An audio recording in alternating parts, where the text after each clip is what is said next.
Light it up! Rev the engines!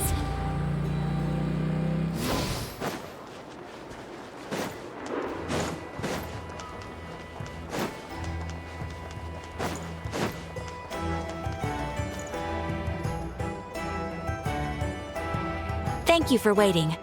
I finished checking your adventurer handbook. Here are your commission rewards. We have no other urgent commissions on the books at present. Thank you for all your hard work lately. Perhaps you two could consider taking a vacation. Amazing! Paimon never thought we'd end up having downtime in Nod Krai.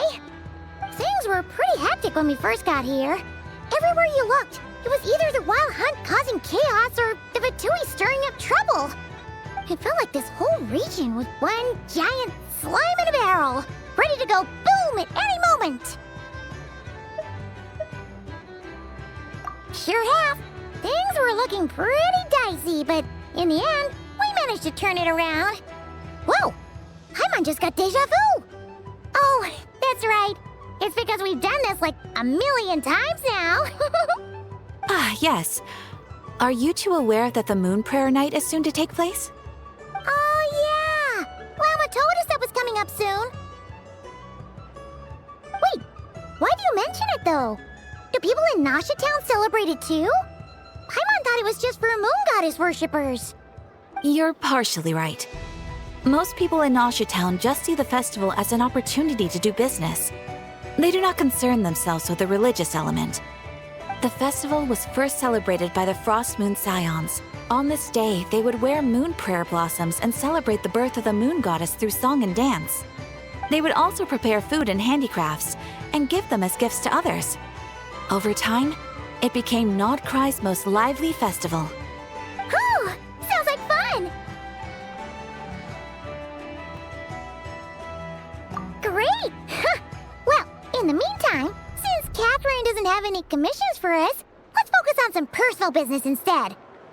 When we first got here, you mentioned that this was where your spaceship landed?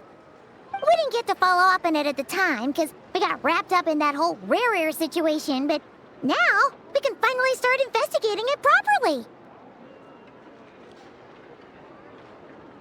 Well, there's a saying Paimon's heard around these parts, which goes, if you lift up a rock, you'll find something you weren't looking for. By that logic, you'll never find what you're looking for while you're searching. But the moment you stop looking, it'll jump right out at you. Could be worth a try though, right? Anyway, Paimon suggests we focus on other stuff we want to do for now, and just keep an ear out for spaceship-related intel as we go.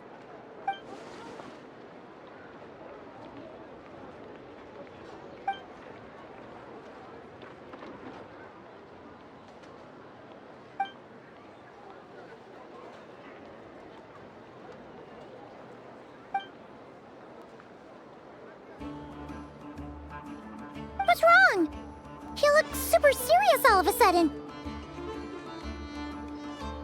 Huh? Paimon gets why you'd be concerned about Columbina, but what does the doctor have to do with anything? Oh, that's true. And now that you mention it, we're definitely overdue for a showdown with the Fatui. It is weird that he hasn't shown himself this whole time. What could he be up to? True. Paimon would much rather deal with Marionette anyway. She says the meanest things, but when it comes down to it, she doesn't seem like a bad person. Maybe it's the pressure of being a Fatuse? Especially as a Harbinger. Does she feel like she's gotta act tough to keep up appearances or something? But then, every time we headed out with Rarier, she always wound up having to repair Polonia and her other robots. That's gotta sting. Losing face always hurts more for people who care a lot about their image. She's probably still furious about it. What? Relax! She's not even here! Huh? What's the matter? Oh, nothing. Sorry, we'll be on our way now. Where are we again? Oh yeah, Columbina? Right, yeah, let's go see Columbina.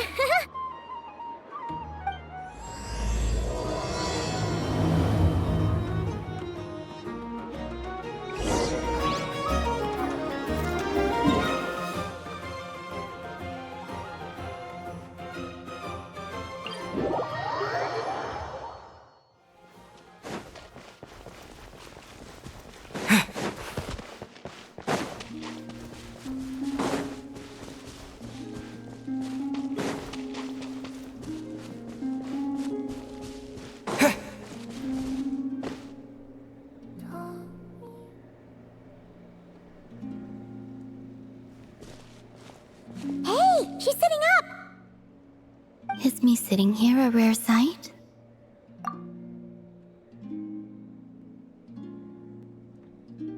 No, we just thought you'd be resting. Perhaps I would have been, were it not for the sudden arrival of some unexpected guests.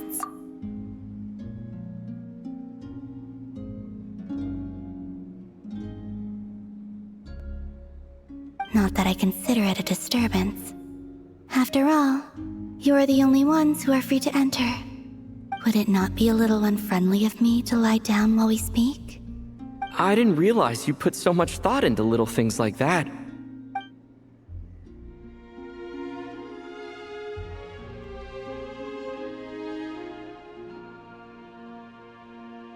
Only sometimes. There have been moments lately where I think about you and your companions. They are warm, mysterious, and cozy memories. Very few of my past memories are anything like that. They say that travelers return home bearing bags full of souvenirs. But my luggage was empty, and I believed it would stay that way. Return home? So, you're still planning on returning to the moon?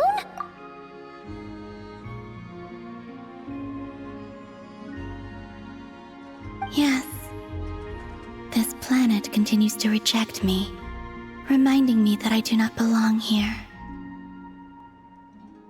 If I remain in Tyvat, there will come a day that I disintegrate. And I don't mean reduced to dust, or turned into food for the flowers. I mean, I will cease to exist entirely. Alright then. Well, we're sure gonna miss you. But it sounds like we'll have to say goodbye. How do you intend to return? The moon prayer night is soon to arrive. On that day, the moon will be closest to Tyvat. The Kuvaki in this land will reach its peak at that time. I merely need to grasp the tide, and with relatively little effort. Oh, Paimon gets it! It'll work like a slingshot!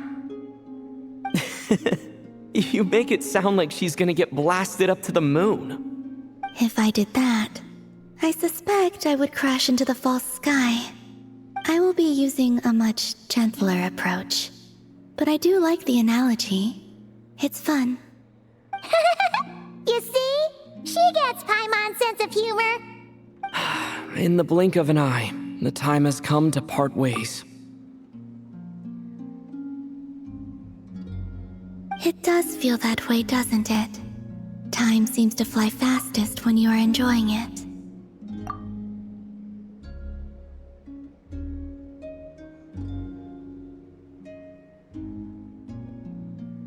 I have always thought of myself as a wanderer on this earth, and it has never expressed any desire to keep me here.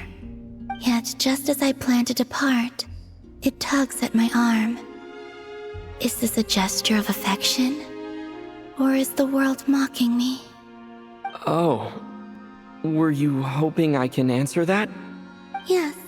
You are a traveler, so you must have a lot of experience in this area. Then, what I would say is, enjoy the moment. That's right! Don't overthink it! Happiness is happiness and joy is joy! The point is to enjoy it, not analyze it! I see. Then what I would say is, even though I am very tired right now, I am still happy.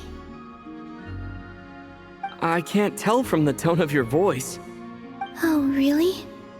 You don't think I sound happy? I'm just kidding.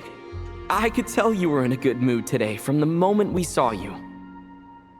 Ah, a joke. Albeit not a funny one. Anyway, I assume you're here about you-know-what. Give me your hand. Actually, it's not that. There's something else we wanted to discuss with you. Oh. Then, do you still want to give me your hand? Or not? Sure.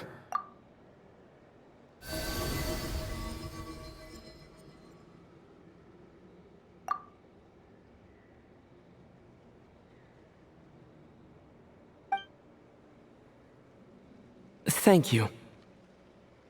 So, I've heard that in the Moon Prayer Nights of the past, people here would hold celebrations in the Moon Goddess's honor.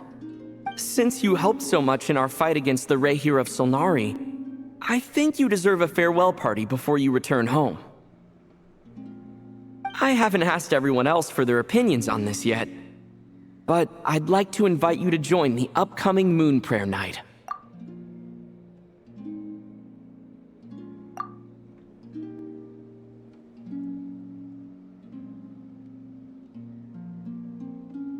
I've never joined a moon prayer night before. I'm not sure what I would even do.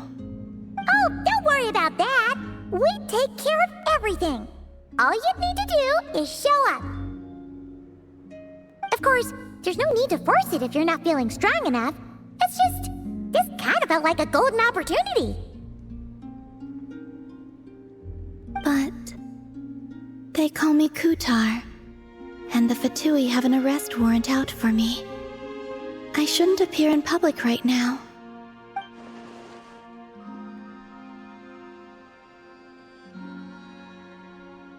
I'll make it work. You have my word. Yeah, we got your back.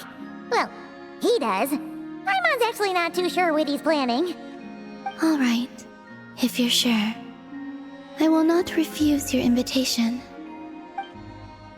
I suppose it wouldn't hurt to pack a few more sights from this world into my suitcase before finally learning what my homeland looks like. Oh, if you see Lauma, please tell her that my answer to the question she asked me is neither yes nor no. Rather, it is, there is no need. That was kind of cryptic, but sure. Guess it's between the two of you. We'll pass along the message. Bye for now.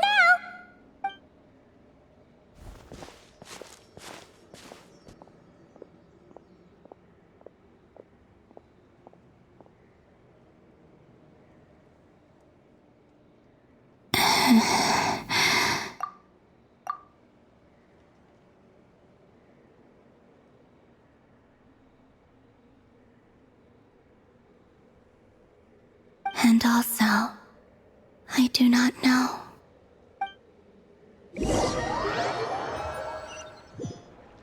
Since she's agreed to join the festival, let's go see who else wants to take part. Lauma's gotta be the person most familiar with the Moon Prayer Night. We should start with her. Also, what exactly is your plan to keep her safe? Not sure yet. I'll figure something out. What? Are you serious? And Paimon even gave you her vote of confidence back there. When did you become so sneaky?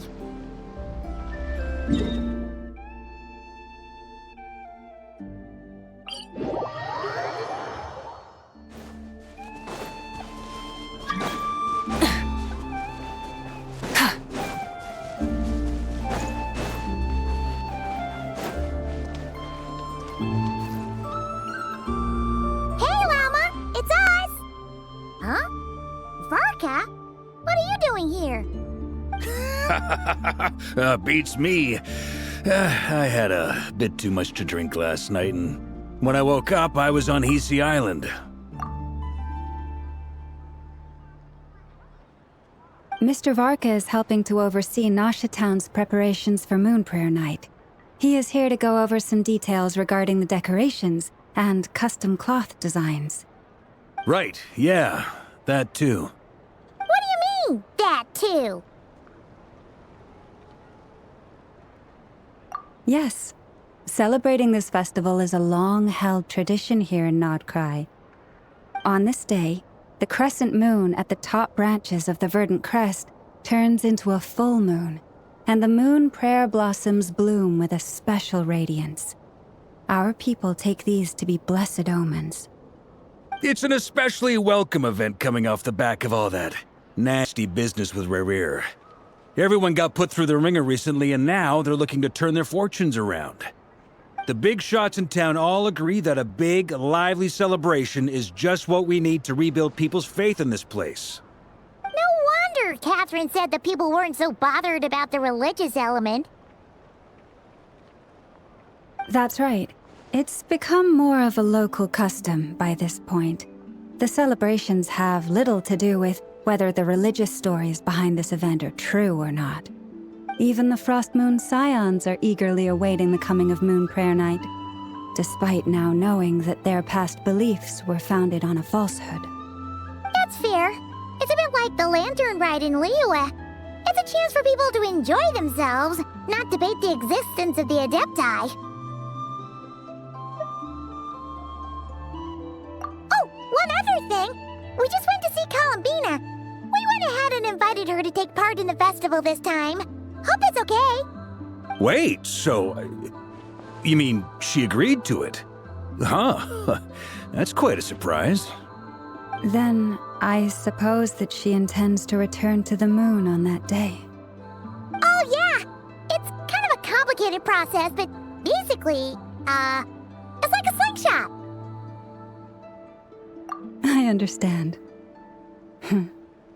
In truth, I had a feeling that she might make such a decision.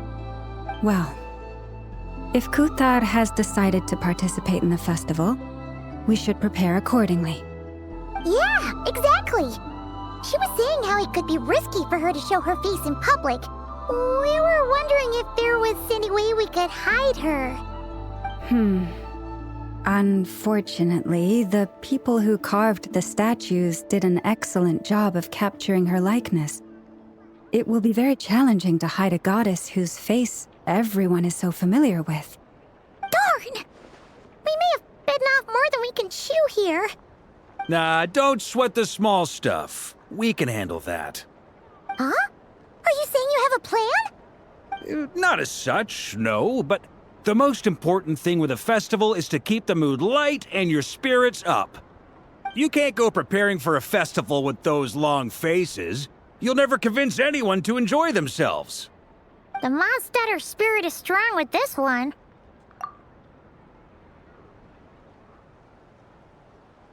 As it happens, I agree with Mr. Varka. Let's start by making our appreciation for Kuthar the beating heart of the festive atmosphere. And who knows, once we get the ball rolling, perhaps everything will just fall into place. Hey! Did you catch that? Lama said the thing! Or close enough, at least.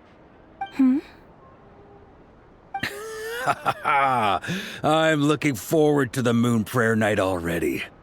We have a festival in Mondstadt called Windbloom, and you can always tell which couples are celebrating it for their first time by the smiles on their faces. Big, beaming smiles like their whole face is glowing. And I have a feeling we'll get to see that same smile on the Moon Goddess's face at this festival. Not quite the same, surely.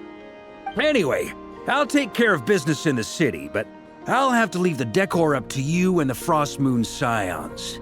No one else can capture that traditional aesthetic quite like you guys. But lastly, there's the final key element that brings the festival to life. Companionship. Before you leave, let me show you something that we've been preparing. Mr. Varka had asked to see it already, so you may as well tag along. Also, I have some further questions about Kuthar's decision.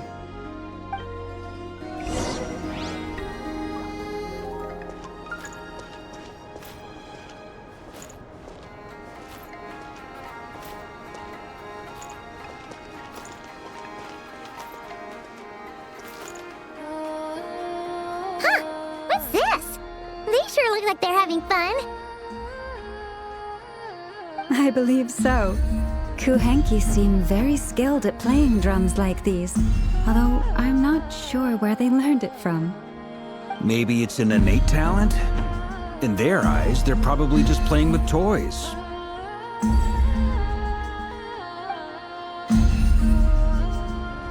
Wanatar! You want to play too?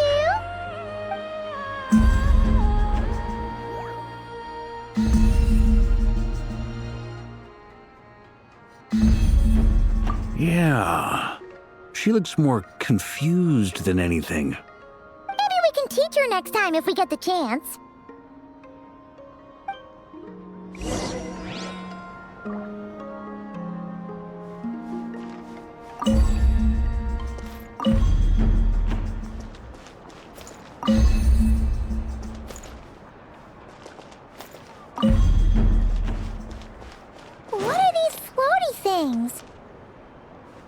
moon veils.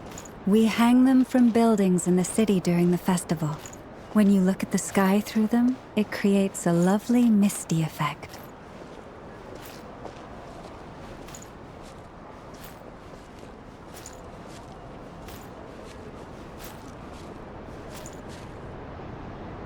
Everyone seems hard at work. They are preparing items for Moon Prayer Night. For instance, the sculpture being made over here, Mr. Varka and I were just finalizing the details of where it will be placed. Ah, there she is. I didn't know the finished article would be so large. Not to worry, though. All the necessary arrangements have been made. Just let me know once it's ready, and I'll get some people to ship it over. You have my thanks. And over here, we are preparing a very traditional confection. Oh, look at all these colors! It looks great! Can Paimon try one? Of course. I have a feeling you'll like it a lot. You bet! Sweets and treats are Paimon's favorite! If you included those in the Feast of the Moon, I bet Paimon would have joined the Frost Moon Scions by now. There will also be verdant crests like this present in Nasha Town during the festival. The timing of Moon Prayer Night is not completely set in advance. We make a rough estimate, then observe the changes in the verdant crests and moon prayer blossoms to guide us. As such, the wait itself is a fun feature of this particular festival.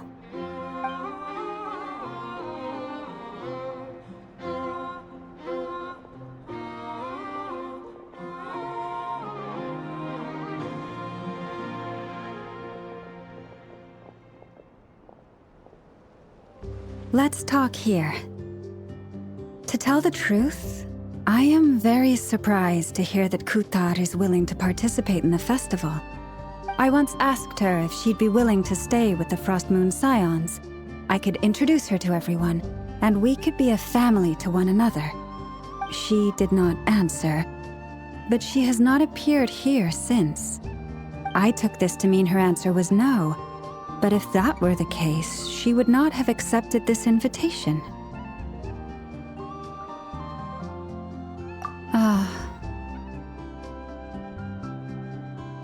I see. Maybe she is right. Maybe the Frost Moon Scions of today no longer need a moon goddess. But my wish was not for her to come here and be worshipped as a deity. I simply wanted to offer her a place to stay. I'm sure she believes that showing herself here might invite Fatui intervention, and as such, she does not wish to cause us trouble. But what really pains me about all this is that this is her birthplace. She ought to belong here, yet no one has been able to grant her shelter. I think I'm qualified to weigh in here. When someone's about to depart on a long trip, what they need is blessings, not burdens. We should wish her the best, not make the journey harder than it already is. Anyway, she's agreed to attend, hasn't she? All we need to do is simply respect her decision. I see your point. Yes, she will soon depart after all. Our job is to leave her with some happy memories. Besides, who's to say her journey to the moon is a one-way trip? It's not like she can't come back and visit if she wants, right? Paimon agrees wholeheartedly. Festivals are all about having fun, so let's keep it simple. All right, I'm gonna head back to Nasha Town soon. Wanna come with? I'm guessing you have some other folks to visit there. Sure thing, let's go! Bye for now, Wilma! Thank you all. Goodbye.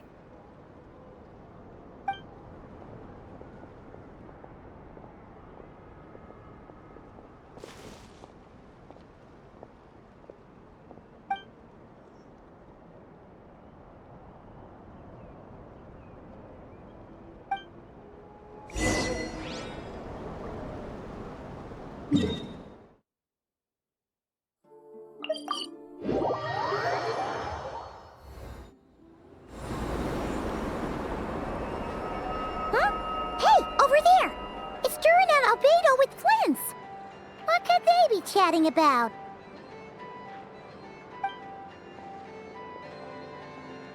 Your guess is as good as mine. Ah, Grand Master, and the Traveler and Paimon. Hello there. It's been a while. Perfect. We have some new volunteers for our investigation. Wait, let me guess. The righteous Lightkeepers are finally ready to hunt down the Abyssal Dragon? Haha. Yes, that too. Yeah, right. Oh, wait. Why does everyone keep saying that too? Well, to be precise, the facts match, but not the causality. Wait, so I guessed right? Half right. Don't act so impressed with yourself. Maybe I can explain. We ran into Mr. Flint's north of Nosha Town. At that time, we just noticed a few abyssal creatures out in the wild, but the strange thing was, I didn't detect any traces of abyssal energy on them at all. On closer inspection, we realized that they were not real monsters, but something akin to reflections in the water, or perhaps a mirage.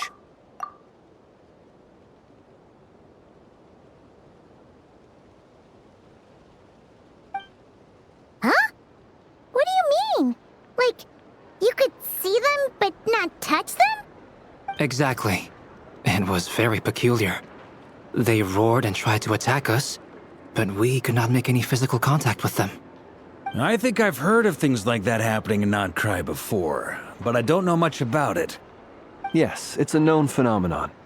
Mirage-like illusions tend to appear in Nod Krai in the run-up to Moon Prayer Night. From a distance, they appear quite real. I myself thought that Misters Durin and Albedo were locked in battle with abyssal monsters when I first arrived. But after sharing intel and investigating a little further, we can confirm that these illusions are harmless. There is no great cause for concern.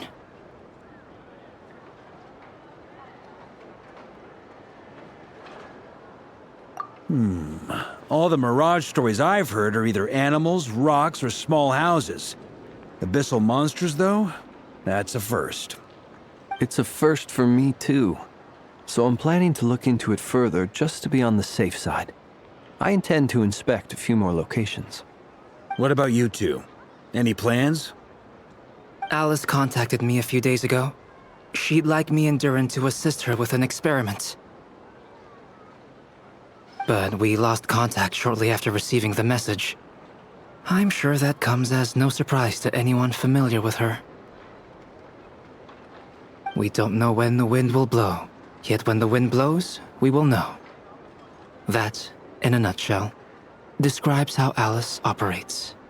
Yeah, that tracks. Okay. Well, I suggest we investigate this Mirage business in the meantime. It's piqued my curiosity, and I'm pretty sure I know someone who will already be 10 steps ahead of us.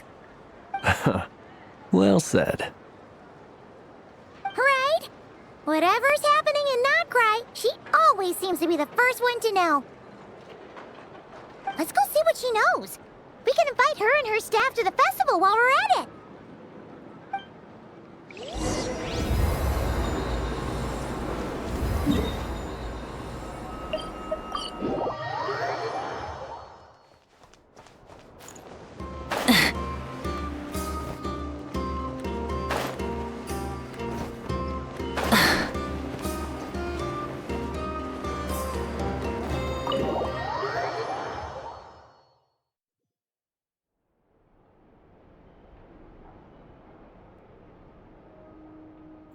You're right, I have noticed. There's certainly something a little fishy about this situation. Only a little, though. Records indicate that this phenomenon can occur in the days before and following Moon Prayer Night. That said, it has always been a rare sight in the past.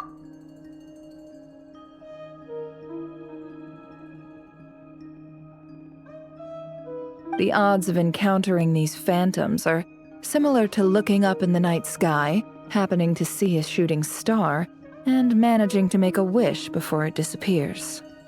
But this time, either everyone's getting lucky, or they're appearing far more frequently than usual. Yehoda's out gathering intel as we speak. In the meantime, let me check off some points of interest. First, the Abyss. The ones we saw seem to be abyssal monsters. Indeed. But we have identified one location where many more of them have made an appearance. And not just monsters, but human phantoms too. Given the scale and nature of the phantoms, it's almost as if someone's last memories are coming to life.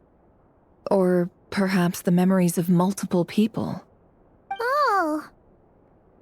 So you mean the phantom monsters are hunting down the phantom humans? Exactly.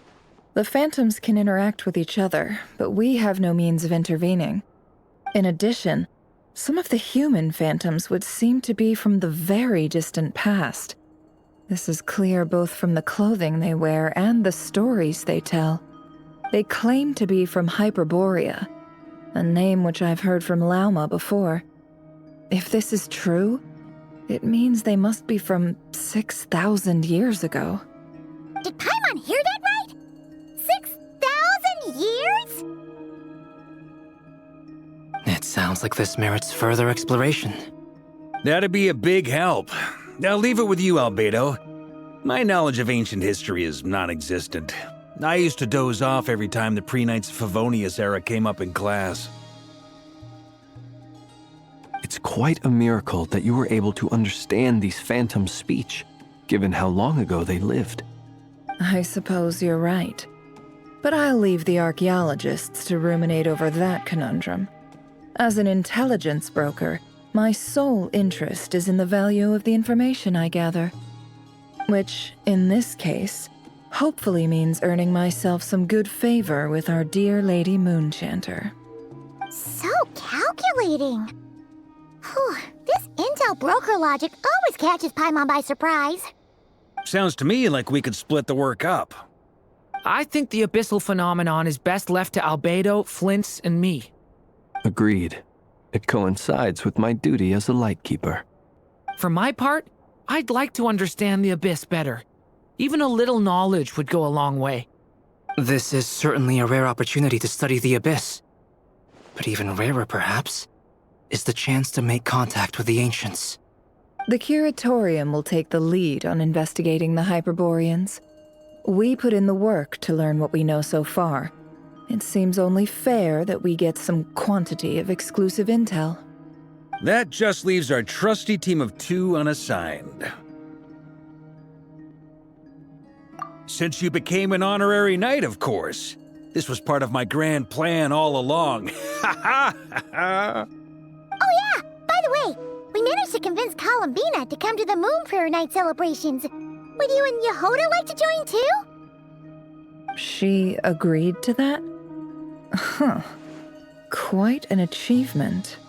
Never underestimate the traveler, I guess.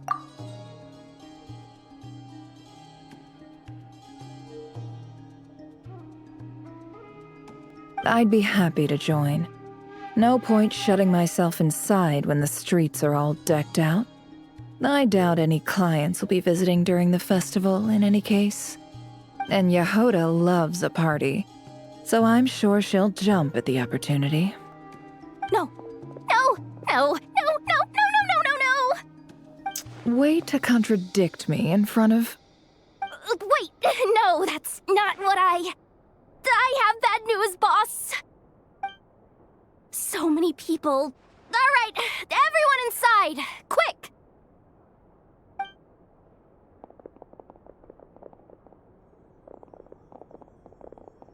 This is gonna sound crazy, but hear me out. I saw one of those phantoms at Star Sand Shoal, and it was some sort of flying ship. Like a spaceship? That's gotta be the one you came to Tyvat in. You said you saw the same thing through the moon marrow, right? Huh? You already know about it? I thought I was gonna blow people's minds. Turns out I'm the last to find out. Wait. Back up. You came here in a spaceship? Now my mind is blown! What's it like on the inside? Was it like flying through space? I want to know everything!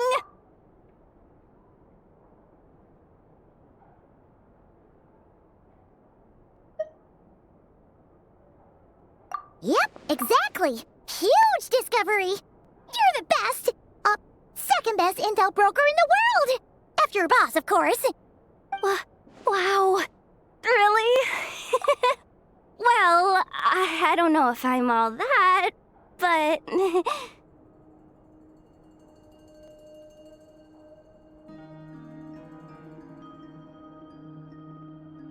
I guess that decides where we're heading next. Come on, don't look at me like that. I know the spaceship doesn't have anything to do with me, but you don't want to leave me as the only one twiddling my thumbs, do you? Please? Fair enough. You can tag along. In that case, let's meet back here to discuss our findings once we're done. I wish everyone a productive investigation. You too.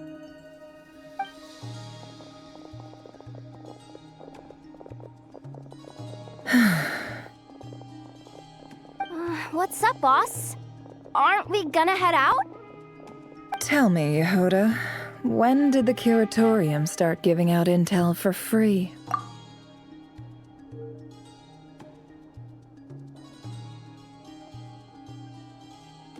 Oh, sorry, boss.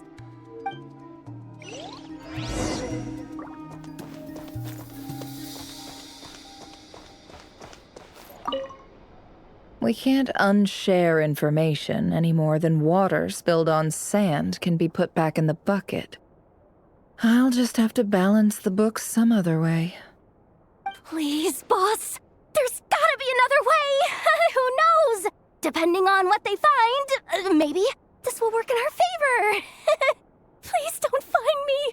Please.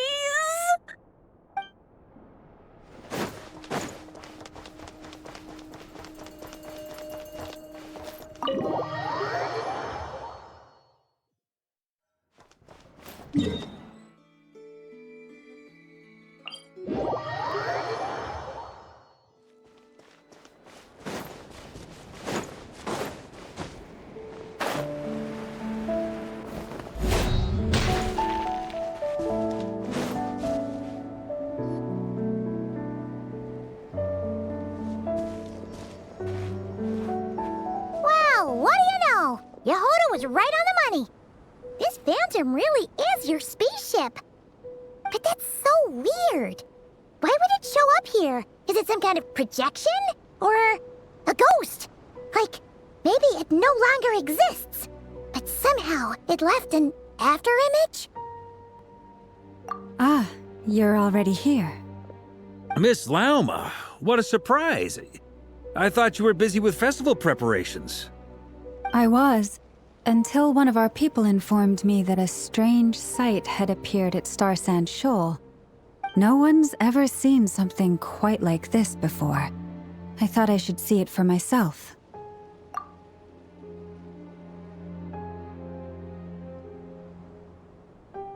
Same here. Oh, so we heard that these things appear around the festival period. Any idea why that is? Unfortunately not. We have very limited information about them, since they can't be interacted with. And no human phantoms have ever made an appearance before now. The most we've been able to deduce is that these sightings appear to be connected to the increase in Kuvaki energy around this time. Yeah, seems like that's all we can do. This is all so confusing. Allow me to lend you a hand.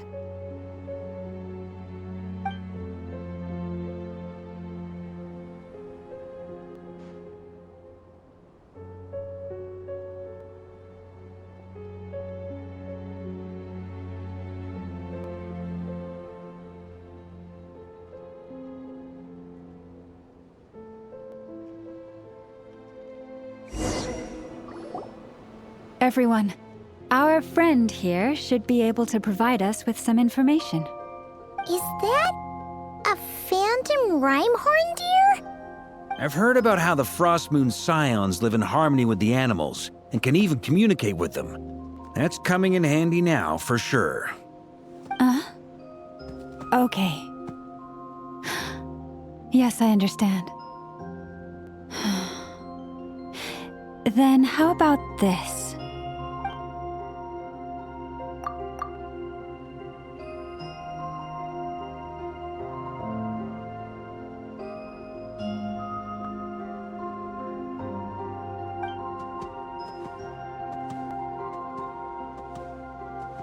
Oh, it's leaving. It appears to share our curiosity about this giant spaceship, so I asked it if it wouldn't mind investigating along with some friends. In return, I told it about some nearby spots where the wild fruit grows abundantly. We may live in a different era from these phantoms, but I trust that the terrain, climate, and ecology here are more resistant to the effects of time than some things are. Let's give them a moment and hope for the best.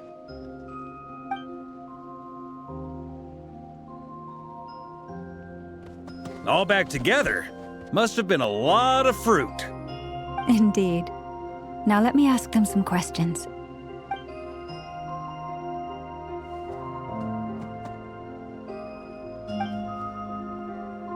It did find a lot of wild fruit, enough for them to feast for a long while. This puffin circled in the air several times, but didn't spot anything out of the ordinary. Certainly nothing to do with the spaceship. Huh. Well, it definitely makes sense to get a bird's eye view. Indeed. Other than that, I was also thinking that the world these phantoms see is also different from ours. Oh, I get what you mean. The wild fruit exist in both times and spaces, but there might also be things that only exist in that space-time, which we can't see. Good point. Great thinking, Llama. Blunthorn rhinos can use kuvaki to shift great rocks, but this one says it couldn't get that ship to budge by even an inch. The sniffer mole tried too, but despite being a skilled digger, it could not get through. They say that the spaceship looks robust and undamaged. It seems completely impervious to any and all attacks. Whatever lies within is well defended from harm. So, just like us humans, there was nothing they could do about this spaceship either. Yes, still, they deserve our thanks. We are grateful for all your efforts, dear friends. Now go, and enjoy your feast. I've noticed some other human phantoms gathered nearby. Come on, let's go talk to them.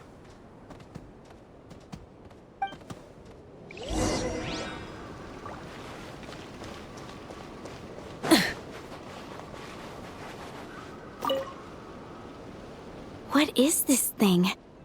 I've never seen it move, and there's no way to get inside.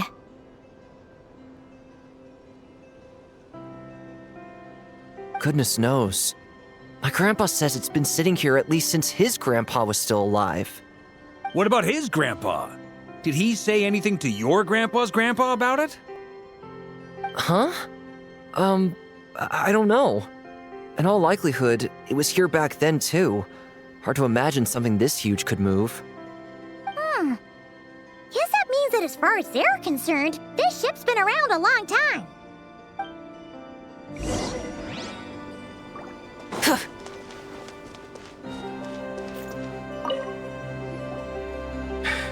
Come on, brothers.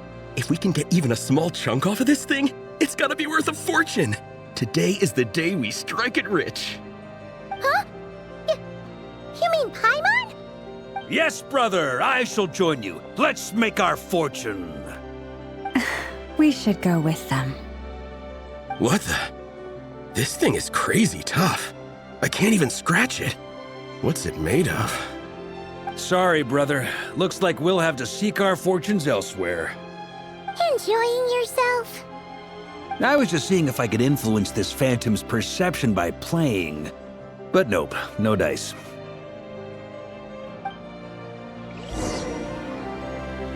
I'm sure we're all starting to build up an idea of what's going on here now that we've spoken to some of the people. These Phantoms are reenacting real historical events in Nod Krai. It's almost like we're in some kind of interactive stage play. We can talk to the actors, but the plot is fixed, and we can't influence it. It makes sense. History is set in stone. The objective facts of the past cannot be changed. Paimon totally thought you were just goofing around earlier. But actually, you were doing some serious investigating. Of course I was. Anyway, at this point, I think we're forced to conclude that although the Phantom spaceship is right there in front of us, we aren't going to learn much about it from these people.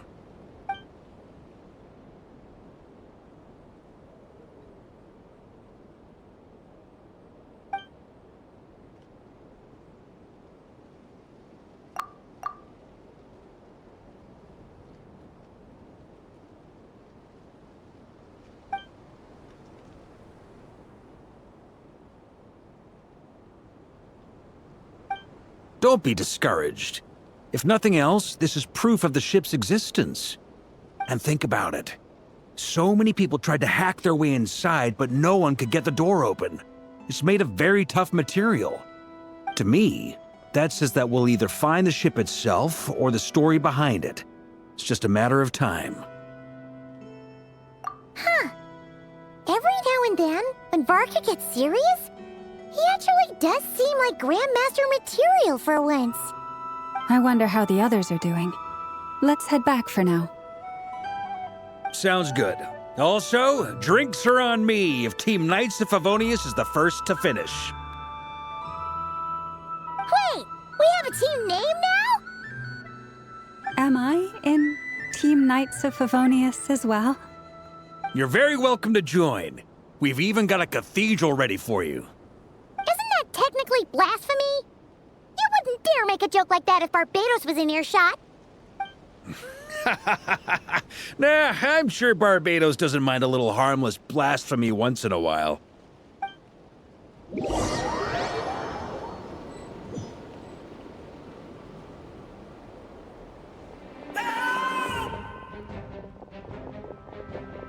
Oh, no!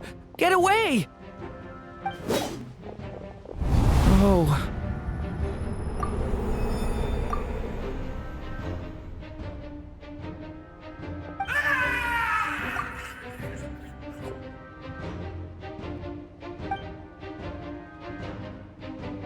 I know it's hard to stomach, Mr. Duran. But as I'm sure you've noticed, there is nothing we can do to intervene in that which unfolds before us. But we have to at least try. And try you have. But are you aware of how many unsuccessful attempts you've made now? I wasn't keeping count. I'm afraid this is the 39th failure so far. Or the 5th if we're only counting this particular victim. There are no indications that these phantoms may be altered in any way. You seem to have calmed down a little. I'll make us a fire. You should rest and have some water. Feeling any better now, Mr. Duran? May I ask a few questions? Be my guest. What exactly are we witnessing here? What happened to those people?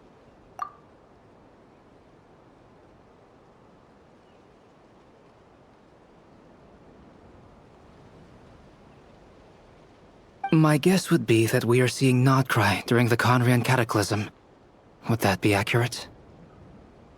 Conria. That is correct. As you know, once the Abyss senses even the tiniest crack, it floods in and spreads like wildfire.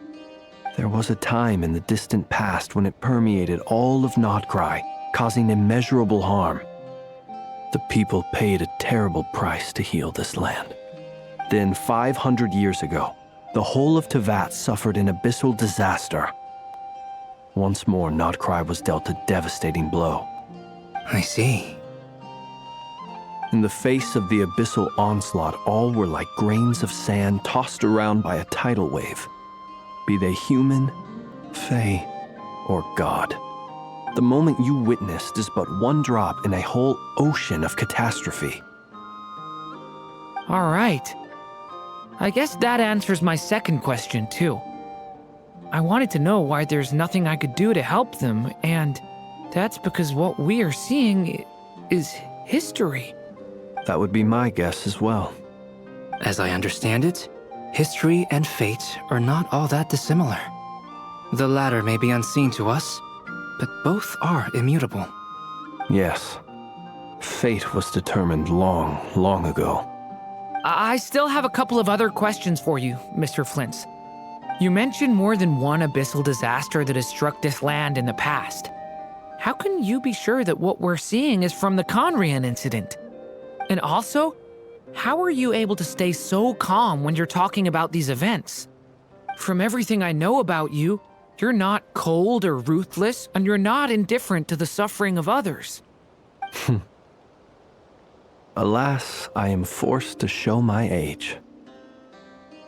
I must be 600 or 700 years old by human measure. Wait, so you... One is not easily moved by history when one has witnessed the truth firsthand. I'm sorry. You needn't apologize. Your passion is a good thing to have. Treasure it, because someday you may find it in terribly short supply. Now, at the risk of offending you, I have a question in return. Your curiosity toward the abyss, is it born from hatred or because you sense its call? I only ask because I kept a fragment of Rarir's body in my lantern for a short time. Specifically, his heart. So I know what a burden it can be to carry the abyss with you. And I hear its power growling from somewhere within you. In my eyes, your mere existence is a miracle. My honest answer is... I don't know. I don't think I have the confidence to say for certain. What I will say is the abyss is not the only issue that haunts me. Even before I became who I am today, the question dogged me constantly. Should I even exist at all? My doubts remain unresolved. But when we fought Rarir, something became a little clearer to me. Sometimes it is the darkness within us that allows us to achieve the impossible. I certainly got the sense from your 39 attempts that you were trying to achieve the impossible. It sounds like you've resolved to see the truth for yourself. Absolutely. In that sense, he and I are quite similar. Then I wish you every success. I look forward to the day of your transcension. Well, if everyone's caught their breath, I suppose we should head back. Oh, and one last thing. I'd appreciate if you kept our discussion about history a secret.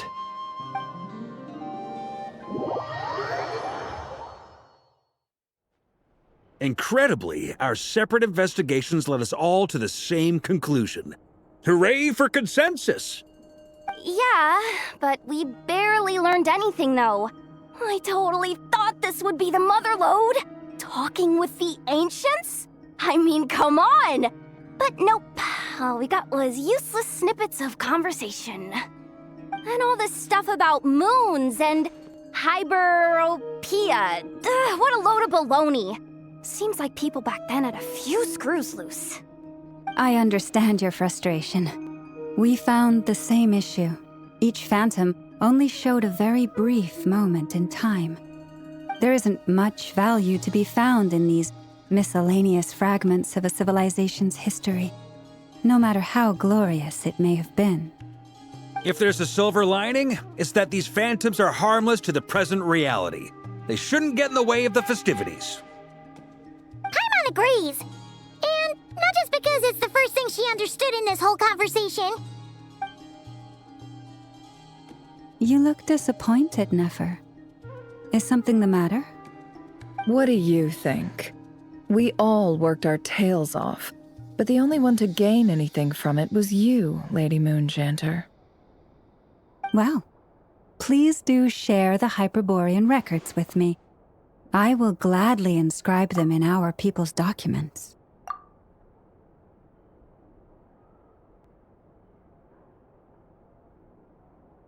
Oh, duh! Yeah! That was it! Hyperborea! Hyperborea. I'm serious. Only an expert in the Frostmoon Scions and their history can turn these records into valuable research material. The alternative is to let them gather dust on the Curatorium's storage shelves until the pages turn yellow. Nefer, you're wise enough to know that cooperating and sharing the profits is the best course of action here. Well, that goes without saying. Sure, let's do that.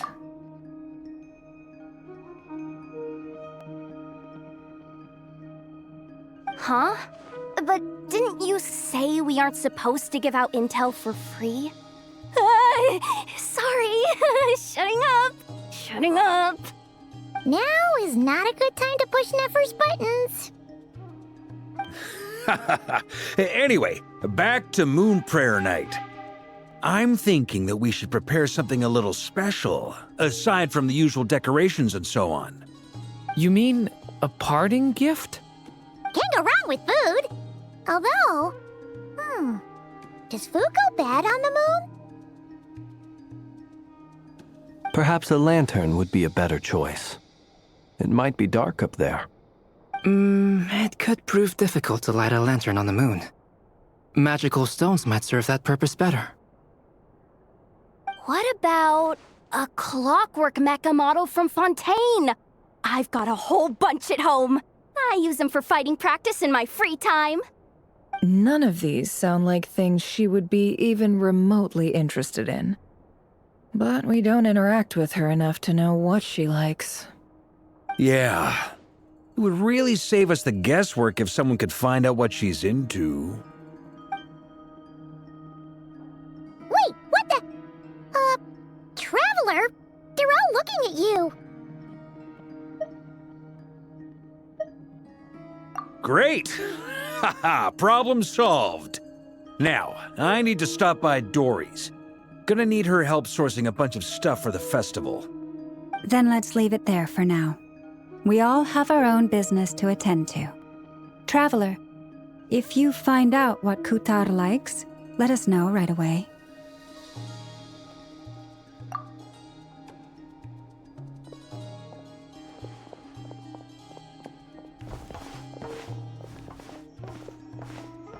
Is something the matter? I'm fine. It's just... I'm still feeling a little rattled after witnessing the horrors of the Abyss.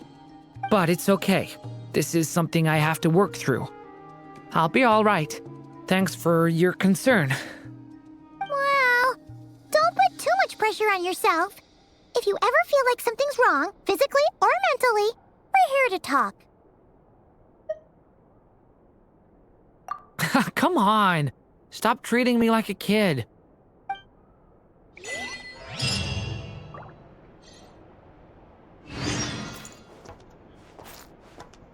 Which is why we need a lantern guaranteed to work on the moon. Yes, I have a few ideas, but the lantern itself is the easy part. The real issue is how little we know about the lunar environment. Wait, you two are serious about this? Let's just say I'm intrigued by these shining magical stones that Mr. Albedo has mentioned.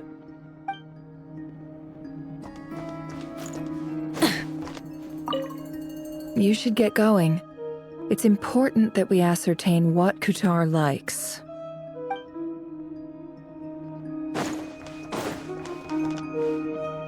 Could you do me a solid and try to smooth things over with Boss Neff?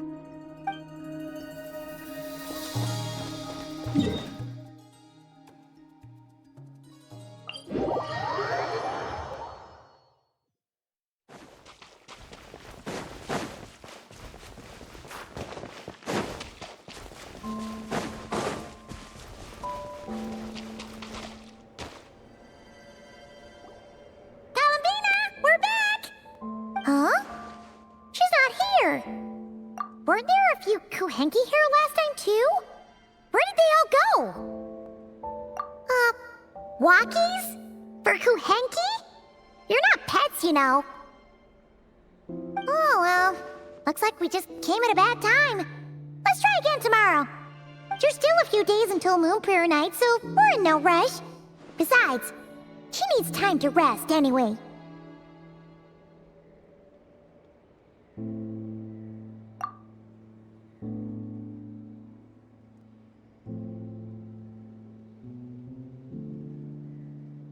Columbina! Are you back yet?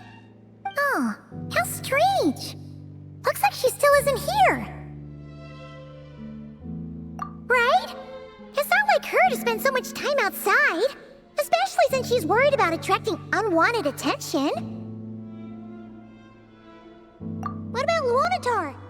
Luanatar, you there? Hey! Do you know where Columbina went? Sorry, didn't understand. But if you know where she is, could you take us to her? Yeah, that's even stranger. What about him? Oh, that's not good news. They change color when Columbina gets weaker, right? And they look super pale right now. Good idea. She might know what's happening.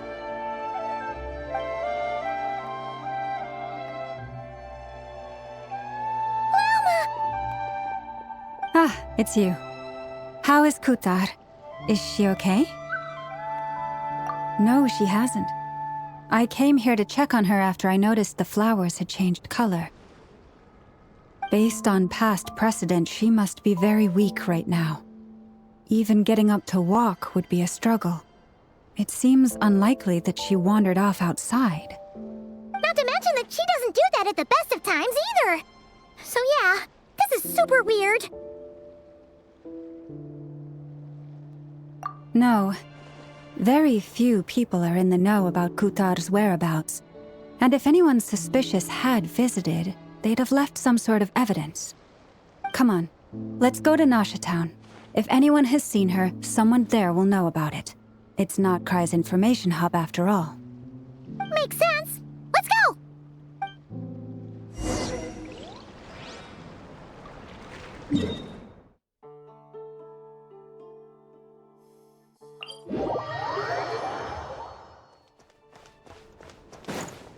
Rise with the sun!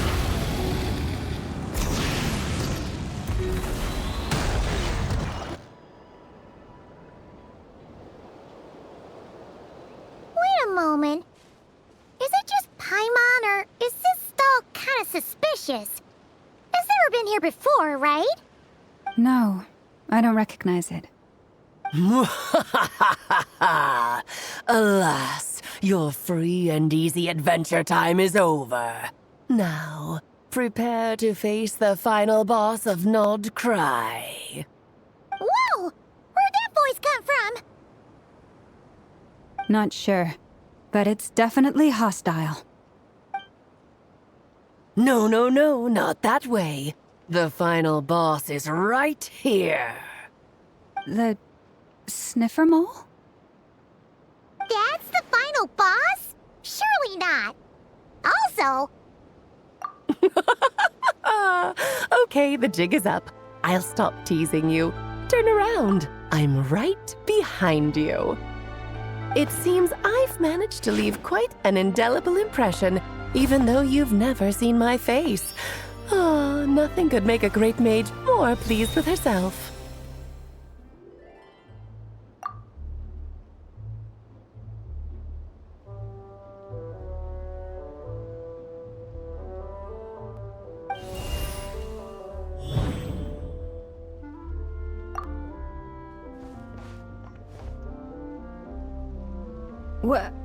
What is going on? I've heard that all the big shots in Tyvat have long, wordy titles that stun people speechless when they make their entrance. Unfortunately, none of them are affiliated with the Hexen Circle, and we ourselves keep a very low profile. The notorious name-dropping doesn't quite work for us. Still, I, for one, think I'm really quite amazing. So that didn't stop me from coming up with a title anyway. Alice? It's really you this time? Not a lantern or a Dodoco, but Alice in the flesh? Oh, that's right. So, what do you think? How does it feel to finally meet me?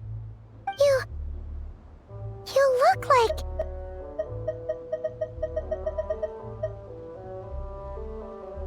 Oh, that's the first thing you thought. A little surprising, but that actually makes me very happy. Because that means that when Klee grows up, she'll be just as stunningly beautiful as her mother. So she's a friend of yours? Kind of. This is actually the first time we've seen her in person. I see. Madam Mage, that was, quite a powerful entrance. I certainly won't be forgetting it anytime soon. It's okay, Lauma, don't force it. Paimon will do the honors. This is Alice from the Hexen Circle. She's a friend of ours, and of Arcus, too. That's right. She's a good person, just kinda unpredictable. Well, what is the human heart if not unpredictable? Hmm? If we could not do as we please, how would we differ from machines? I am Lauma, Moon Chanter of the Frost Moon Scions. It is a pleasure to meet you. Oh, I know. Before you got here, I spent a good, 15 minutes getting up to speed on Nod Krai's present situation. In other words, I've read the whole in the last episode part, so we can skip the pleasantries. Fair enough. Well, Miss Alice, I can already tell that you have quite a unique personality. You'll get used to it. Paimon sure is. So anyway, what are you doing in Nod Krai, Alice? Oh, I thought I told you already. This time, I'm the final boss. And what a formidable foe I shall be. Powerful, confident, decisive, and good luck finding my weak spot. You will never succeed. Oh, drat! My one weakness, and you found it in an instant. Fate has been dealt a devastating blow. Thus falls the great Dodo King.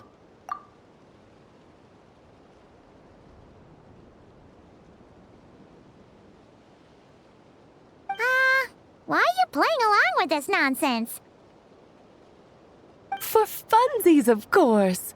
What's wrong, Paimon? Are you disappointed in me? Am I a gigantic letdown? No, it's just... you seem like a busy lady.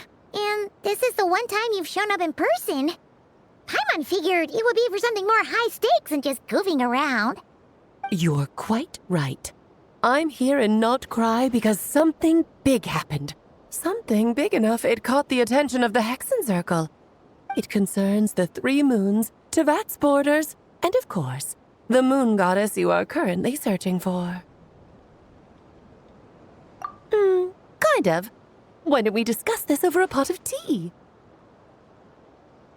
My main reason for coming on this trip to Tyvat was, of course, to have some fun. But I do technically have a job to do as well, namely, maintaining the stability of Tyvat's borders. I'll skip over the complicated parts, but to sum it up, abyssal energies are all that lie beyond Tyvat's border. We'd find ourselves in a real pickle if they ever made it through. And the phantoms you've been seeing are a sign that the border has been disturbed. Ah, no wonder they tend to show up around Moon Prayer Night. Is it because the real moon is now so close to us that its power can cross the border? In part, but only a negligible amount passes through. Just enough to influence the verdant crests and so on. And as you've noticed, there has been an unprecedented number of phantoms appearing this year. The influence of the moon beyond the border cannot explain this. No, there is another far greater factor at play.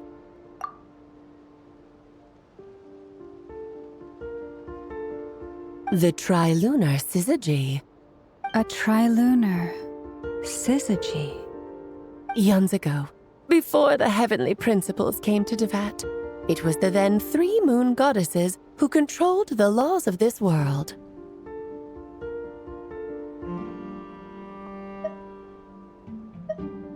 Oh, that's exactly it! The 3 goddesses split these powers amongst themselves, promising never to consolidate them into one singular body. This was meant to keep the world stable. But, fast-forwarding to the present, the eternal moon's marrow is with you, while the iridescent moon's marrow, which should never have appeared in this world, has been retrieved. Add that to the presence of a moon goddess in the flesh and... the power of all 3 moons is gathered here in Nod Krai. There hasn't been an event like this since the War of Funerary Flame. And it's having a noticeable effect on Tyvat's borders. Because I wish to give my darling daughter a peaceful, sunny environment to grow up in. Is that a good enough reason?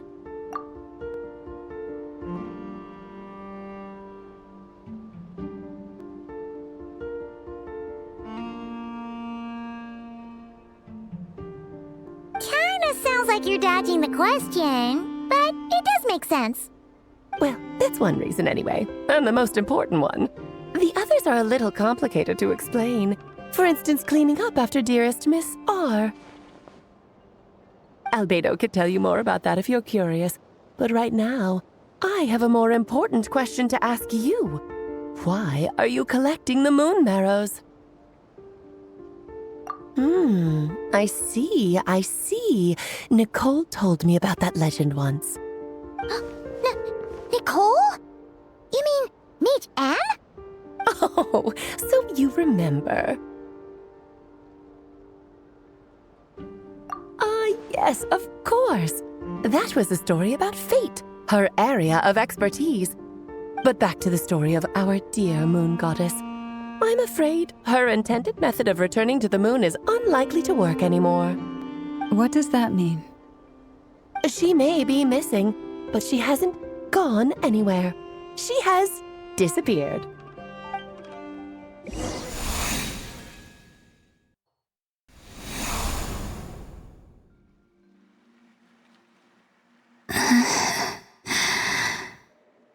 My body is so heavy. Wait, no. It's my mind that's heavy. My arms and legs are as light as a feather. What's happening to me? I feel drowsy, like I've been asleep for too long. Is it daytime or nighttime? Is the moon out? I think I'll go for a walk.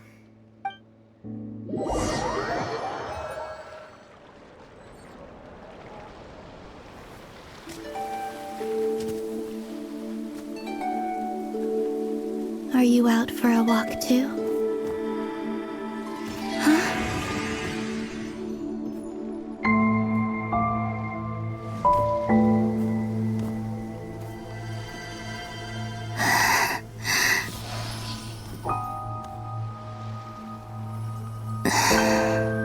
The day has come at last.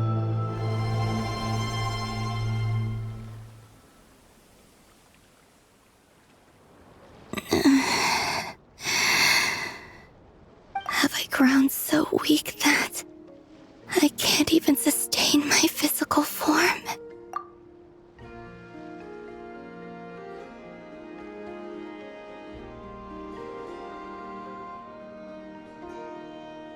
But Moon Prayer Night is nearly here. I was so close to returning home. Death is near. Is this how it ends for me? Will I return to the moon after I disappear? Or... I don't want it to end like this. So far, at least, I still exist. Even if not physically, I can still feel But as my power wanes, I'm sure that too will fade. I suppose I might take one final look at this world. The world where I was born.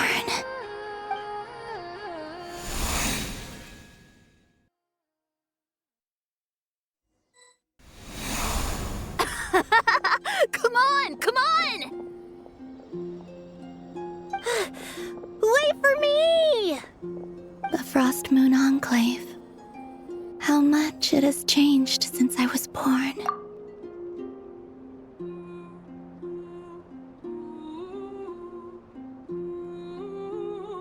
These decorations, they're so heavy. It's times like this when you kind of wish men could be priestesses and acolytes. How fascinating. I've never had the chance to be privy to people's private lives in this way. In the past, people would get so solemn and serious the moment I showed my face, like they were frozen stiff. Karina, Lametti, it's time to eat. Coming! I want to watch them a little longer.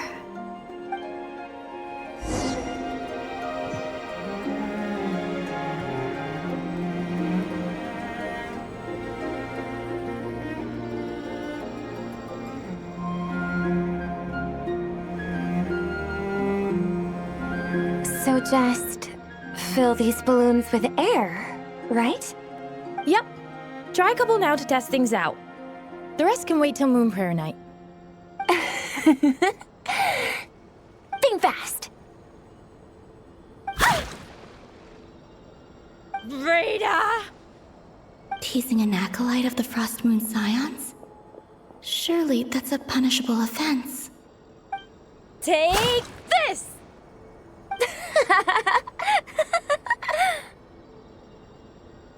Huh? All right, enough horsing around. Lady Lauma gave us a task. We should get back to it. The task is just to check that the balloons don't leak, right? Doesn't matter if we fill them with air or water. Yeah. Okay, you got me there. And you got me there. But still, we can't use all the balloons before the festival even starts. We won't use all of them. And as long as Lady Lauma's trusted acolyte doesn't snitch, this can stay as a little secret between friends. A couple more can't do any harm, right? Oh, you menace. Then, think fast! Is pumping a balloon full of water really so much fun?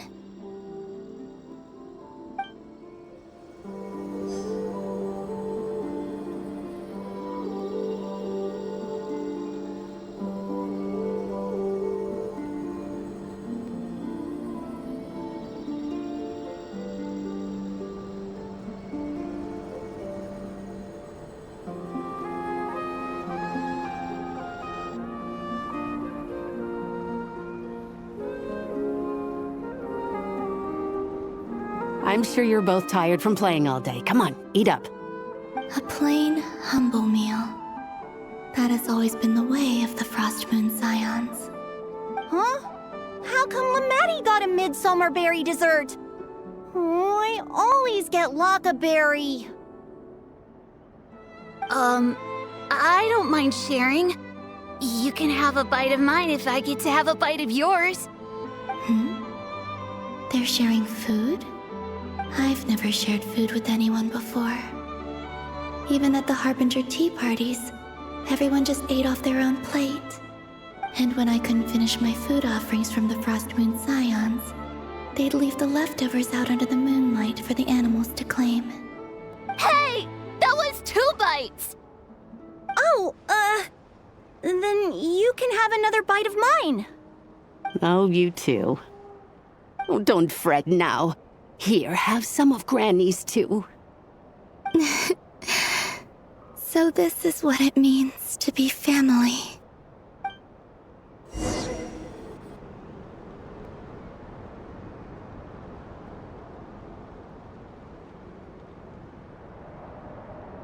seeing so much that I'd never usually get to see. They'd never act like this when I was around. It's nice, being able to just watch people in peace in these final moments. What a rare opportunity. I think I'll go take a look around Nasha Town, too. Maybe the Traveler will be there.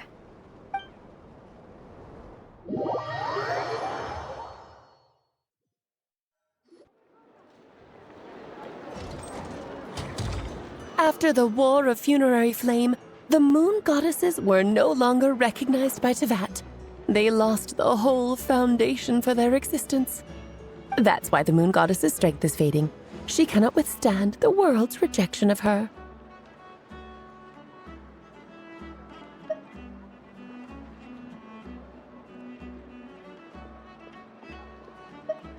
To be more pedantic about it, the moon goddesses did something to offend the heavenly principles, and that's why they were ousted. Something of a recurring theme in Tyvat's history. Theoretically, speaking so candidly should put me in their crosshairs too, but they can't tell me what to do. I'll say whatever I want. Anywho, the Moon Marrow energies were but a drop in the bucket for her, and that battle against the Ray Hair of Solnari only weakened her further. Fortunately, it happened close enough to Moon Prayer Night when the Kuvaki concentration here is high. That's the only reason she managed to survive this long. What do you mean, fortunately? You said she disappeared. We're too late. Oh, what a headache.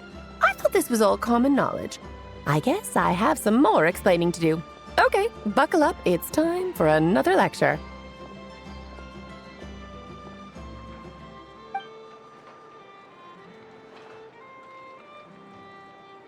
Now, I said earlier that the moon goddesses lost the foundation for their existence.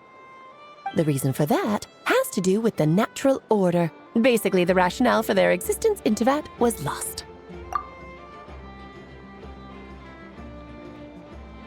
The same logic applies to the present moon goddess too. Consider her existence so far. Her comrades in the Fatui called her Damselette. And she was worshipped as Kutar by the Frost Moon Scions. But these connections have now been severed, whether by her hand or yours. So, the rationale that once sustained her existence is now gone. Wait, we did that to her? Oh, well, strictly speaking, yes. But let's not start pointing fingers, shall we? I'll only end up as the big bad villain, and that's not the kind of final boss I want to be.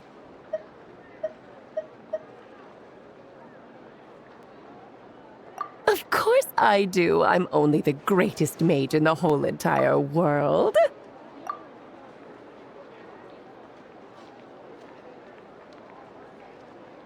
Now, if you wish to find your moon goddess, there are two problems we need to solve. Firstly, we'll need to strengthen the connection between her and Tyvat, at least enough to sustain her until Moon Prayer Night. Strengthen her connection. But does that mean I'll have to rally all the Frost Moon faithful behind this? I'm afraid a bygone faith and a former home won't be of any help to her now. Do you know her name? Her name? Yes. Names are very important things. A name is a fundamental concept that anchors one's entire existence. Then your first job is to find it. As a moon goddess, I'm sure she must have a name she identifies with. Neither Columbina nor Kutar is her true name, and she's never really accepted either of them. So, finding out her real name is enough to sustain her existence? Yes, I know it sounds like a small step, but every journey begins that way. So for now, that's all we need to focus on. The second problem is with her plan to use the moon marrows to return to the moon. Unfortunately, piercing through the false sky will take an enormous amount of power. Given her current condition, she won't be able to provide anywhere near enough power, even if she recovers her physical form. But no need to fret. Nicole's the expert in this field, and I'm sure she'll figure something out. Wait, Mage N is going to help us out too? That means we've got 2 Hexacircle mages on the case. This is turning into a pretty big deal. Actually, this is more of a side quest for me. Like you said, I'm a busy lady, so I can't stay for too long. I'll have to return to Tyvat's border soon. That's the upside you get for looking out for my little Klee. Hopefully that will incentivize you to carry on keeping her company in the future. Anyway, jokes aside, you'd better get moving. It will take quite a miracle for the Moon Goddess's consciousness to hold out till Moon Prayer Night. Oh, I suppose I might as well tell you where Nicole is before I leave. Off you go now. Time to meet your new friend. Oh, yes, and a little suggestion. Don't forget to mind your heads.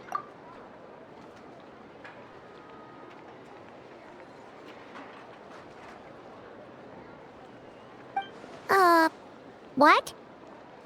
I wonder how Durin's doing.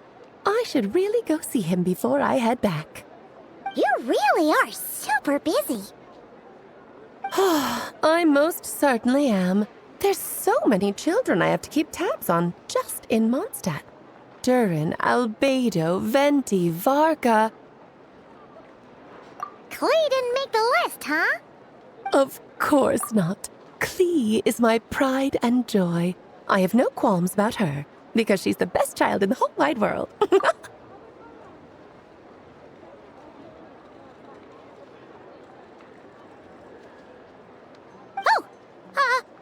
Yep. Klee's a little angel. I'm glad you agree. Well, all the best. See you when I see you.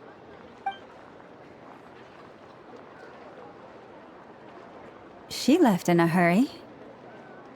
Yeah, she didn't pack up her stall. Should we handle it for her?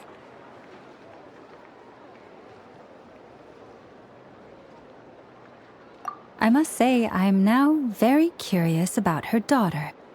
Klee, wasn't it? What's she like? That's a long story. Come on, we'll fill you in as we go.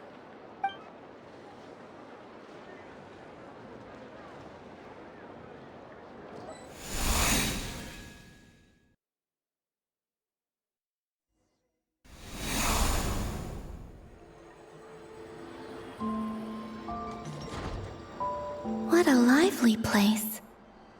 I've never experienced Nasha Town like this before. Hey, you old geezer! Your hammer's rusted through! Who are you calling old geezer? Are they quarreling? I'm looking right at him! You've really gone downhill since giving your daughter free rein in the workshop. Can you even swing a hammer anymore? It shouldn't take you days just to fix a single chair! You might as well use that hammer to massage my back for all the good it's doing. Don't run your mouth, or you'll get a back massage that'll put you in bed for the rest of your life. Look, the materials haven't arrived yet, all right? You know how busy it gets in the days before Moon Prayer Night. I'll bet you send all the materials to your little princess. Blood's always thicker than water, huh? All right, you've made your point, Uncle Koski. As soon as the materials arrive, fixing your chair will be the #1 priority. And Dad, if you've got time to chat, why don't you lend me a hand, See? Lolka knows what the score is. I guess they're friends. But the way they spoke to each other was so ugly. Then again, it wouldn't be the first time I've seen something like this. Columbina! Sing outside my door in the middle of the night one more time, and I'll unscrew your vocal cords. You hear me?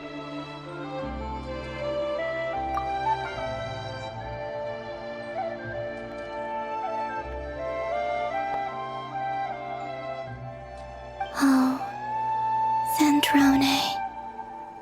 So that was her way of trying to be friends with me. What a pity. I won't get the chance to say any ugly things in reply.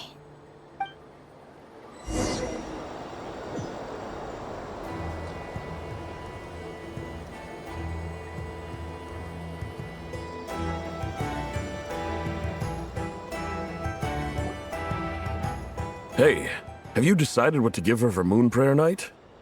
I sure have. She's gonna get the surprise of her life when she's least expecting it. Then I'll whip out the ring and pop the question. The surprise of her life. What a fun turn of phrase. Cool, I get the picture. You can spare me the gushy details. Ooh, looks like we have a customer. Hello there, ma'am. Would you like some Moon Prayer Night candy? Huh? Is he talking to me? Can he see me? Here you go.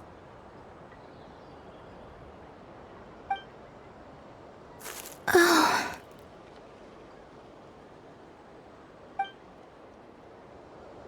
Come back anytime.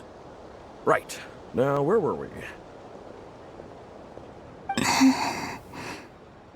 I don't know why, but I still held out hope.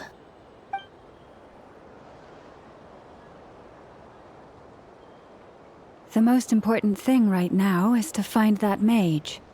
This name thing seems super important too, but where do we even start looking? I'd better go pay the Fatui a visit.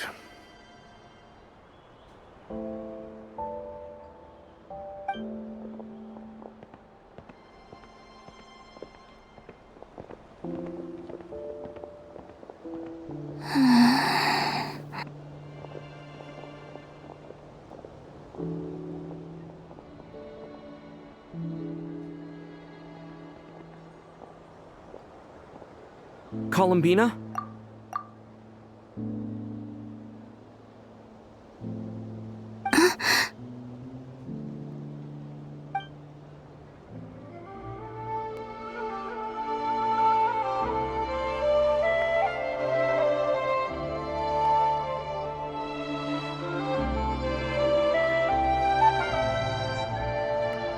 Traveler?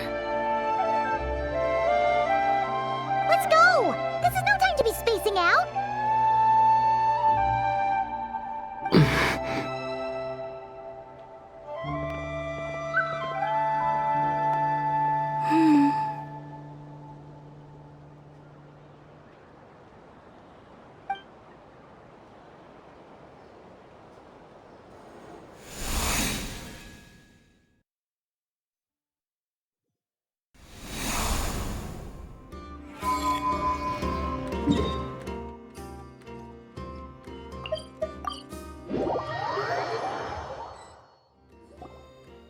Where are they going?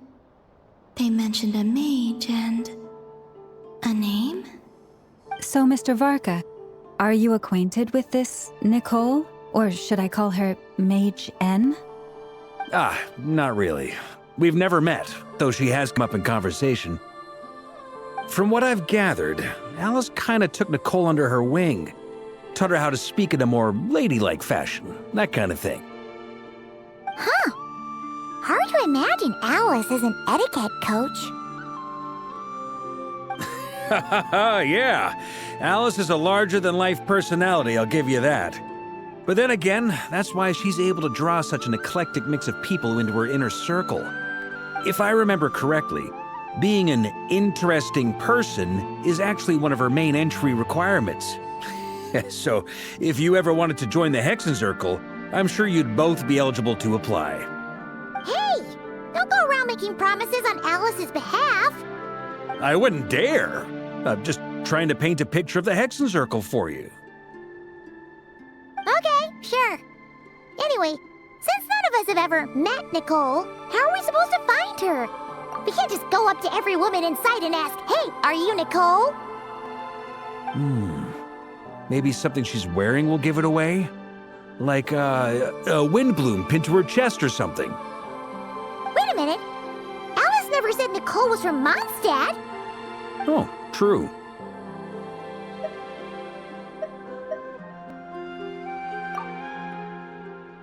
That would be this young lady, then?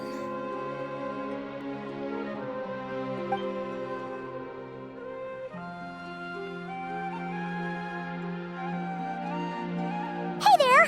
Sorry to disturb you, but are you Miss Nicole? Varka, Knight of Boreas of the Knights of Favonius. Alice might have mentioned me before. Have we got the wrong person? Sorry. Well, this is awkward.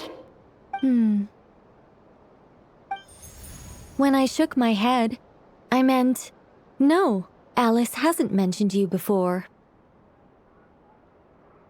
Huh? Where is this voice coming from? My apologies. For certain reasons, I am unable to speak. This is the only way I can communicate with you. It might take some getting used to, but I hope you can understand. Hey, it's fine.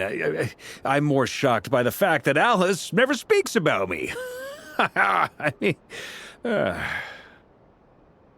As for you two, we have crossed paths twice before, but it is nonetheless a pleasure to finally meet you. It's really you! Thanks for all your guidance in the past! You're quite welcome. This time, things are different. We have reached the unwritten pages of the story. You might say that we stand at the crossroads of fate. Now then, allow me to formally introduce myself. My name is...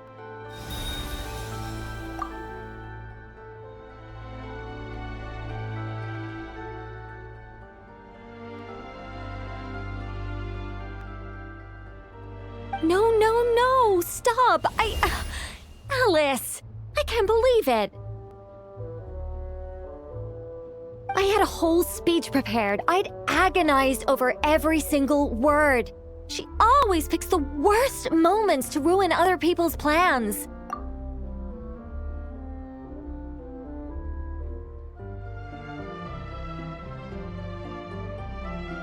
I'm so sorry about that. Alice took the liberty of devising some bespoke self-introduction magic for each member of the Hexen Circle. But I could have sworn I deleted all of the triggering conditions for it. How did it bypass everything? Oh gosh, this is so embarrassing. This is a very different side of Nicole than what we're used to. Is she not used to face-to-face interactions? Don't worry about it. We've seen that introduction magic once already, so it wasn't too much of a shock. Please go on, Miss Nicole. We'd love to hear what you have to say, or, well, communicate. Huh? Are they talking to this lady? But... Will you all promise to forget that horrendously embarrassing introduction? sorry, embarrassing. When?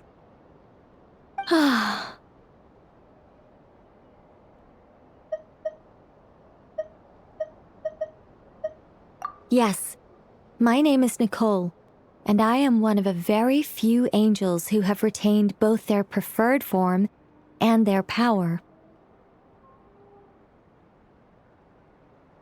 The Traveler and Paimon should be no strangers to this concept. There is another of our kind in Natlan. They call her the Lord of the Night. Right! Paimon remembers her! Yes. Well, I have retained more of my power than she. It's because I don't have a long-term duty to fulfill. To be more specific, no. We'll be here all day if I get into the specifics. Moving on. If I'm not mistaken, you are here because you wish to learn how one might reach the moon beyond the sky. That's right. Is that something you can give us any guidance on? Yes, I do know a way. It began with the Hyperboreans, who lived after the War of Funerary Flame. Blank looks. Maybe I should start with the background of the war. Or maybe not. It shouldn't be an issue. I'll fill in the gaps for you when we have more time. Anyway, after that war ended, the three moons retreated to beyond the false sky. The Hyperboreans were humans I once aided. they accepted the civilization and creations bestowed upon them by the angels. But despite accepting many blessings of the angels, many among them still held on to their faith in the moons. They were reluctant to accept the new order, even after the War of Funerary Flame. They sought to contact the moon goddesses beyond the sky and receive their guidance. But all three had passed away by that point.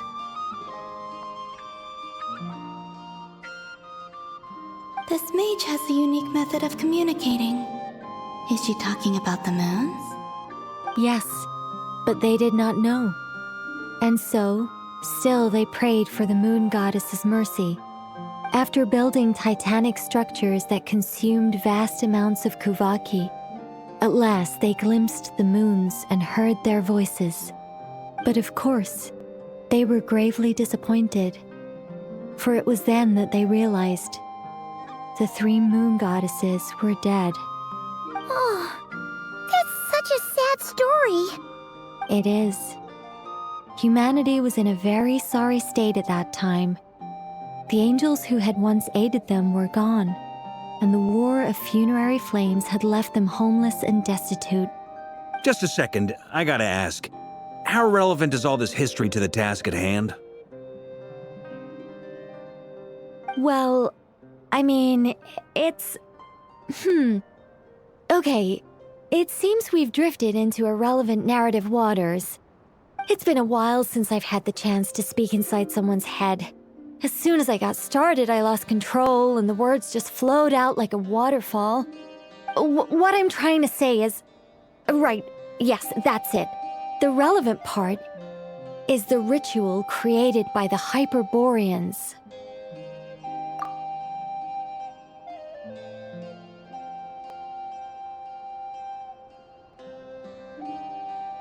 The fact that they bypassed the false sky and saw the true moons implies that they successfully built a connection between Tyvat and the outside world.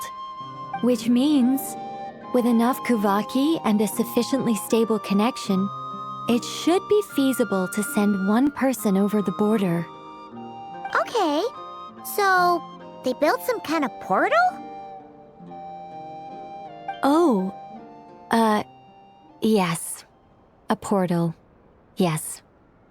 Is something wrong? You sound disappointed. I just didn't expect you to summarize it so well. It turns out I could have said all that in one word, if only I'd managed to think of it. No, please, it's fine. This is invaluable knowledge. I'll be sure to record and preserve everything in writing. Oh, really? Well, in that case, I suppose I could backtrack and add some more detail. I did gloss over a few things so far. Whoa, time out. Let's summarize what we've got first. The Hyperboreans were the last ones to use this method, right?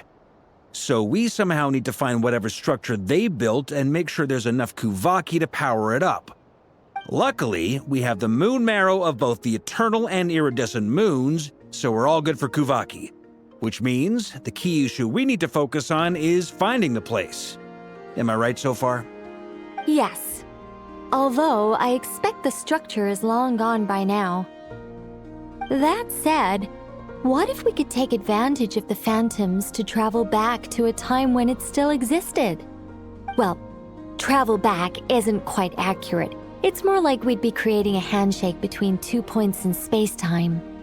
We wouldn't even have to pick a time when it still existed. It could just be a time when it still appeared in phantom form via projection, or we could project our own phantoms, fold them together, and... You look lost. Was that too hard to follow? Yeah, things got a little, technical there. Paimon's brain is reaching capacity. All right. Let me think about how to put this more simply. Okay, got it. Over the next few days, I'll search for phantoms that we can use. Once I find one that meets the criteria, I'll let you know and we'll regroup. By completing certain rituals, Specific individuals will be able to enter the Phantom and make it to the Hyperborean structure. If everything checks out, and it looks feasible, we'll just need to wait for Moon Prayer Night, and we can send the Moon Goddess back home. I'm really skimping on the detail here. Is this making any sense at all? I think so. For now, we'll just wait to hear from you. Yes. Basically, yes. Great. Counting on you. In the meantime, we'll focus on finding the Moon Goddess's name. My name? Are they looking for a way to stop me from disappearing? Excuse me, Miss... Go on, Miss Nicole. This conversation was a little all over the place. I didn't catch your name. I am Lauma, of the Frost Moon Scions. Ah, I did wonder. I noticed that you listened very intently when I spoke about Hyperborea and the moon's history.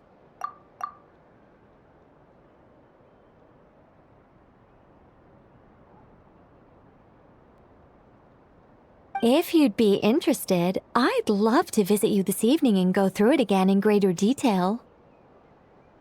Also, if you were serious about making a record, it would be too risky to simply write down the raw details as is. I would suggest some tweaks. Maybe rewrite the stories as fairy tales or fables, perhaps even prayers. Anyway, we can cross that bridge when we come to it. So, see you later then? Oh, and no need to prepare anything.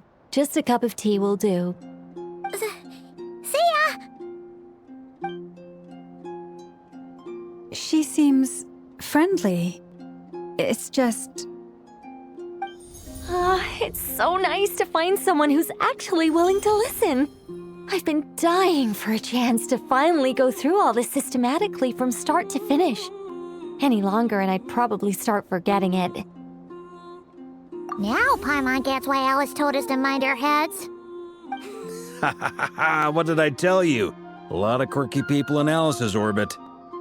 Now then, the next order of business is, where do we start looking for the Moon Goddess's name? Maybe the rest of what Nicole has to say might give us some clues. Once I've heard her out, I'll summarize the salient points and share them with you all. I'm also inclined to review our other documents. Yes, our faith was first established by our Hyperborean ancestors, but many of the more factually accurate records are from after Kuthar's birth. Sounds like we're gonna follow Columbina's journey through Tyvat, huh? In that case, we'll start by heading to the Frost Moon Enclave. Sounds like a plan. Take this with you. I'll see about getting in touch with the Fatui. It'll probably just be Arlecchino and Sandroni again. They're the only ones who would want to help. Thank you, Mr. Varka. Don't mention it. Honestly, I'm more comfortable dealing with the Fatui than prying into the details of a young lady's childhood. Catch you later. I should follow them, just in case there's some way that I can help.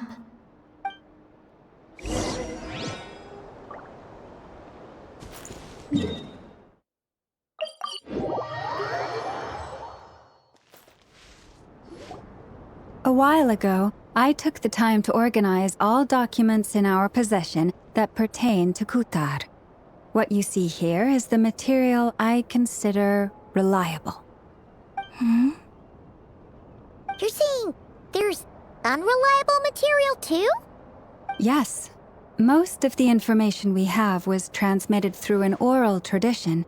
Inevitably, some of her stories were mythologized and deified over the years through countless retellings. That's why I organized them into reliable and unreliable. There's no sense seeking answers in history unless we can ensure the veracity of the historical record. Makes sense. All right, let's take a look through.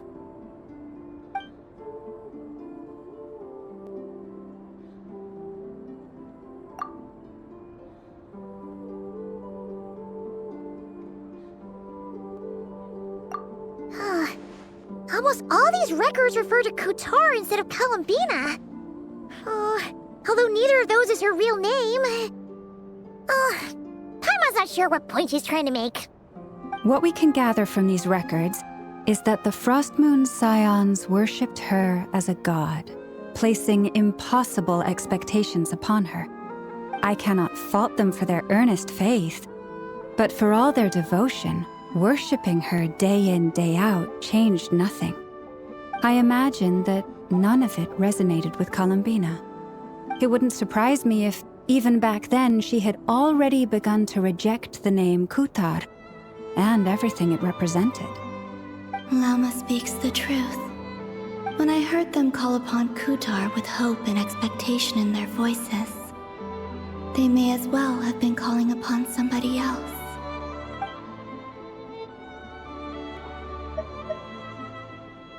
Well, that's a bit complicated. I looked at the level of detail, perceived authenticity, prose style, and how realistic their portrayal of Kutar seemed to be.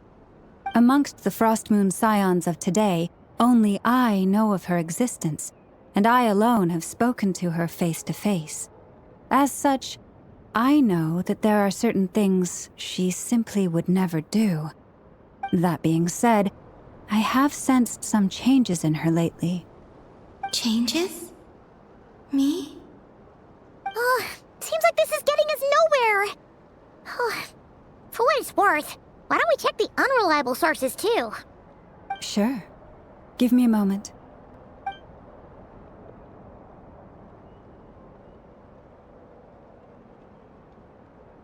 Exerting but a fraction of her divine might, Kutar sheared a great mass from the snow-capped mountain and cast it into the sea, upon whose surface shone the mirror image of the moon. Thus was formed the island of Hisi. Yeah, right. That doesn't even begin to pass the sniff test. The 3 moons are not but lies through and through. Only one moon has ever shone for us, and Kutar is her name. The vast majority of ancient texts are filled with fanciful tales like these. I trust you understand my criteria a little better now. Kutar did not speak, merely gazing into the distance in silence. And where her gaze landed, this was her prophecy. Clearly, whoever wrote this text never even met Kutar. Otherwise, they'd know that her eyes are always closed. What about you, Traveler? What are you reading? Come on, let Paimon see. The child wished to build a wooden nest with which to shield the fledgling bird from the cold. But being so young and lacking in strength, the child could not snap the branches from the trees. Kutar was passing by. Upon seeing the child, she summoned forth the Kuhenki, who built a beautiful nest for the child. I remember that. Not knowing the meaning of Kutar's divine intervention, the child dared not to respond, and thus ran home to call their parents. But Kutar was gone. The Moon Chanter declared the event a miracle and took the nest as a relic, placing it on high for all to see. The child was named as one favored by the goddess and was greatly respected amongst the people. Yet, no further miracles were bestowed, and this matter was forgotten in but a few years. Any thoughts after reading that? Yeah, Columbina probably just wanted to join the kid in making nests. I'd originally considered this a fabrication, because Kutar did not perform any similar actions in subsequent records. But now that I think about it, it does seem like something Columbina would do. It's just that...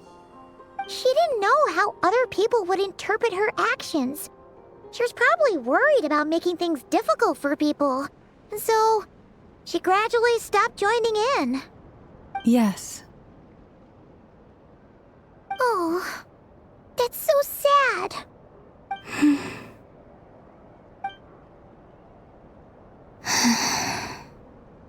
And now, I can make no such gestures of warmth, even if I want to.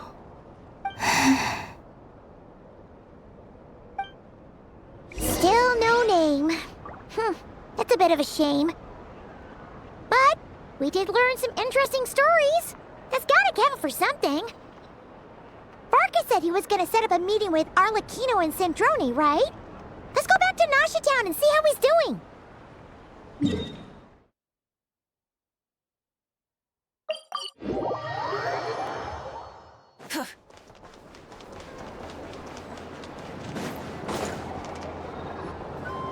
Let's see. There's Varka. Oh, and it's Durin and Albedo too. Yeah, this is pretty much the same place we bumped into each other last time. I convinced them to stick around a little longer. We were all waiting on people, so I figured having a little company would help pass the time. Ah, so you've been waiting for us? Does this mean that you've already arranged things with the Fatui? Sure does. Now you're back, we can go meet up with them together. How'd your investigation of the Frost Moon Enclave go? Well, we didn't find out Columbina's true name. But apart from that, it went pretty well. Aha, just as well that I didn't tag along then. I'm sure our moon goddess wouldn't want every man and his dog knowing all about her private life. Still, desperate times, desperate measures, I guess. Someone had to do it. So, Varka was waiting on us, but what about you two? Are you waiting for Alice? Oh, no. We already met with her. We discussed that experiment I mentioned to you last time. Oh, and she also handed me this communication device.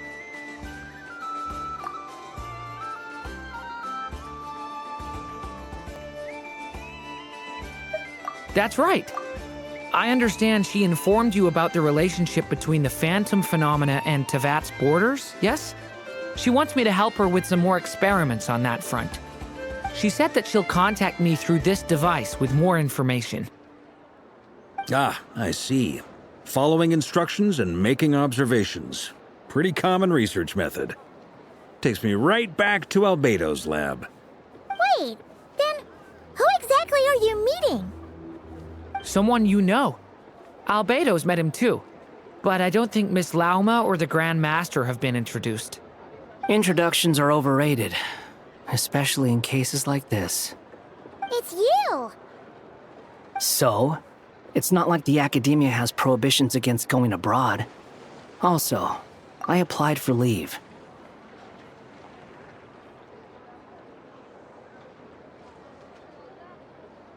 I've been writing to Hat Guy since obtaining a human form. I've already brought him up to speed on everything that's been going on in Nod Krai. Hat Guy?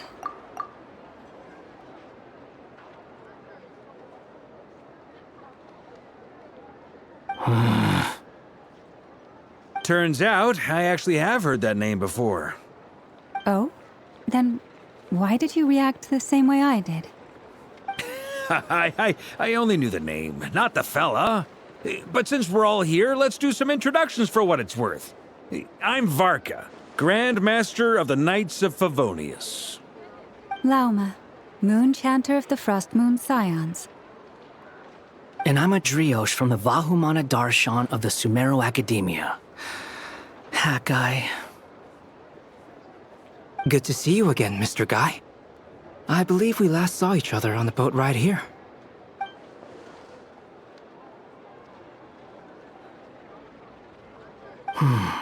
Mind you, the only reason I came here is because there's someone I want to look into. Who's that? The Doctor, also known as Dottore, second of the Fatui Harbingers. From the tone of your voice, it sounds like there is bad blood between you. I was reviewing our archives and noticed that a lot of information about him was missing. Left a bad taste in my mouth. That's all there is to it. Dottore, or Zondique, as he was then known, once studied at the Academia. but he got kicked out before he could graduate.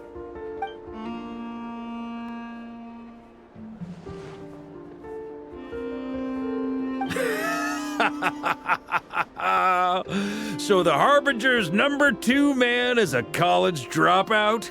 How embarrassing for them. Last we heard, he was planning something. We actually heard that a few times before, even coming to Nod Krai, but we haven't seen a trace of him since we got here. He only appears when something interests him. For all we know, he might have left already. But the fact he did something here at all is worth noting. It'll fill a couple extra lines in his file. Why does it sound less like a file you're writing and more like a criminal record? Anyway, we were just about to meet 2 of the other Harbingers. Want to come along? You might learn a thing or two about him there. Sure. Even though they're Harbingers, well, they're old acquaintances of ours, so, you know, when you talk to them, try to be... I got it. The Frost Moon Scion's relations with the Fatui remain tense. Forgive me if I do not attend. In that case, we'll continue assisting Miss Alice with her experiments. Good stuff. Everyone's having a fruitful time. All right, we better get going. I'll lead the way.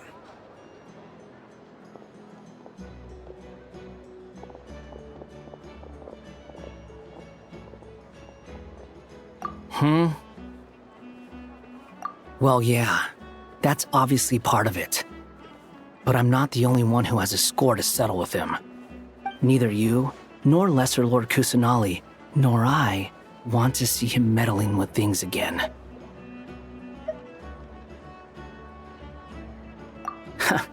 What's the hurry? Don't worry. Pigeons always know which way home is.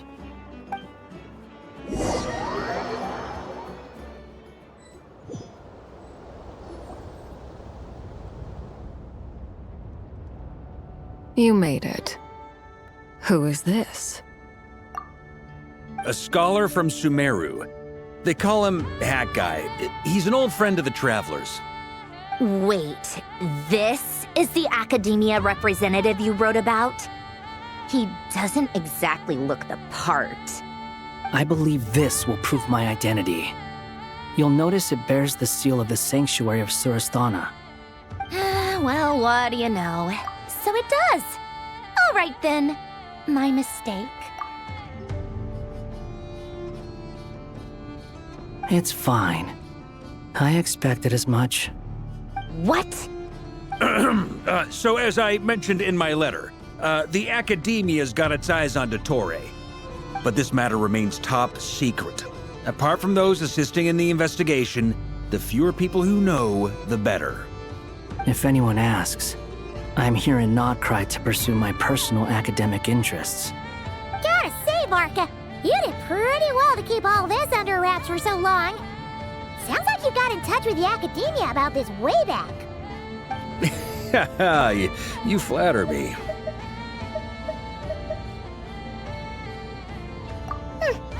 Where do I even start? Remember that time we fought Rerir at Star Sand Shoal? He sure let me have it then, didn't he?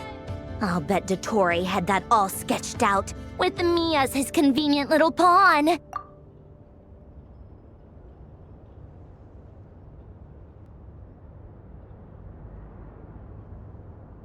He could not care less about us if he tried, but hey! The feeling's mutual. Does Dottore really strike you as the sort who values his relationships with his colleagues?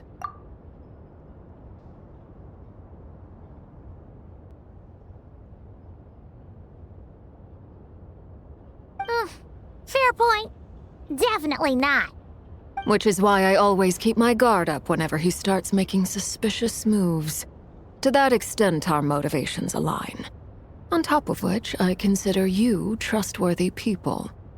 Now, back on topic. In the wake of the Reikir of Solnari episode, Sandrone and I grew suspicious about Dottore's complete inaction during the entire affair. So we tried to find out what he'd been up to, but unfortunately to no avail. He never lets anyone in on his plans. The more he cares about something, the more secretive he gets. Indeed. Perhaps he believes that by keeping a low profile, he can avoid trouble. But that trick isn't going to work on his colleagues. Yeah, I mean, he's been researching the ancient moon's remnants. And he's been trying to get his paws on the moon marrows. Only an idiot would believe he doesn't have something more planned.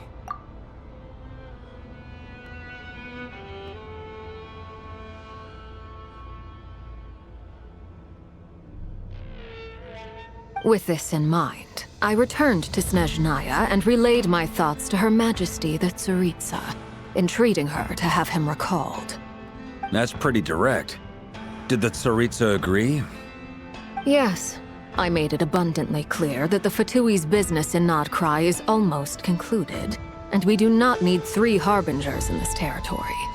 Her Majesty concurred. Accordingly, Dottore has returned at her orders.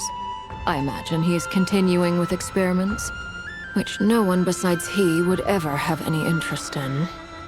Common sense might mean nothing to him, but he's not stupid. He knows that no good can come from opposing the Tsaritsa. Smarts alone won't get him all the way. He needs the Rooster's resources and Regrator's Mora, both of which the Tsaritsa can strip from him by waggling a finger. But doesn't he have a track record of publicly following orders while going against them in private? He probably has it down to a fine art by now. Wouldn't put it past him. We worked together on a research project once. Only briefly, but it was enough to show me that we're fundamentally different people. He has no interest in doing things methodically, stage by stage. His thoughts jump all over the place, and the moment his curiosity is satisfied, or he gets the results he wants, he disappears. The only similarity we share is that, once we set our minds on doing something, we will see it done. Whatever it takes. Oh, we definitely saw some of that in your battle with Rerir. You got so competitive. Ugh, do not remind me.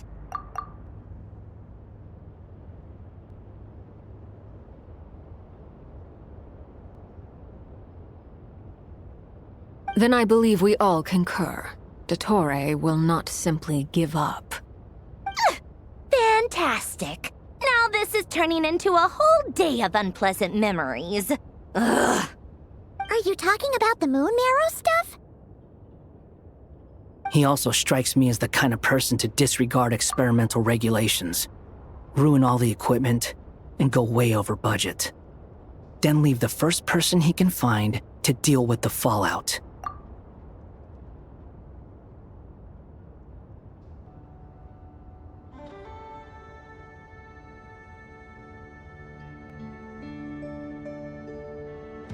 Exactly! This one time, he was running some high-temperature experiment and the substance exploded. But does he care? No! He orders his subordinates to open the device so he can observe the results, which causes the gas inside to leak out. That gas was poisonous! If I hadn't been there, who knows how many people might have died? And after all that, he left! While I was still cleaning up after his mess. What a waste of time, he said. Waste of time? The nerve! He wasted my time! You've been bottling that up for a while, huh?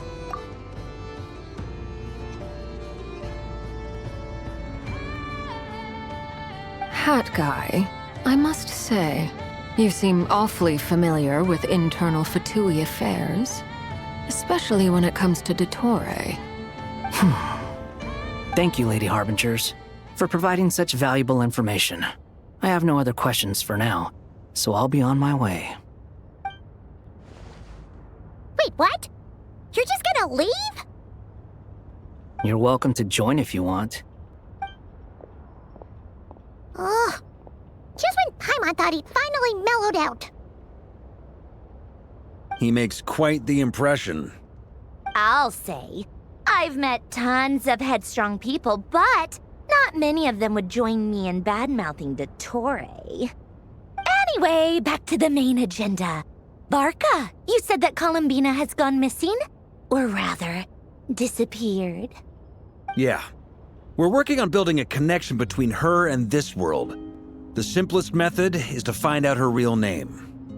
I've actually asked her that question before, but she said she didn't know. Considering our relationship, I doubt she was lying to me.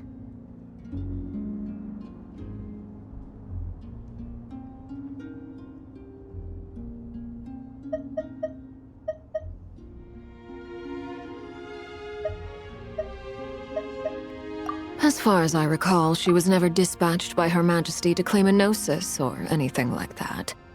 The Tsaritsa's plans had long contained a place specifically for her.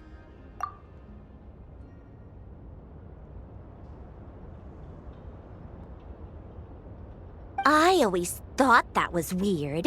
What could she do that the rest of us couldn't? Knowing what we do now, it's probably something related to Kavaki, right? More than likely. When she first arrived, Columbina would often go to Her Majesty and ask when she could start the task assigned to her. But Her Majesty always gave the same reply. The time has not yet come. So she spent her days in Snezhnaya doing basically nothing. The Tsaritsa has summoned a beautiful blind maiden to be a harbinger, giving her the third seat by virtue only of her enchanting voice. It was a dumb and stupid rumor, but the reality of the situation made it hard to refute. And what happened after that? I imagine she stopped caring. She no longer seemed to care why she had been recruited, and Her Majesty never gave her any missions, so she just continued to sing in the flower garden. For my part, I was busy. So busy, in fact, that watching someone be that idol had me fuming. But still, I got the sense that she had long been used to a life of other people claiming she was needed when she wasn't. I just felt that having a place to stay would cost me something eventually. And so I waited quietly for the day that I would have to pay the price. And on the other end of that spectrum, you had me. Someone once told me that I had the lousiest work and the toughest luck. That's a good way of putting it. I forget who said it, but those words have always stuck with me.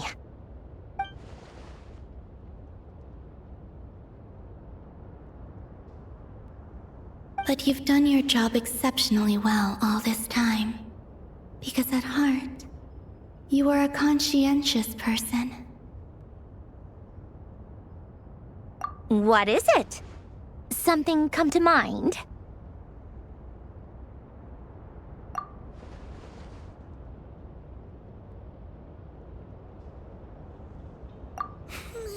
That makes sense.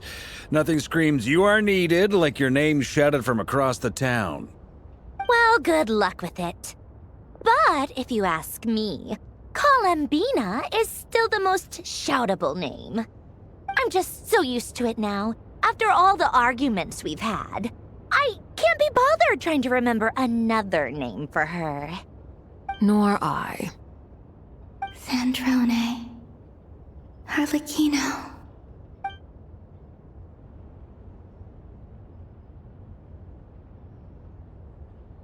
Huh!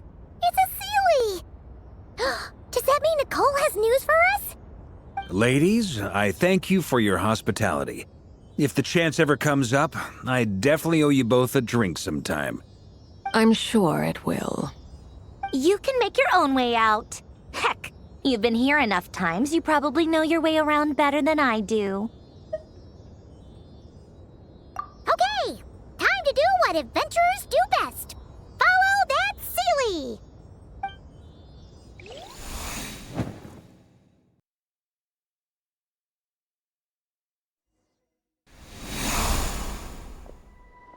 Here you are.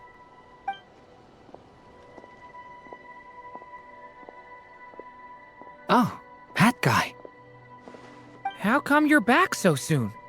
Did things go all right with the Fatui? Fine. Dotori's been summoned home by the Tsaritsa. Couldn't get much more than that. How about you? Any progress with the investigation? Unfortunately not. We've tried everything. Different phantoms, different locations, different points in history, but the results are the same each time. Abyssal monsters roaming the land. People crying out in despair, with no hope of being rescued. Every time I see it, I can't help but think, is this what it was like in Mondstadt when Dragonspine Durin attacked? And if I fail in the task I've been given, will I create yet another tragedy?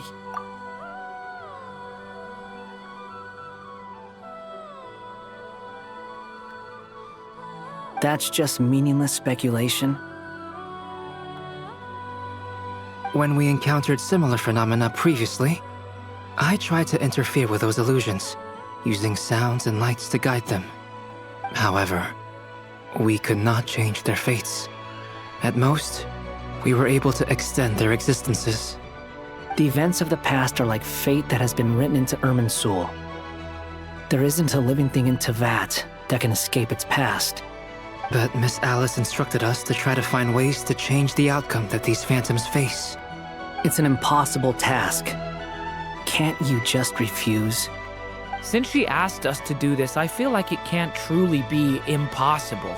Or if it is, well, mages can make the impossible possible. I could not have been born as Durin otherwise. But you also said that your past 39 attempts were fruitless. That's true. But you're still going. Yes. After this many futile attempts, surely you realize that you're not doing this because you still believe what some mage told you. It's because you want her hypothesis to come true. It's something you wish for deep inside. So, think for yourself about what you want to do. As long as you don't believe it's futile, it isn't. Yeah. Previous experience indicates that we cannot touch the phantoms, which limits the effectiveness of our interventions. If we want to clear this hurdle, we need to break this rule somehow. Same thought here. Following the same rules means repeating the same failures. Reducing ourselves to mere playthings of fate. So you mean we need to figure out a way to make contact with them despite knowing that we can't? Yes, and I suspect that's something only you are capable of. Everything in Tyvat is logged in Irminsul, but the withering that once occurred in Sumeru was a sign that the Great World Tree was being corrupted. This corruption allowed things that should not have existed in Tyvat to appear. This is tantamount to rewriting reality to an extent. You're saying abyssal power might be able to affect those phantoms? No one's ever tried it before. If you're gonna try it, it'll take courage. And you have to be confident that you can control it. Is anyone there? Has anyone seen my daughter? She's missing. I have to find her. I hear someone inside. Spargana? Are you in there?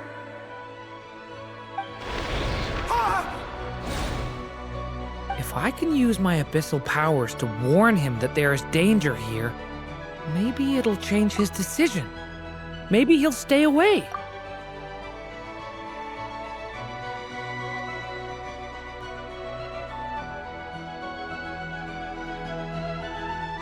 Yes.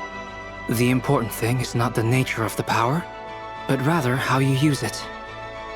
To intimidate and obstruct. Sounds about right for the Abyss. Let me try. I should be able to influence that thing.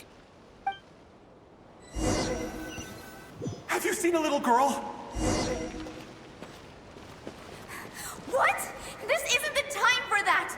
Just run!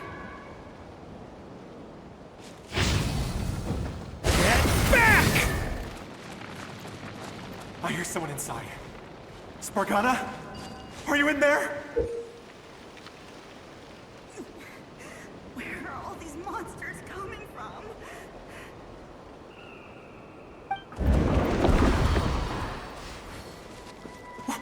What is this? Looks dangerous. I should get out of here.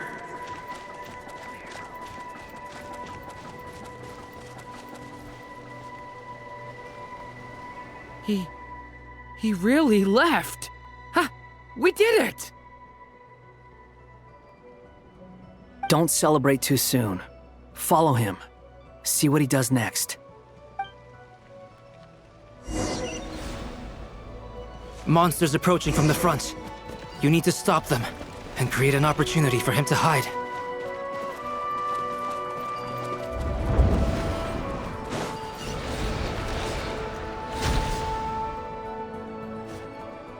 Help me!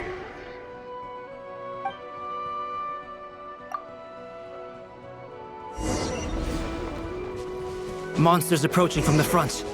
You need to stop them and create an opportunity for him to hide.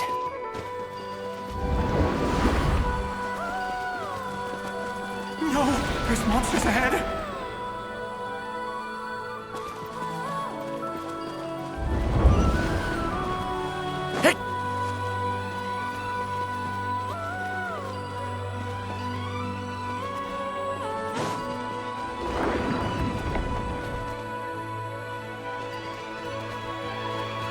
The monsters are gone.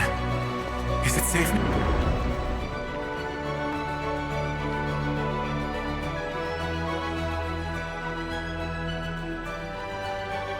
The barrier's gone too. How odd. Anyway, I guess I'll keep going. Quickly, let's keep up.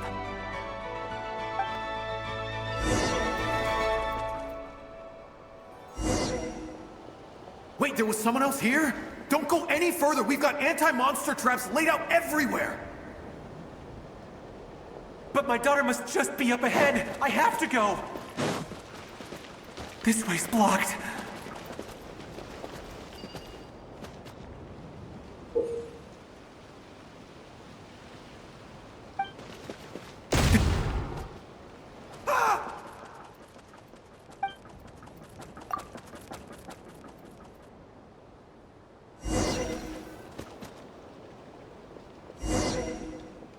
Wait, there was someone else here? Don't go any further. We've got anti-monster traps laid out everywhere. But my daughter must just be up ahead. I have to go. This way's blocked.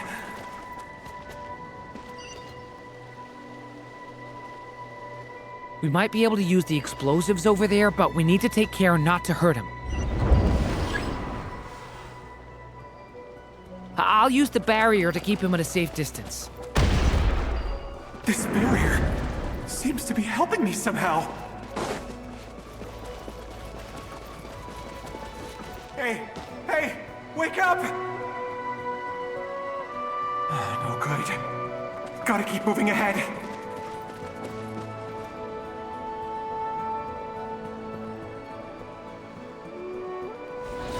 So many monsters! There's still a chance, Durin. Use the traps.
This is a new development. I've never seen this happen before.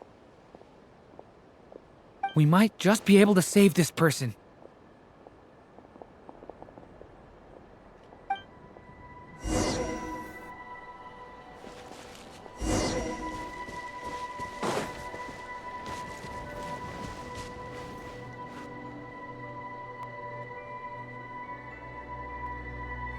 Hello there. Have you seen my daughter? Spargana's her name. She's carrying a large backpack. Get out while you still can, you fool. You won't find any survivors here. But I can't just leave her here. She must be so scared right now. Sorry. Wish I could help, but I haven't seen her. You'll just have to keep looking.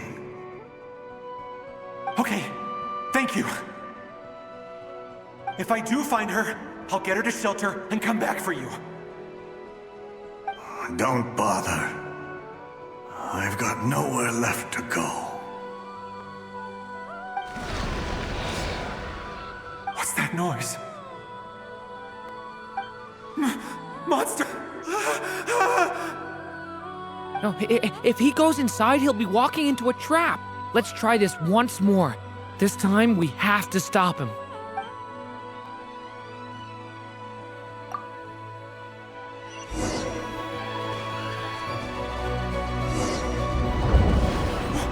Why? How will I know where Spargana's gone like this? You know what?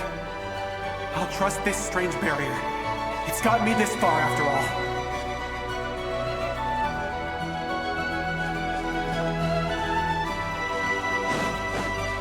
What? Hey! Let us out! Spargana, are you there?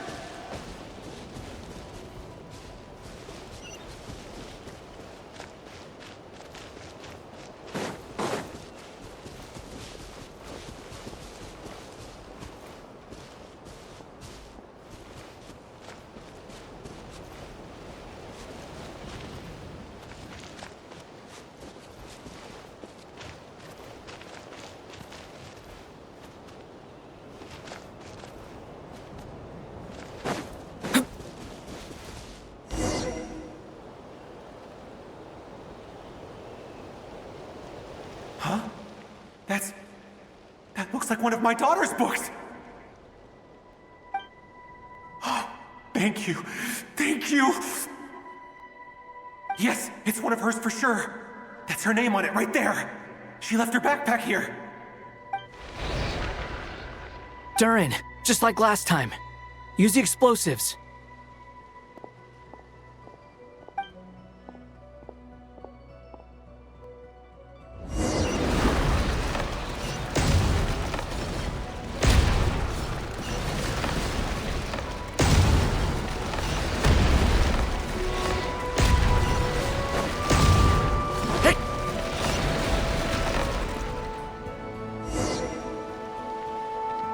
It won't work. There's not enough left. If he makes it in, he'll die. But then, this clue could be the key to him finding his daughter. It might not be the only one. Better he misses that clue than loses his life. I guess so.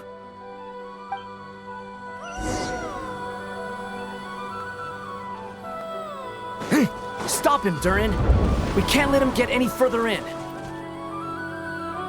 That's my daughter's book! She's passed this way! Why? Why won't you let me go in? I've searched and searched and searched just for this! But how will I find her without any clues? I no longer have anywhere else to go.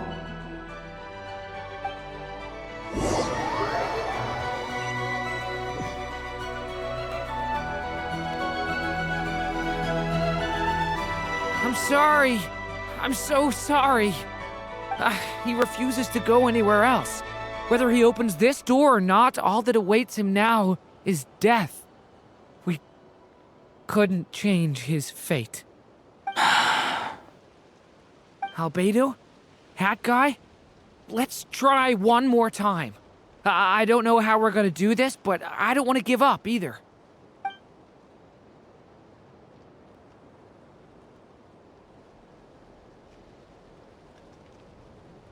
Why am I here? What's going on? All these scenes running through my head. Where are they from? Huh? What's going on? His reactions have changed. How many times have I... What's happening to me?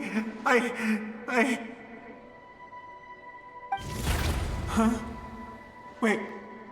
Who are you? You can see us now? I feel like I always could, but that I only just realized you were there. I'm sorry, I don't know how to describe what I'm feeling. But you were the ones guiding me using that marked barrier, right? I haven't done anything yet, but those monsters, those deaths, they feel like memories. Like things I really did experience.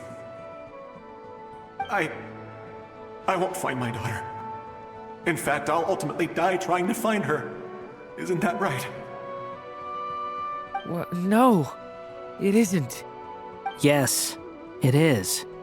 Even so, we're trying to find a way out of this. You've not seen my daughter either, have you? It seems she really isn't here.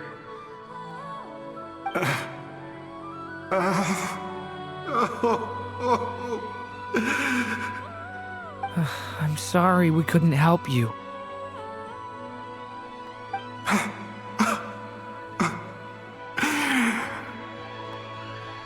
I'm just tired. Maybe this is destiny. Maybe it doesn't matter how hard I search.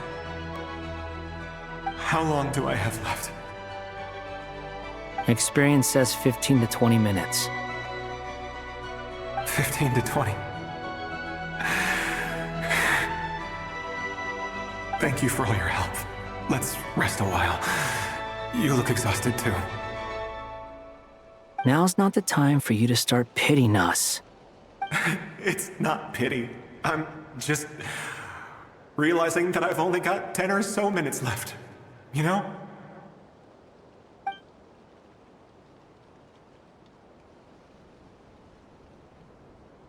You say you're from Mondstadt, yes? A place with windmills, where people enjoy limitless freedom? And you're from Sumeru, where they've built an academy into a giant tree? Yes. It seems you've never heard of either place. Those names are unknown to me, I'm afraid, yes. Have you heard of Hyperborea? I have, but I heard that it was destroyed in the distant past. I see. That was where my ancestors once lived. What about Delphi Pytho? Was it later rebuilt? I've never heard that name. Then what about Salvindagnir? I have seen that name on stone tablets on Dragonspine. But I'm afraid the only things left of that place are its ruins. I see. Sure enough, there was no way to turn this around, huh? I'm sorry. I was the one who asked to chat, but it seems like we're too many ages apart. There's barely any common ground to start from. It's all right. We did hear something new, at least. From how you speak of your lives, things must be going all right for you, I guess. They are. Mondstadt is a place of freedom and happiness. There's a lot of good people in the church and the Knights of Favonius, and even outsiders find that it's an easy place to feel at home. We have festivals a few times a year. Everyone gets together to drink, sing, and be merry. Sumeru is a lot more uptight. Not really the kind of place where you can relax. It's a nation fraught with problems wherever you look. But if all you want in life is to seek knowledge, I guess it's pretty much paradise. That's wonderful. In other words, after this all-devouring black tide passed, Humanity did not merely avoid extinction, but rose to build prosperous civilizations anew. I mean, I can see you all right now. That must mean the future isn't a total mess, right? That's true. Well, time's almost up. Let's part ways, I think. Might be best if you don't waste too much time on me.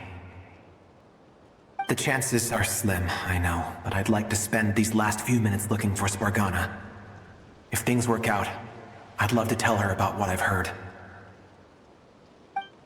May we meet again. Well, or not, most probably. In that case, may your wishes come true.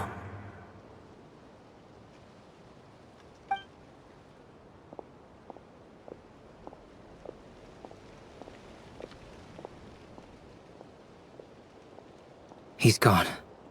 In a few minutes, he will meet the end that was his to begin with. The ending of this tale did not change, but I believe that we've just made the most progress we have yet. May your wishes come true. If only it were so simple. Hat guy, could I ask you a question? You've never talked about your past. It seems complicated, and it weighs heavily on you, too. Would you be willing to tell me about it? I mean, sometimes it's better to get things out in the open. Take that guy we try to help, for instance. At least he said goodbye with a smile, right? I know about Albedo's past. Our experiences are very similar, and he created me. As for you, you're my first friend, and you've witnessed every step I've taken. But by comparison, I know nothing about you. Either way, I mean, we're still best friends. But if I knew more about you, I might understand your thoughts a bit better. I've told you about myself. I'm a student at the academia. And what did you do before that? Prepared for the entrance exam? All right. If you really don't want to talk about it, I won't press you any further. I was a puppet built from the branches of a white tree, using technology left behind by the Conrian schools of mechanical engineering. A white tree? You mean an Irminsul tree? Yes, a branch of Irminsul that was once connected to the main tree.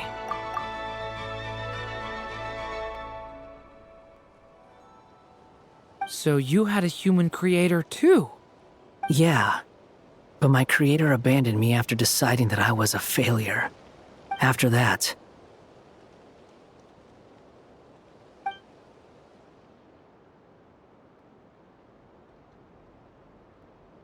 Durin. Resisting the influence of the Abyss, suppressing the urge to destroy, trying to do the right thing. None of these things are easy. But no matter how hard they are, trying to rewrite past wrongs is far harder. You asked me if you would create a new tragedy if you failed. I told you there was no point speculating about that. But the real answer is, yes, you absolutely will. That guy. But at least you've got people here to help steer you away from the wrong path.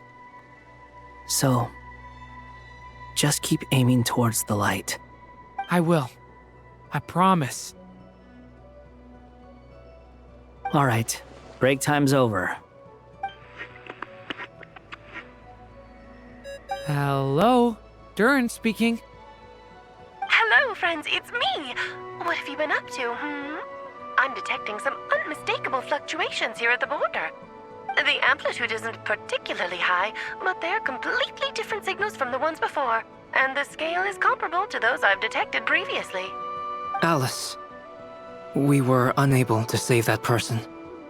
However, he appears to have retained a portion of the memories gained through that cycle, and was able to hold a conversation with us. I see. Well, that is rather odd indeed. It definitely merits further attention. Could I trouble you to keep trying the same approach? I need to gather some more data. Counting on you. I should probably have Nicole come and check this out as well.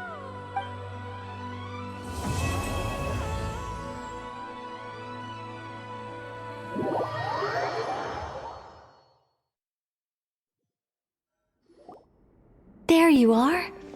I was worried you might stop to collect treasure chests opened by the Seelie along the way. It would have taken you so much longer to get here. Another conversation I cannot hear. I am delighted to see that you understand what takes priority, and that your adventurer's instinct has not swayed your resolve. Really, I must applaud you for it. You should know.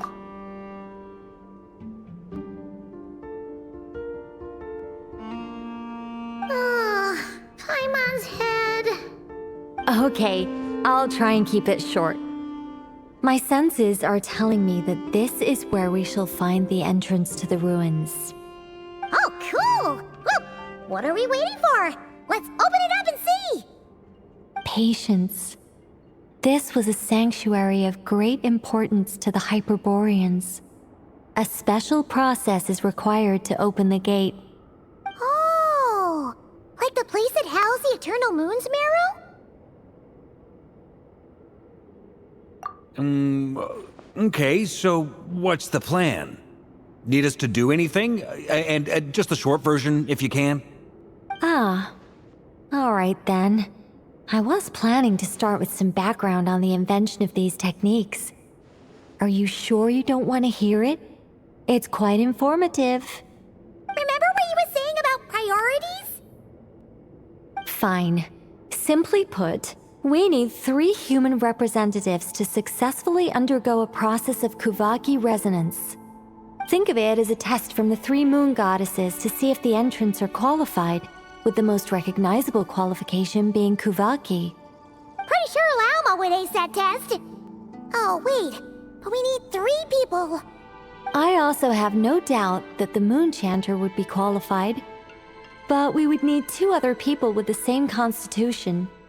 Therefore, the most feasible method is not so much to follow the rules, but to figure out how the test functions and find a workaround. I've done some research, and it turns out the mechanism is rather crude. We'll simply need humans to stand before it who have sufficient Kuvaki energy within them. I'm with you so far. How do we get the Kuvaki in them? The easiest way would be transfusion. Take some Kuvaki from Nod Krai's soil, put it into the bloodstream, and get it circulating in the body. So we're going to cheat on the test? Precisely. There are other methods, but this is the simplest one. Cheating the system is much easier than trying to hide from it. Huh? Sorry? Does the idea of cheating upset you, Miss Lauma? No, that's not it. I suddenly had an idea. Ooh, what is it? It's about Moon Prayer Night. I figured out a way for Kutar to join in the festivities. Huh? But as Paimon said, we need to have our priorities straight. Let's get back to the test. I'll follow up with Nefer on the festival arrangements. Oh, okay. Anyway, is this really the best method we have? A Kuvaki transfusion sounds dangerous, no matter how you slice it. If you think that's dangerous, wait till you hear the other methods. I'd be more than happy to go through them if you'd like. There are several. No need, we're good. Let's go with this one. Very well. Kuvaki transfusion it is. Now, I should mention that the risks can be greater or lower depending on individual compatibility. It would be rash to simply infuse the Kuvaki and hope for the best. If the body rejects it, the reaction can be quite severe. The symptoms are similar to another condition that some people living here suffer from, known as congenital Kuvaki sensitivity. So, before we execute our plan, I will perform a simple test of my own to see who is compatible and who is not. Once that is done, we will have to complete the resonance process as rapidly as possible. The participants must remain stationary while the Kuvaki circulates and bonds with them, and they mustn't eat or drink anything. What? No eating or drinking? That's some hardcore fasting. They'll all be monks by the time they're through. 3 days. Oh, that's so long! And we still need to find 2 more people who are not just compatible, but also willing to volunteer. Fasting? What are they talking about? Really? Don't you want to think this through? Haha, count me in too. 3 days without food? I can handle that. Miss Nicole has made it clear that this is the easiest way. The way I see it, there's nothing else to discuss. It's time to step up.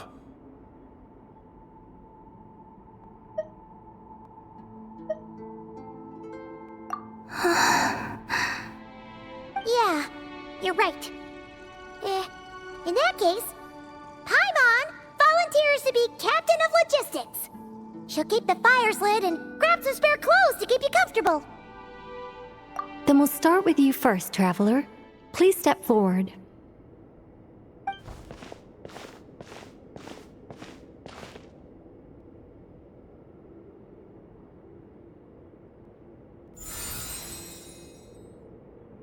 How's it going? Do you feel anything?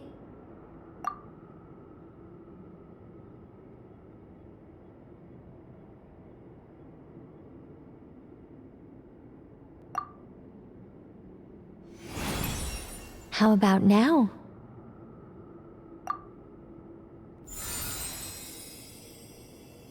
And now?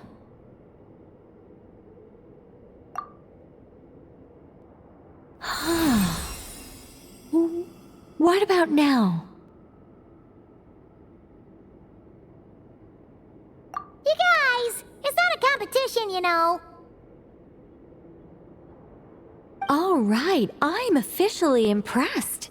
Even as a descender, you can withstand far more than I imagined. It's like I summoned a giant stone titan to arm wrestle you, and your arm hasn't even moved an inch. In my last attempt, I infused 5 times the amount of Kuvaki required. Yes, safe to say, compatibility won't be an issue for you. You're eligible to join. You're next, Mr. Varka. Sure, here goes nothing. All right, I'll start where we left off. 5 times the required Kuvaki dose. Whoa, whoa, whoa, hey, wait a minute.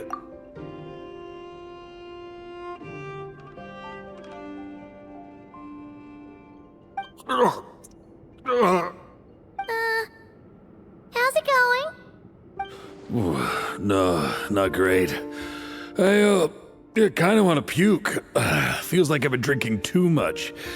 A few bottles of wine, then a big stein of Dark Horse, with some hard liquor from Liyue mixed in.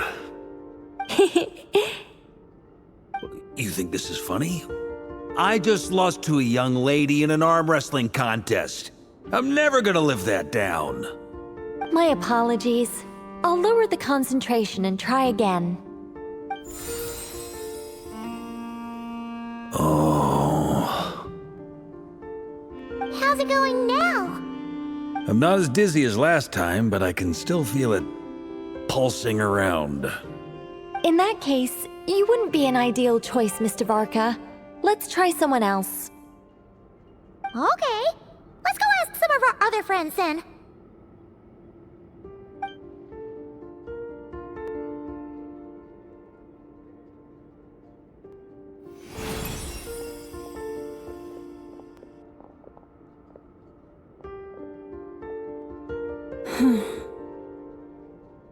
No surprises here, Miss Moonchanter.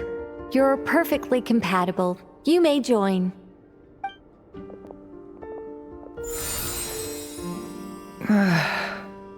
I'm getting a slight headache. Shame. You were so close. Whoa! Time itching all over!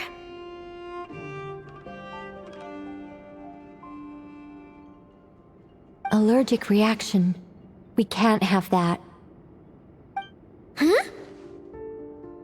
Well, are you gonna start a what? The Hexen Circle is an organization that cares for and protects children. We will not have them do dangerous things. Not even tests.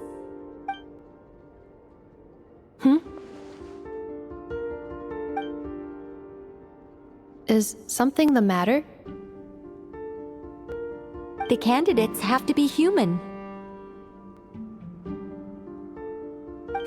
I guess that rules me out too. Huh. Everyone except the Moonchander got beaten. Guess I don't need to feel so bad after all. I mean, looks like this isn't gonna be as easy as we thought. Perhaps I could ask for volunteers among the Frost Moon Scions. I'll see about talking to some trusted Lightkeeper colleagues. Itlua springs to mind. In fact, I think we had some former Frost Moon Scions join our ranks recently. Can you give me the scientific explanation for how the test works? I can probably make some kind of test bot. Then we can just zip through Nasha Town, going up to people and pressing a button to check their status. Wouldn't that be way easier? No. Wow! No elaboration for once. How about I contact the Knights of Favonia's garrison in the Wave Chaser plane? Shame that Lohan's already left. And that guy's even tougher than I am. Strange. The moon goddess is clearly revered by many people. So why is she on the brink of disappearing? She mentioned that the world has rejected her from the very beginning. And when we fought the Raihir of Solnari, it seemed like she exhausted her power for our sake. Also, I'm not sure revered is the right word for how people feel about her. Gratitude, certainly. For my part, anyway. It's basic reciprocity. She helped us, so she deserves our help in return. Yeah. Even though she looked like she didn't care, she still saved a ton of people, including me. A review of the relevant data leads me to conclude that Miss Columbina is a good person. Yep, you bet! They really think so? I'm super surprised that Columbina isn't her actual name, though. I think it really suits her. It's light and graceful and... yeah, just a really pretty name. I know, right? Unfortunately, that's not our decision to make. Columbina. That was the code name the Fatui gave me. But it also came up in the song I heard when I was born. But... is that really all there is to it? What do I truly think of my own name? Is there anyone left who will still call me by that name?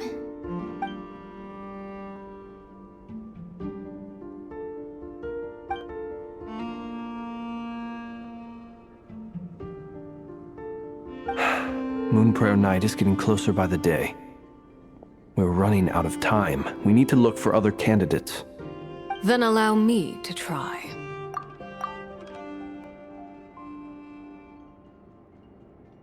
Huh? What are you doing here? You contacted your friends via the Adventurers Guild. Sandrone has been keeping an eye out for something like that, so she informed me. Since I have the ability to accommodate a moon marrow, I should prove to be a suitable candidate. Arlecchino. When can we begin? I see. We can begin right away.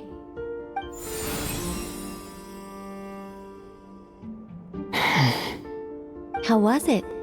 Did you feel any discomfort? Not at all. Then it seems we shan't need to look for additional candidates after all. Great! Cool. Alright, like Paimon said, the rest of us can take turns making sure the three of them stay warm and comfy. Then, my job is to take care of the caretakers. I will ensure everyone receives food and accommodation. I'm ready as well.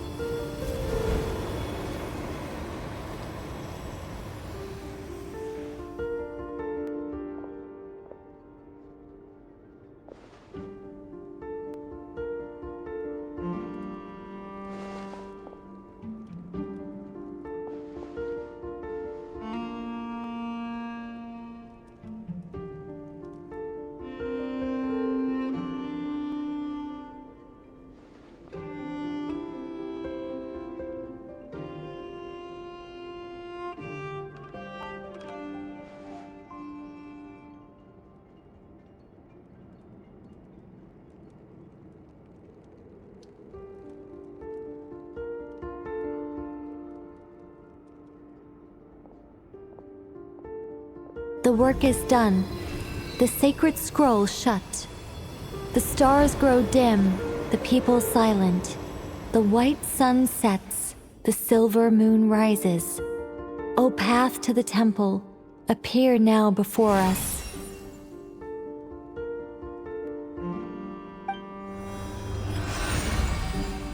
Wow!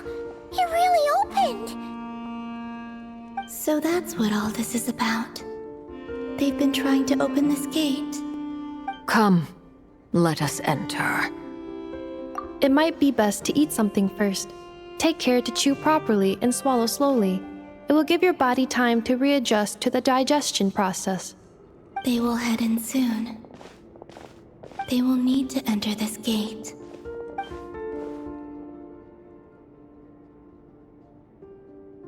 Huh?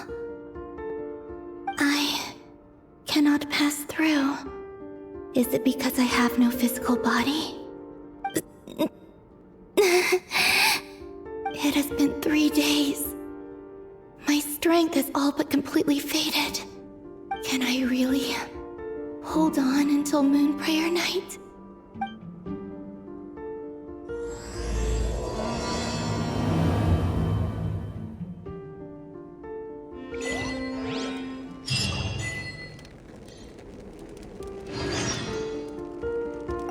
I have confirmed that you are all in good health.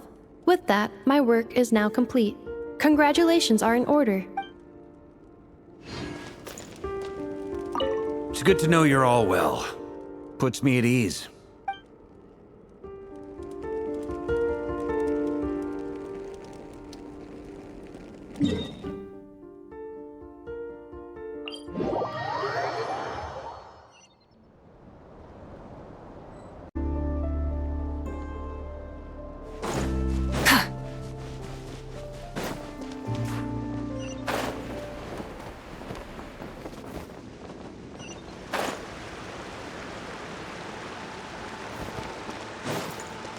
Rise with the sun!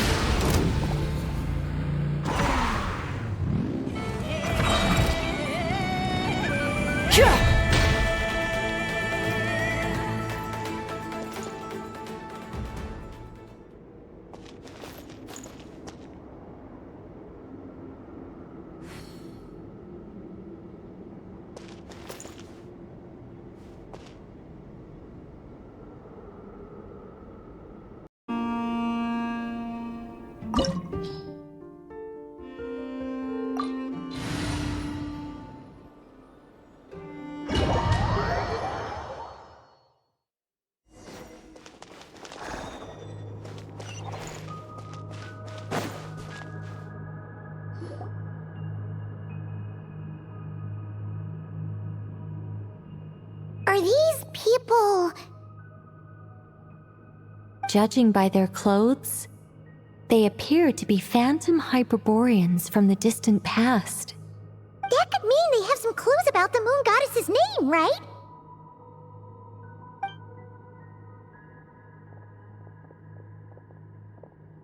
Hey there! Could you tell us what the moon goddess's name is? Sorry. That's probably a weird question, huh? How do we explain this? The moons are long gone, and their goddesses are dead. Their names no longer mean anything. When a new moon goddess is born, we will surely know her name. We have used every last resource at our disposal. All that remains is to wait, patiently and quietly.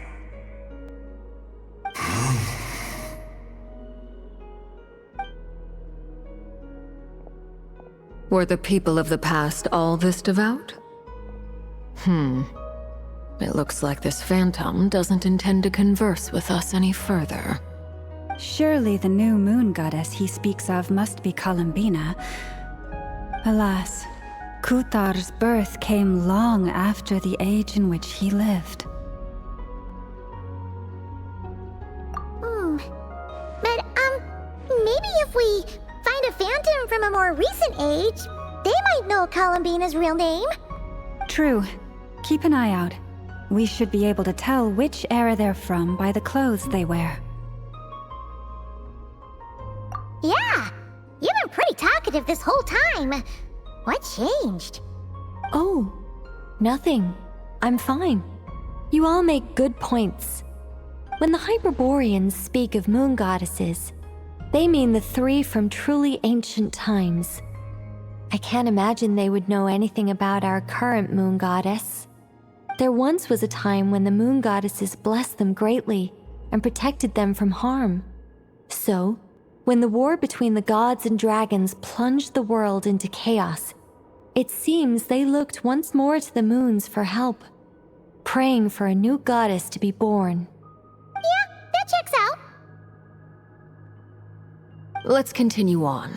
Who knows what else we may discover?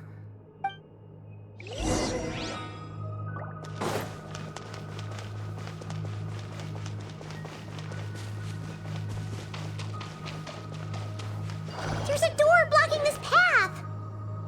Not a problem. Try this.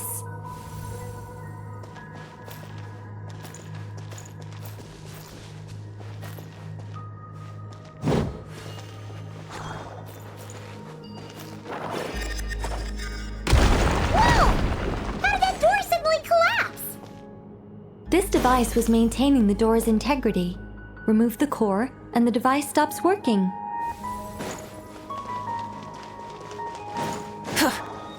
Is this our destination?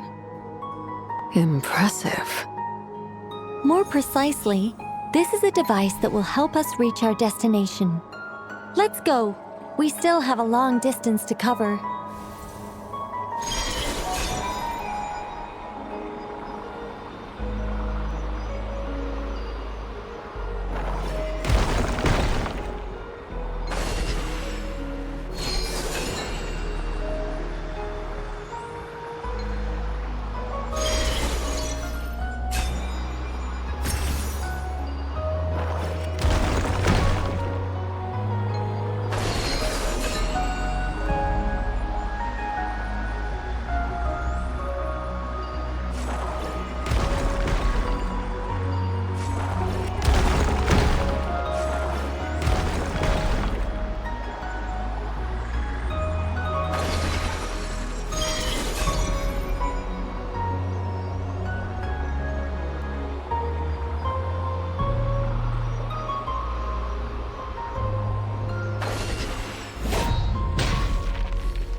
Let's try that device again. Remember the door from earlier?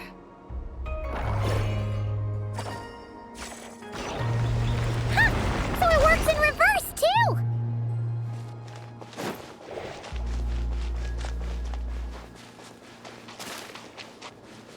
The humans we see are all phantoms, but the monsters are real. What a fascinating place. There'll be plenty of time to admire it later.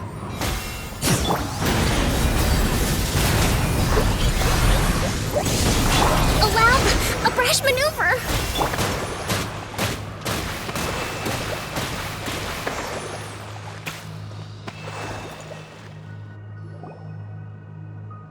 Ooh, there's a whole bunch of artwork in here. Seems pretty old. Nicole, this is probably your area of expertise. What do all these paintings mean? Let me see.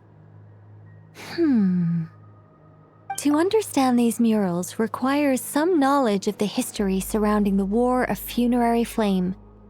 I shared a little of this with Lauma before. Yes. I think I follow. The dispute between the Moon Sisters, the transformation by Nibelung.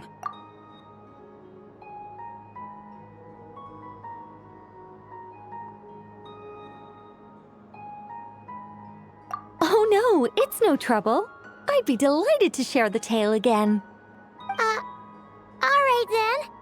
Tyvat's 3 moons and their goddesses were brought into being by the will of Nibelung, the then ruler of Tyvat. But when the heavenly principles came, they changed the world completely, down to its very foundations. The moon goddesses were nowhere near strong enough to challenge this entity, but the heavenly principles did not view them as heretical entities that had to be removed. Essentially, the three moons existed to keep this planet alive and operational, which did not directly conflict with the heavenly principles' aims. Nevertheless, the inherent precariousness of this arrangement would soon be revealed. Nibelung returned, yes. He did, and thus began the War of Funerary Flame, a battle for dominance between Nibelung and the heavenly principles.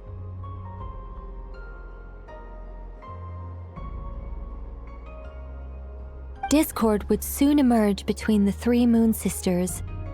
One would voice the opinion that they should follow Nibelung, for it was he who first hung the moons in the sky. Another would argue that taking sides in the conflict would only bring the world closer to ruin.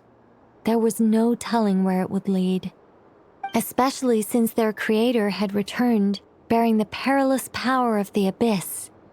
Nibelung would eventually discover their disloyalty. He had all three imprisoned before transforming the moons into weapons with which to fight against the heavenly principles. What? Weapons? Yes. The very moons that had once defended the planet became instruments of death and destruction, striking terror into the hearts of all living things. And although the heavenly principles and the three moon sisters had once been at peace, it now seemed that the moons posed an unacceptable threat to Tyvat. It is possible that the heavenly principles did not know of the goddess's imprisonment. If so, the weaponization of the moons would surely have been viewed as an intentional breach of the peace agreement. Regardless of who knew what, when, the heavenly principles shattered two moons and flung the other beyond the skies.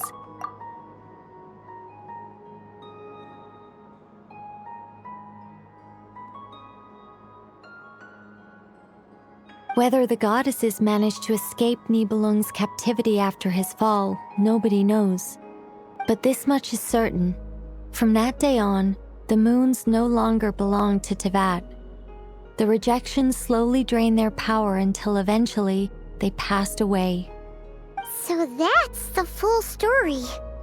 You say the moon ceased belonging to Tyvat from then on. Why then would Columbina be born here?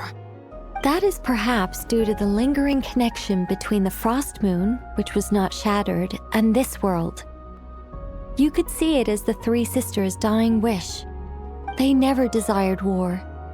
All they ever wished for was to protect this land. I see. If the final fate of the three goddesses is as you say, then Columbina faces the same grave danger.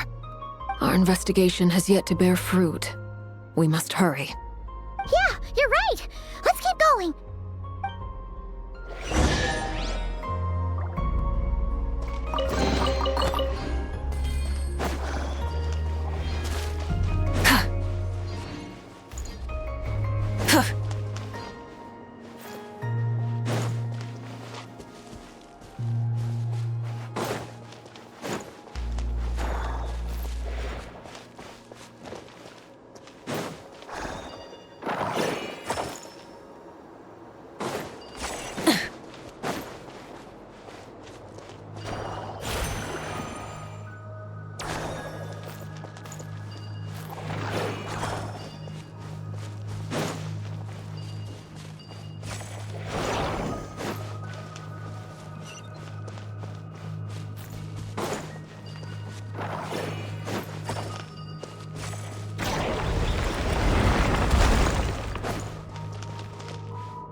Should we trust him to keep his promise? We have to. There's nothing else we can do.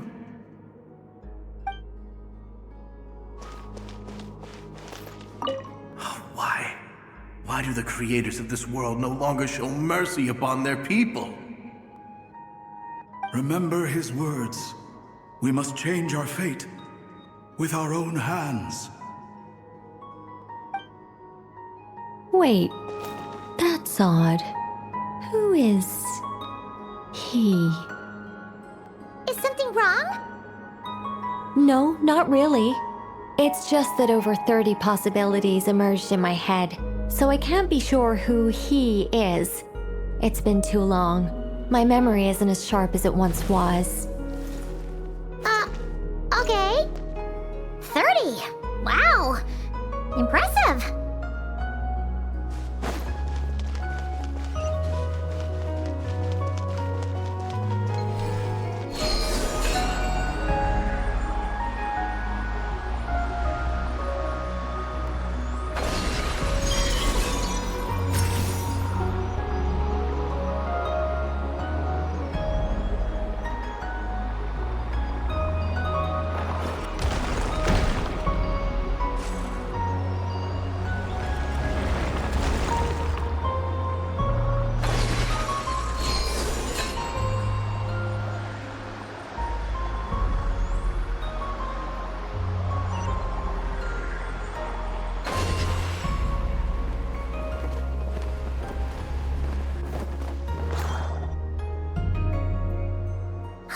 We're finally here! Guessing we'll need to activate this thing? Indeed. I was a little worried about that at first, but as we got closer, I sensed that the Kuvaki within it flows unimpeded. It should be functioning normally. The only issue is how to activate it. It's looking a little worse for wear. What about the cores from some of the other devices we've seen? Can we repair it using those? In all likelihood, yes. I imagine that would have been the Hyperborean's backup plan. Let's look for some cores.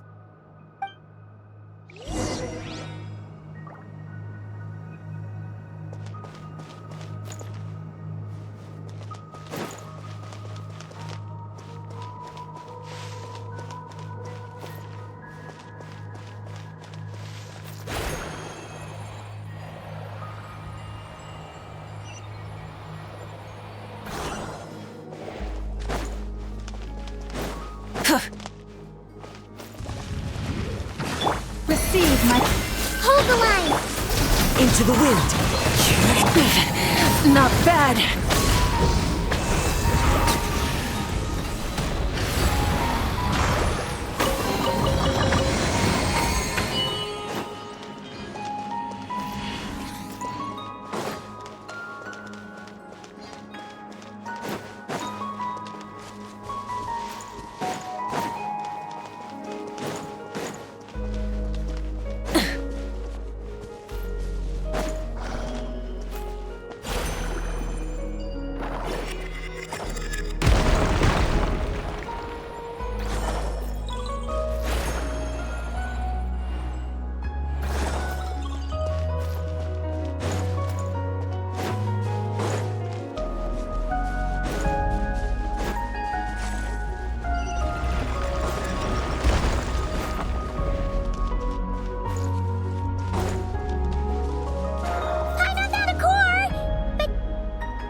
Walk up, then jump down.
The device is up and running. It's hard to believe that the ancients were capable of constructing such things. Paimon sees our destination! It's right up ahead! Yes, let's go.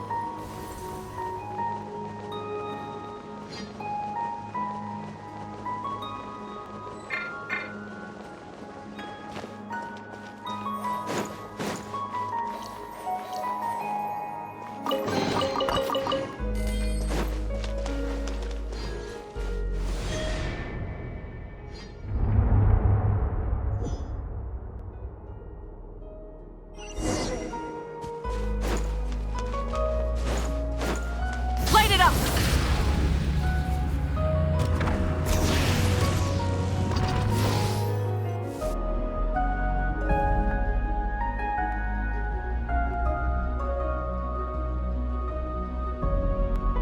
This is where the people of Hyperborea communicated with the moons. We need only place the moon marrow upon this platform on Moon Prayer Night, and we shall be able to open a portal to the moon and send our moon goddess back home. The assumption being, of course, that we can find her first. That's right. You want to know if it's safe there, don't you? And yet, she has no choice but to return. You know this. Oh, that's not the only issue here. This is the end of the line, right? We've explored everything we can. And despite looking at historical artwork and talking to people from Hyperborean times, we're still no closer to learning Columbina's name.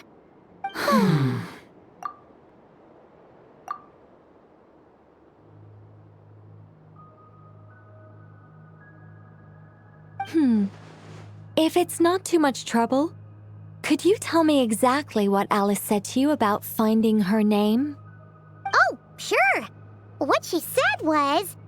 Then your first job is to find it.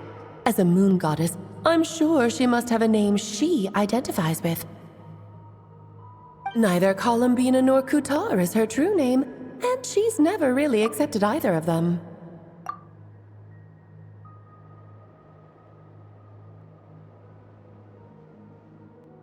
Is it not also possible that she has never had a true name? Not at any point in history? That would be a hard pill to swallow. But at this point, we may have to accept that that is the truth. No one knows how she came into being, and she certainly doesn't have parents in any sense that we're aware of. Perhaps she was never granted a name at all. But does that mean there's no way to get Columbina back?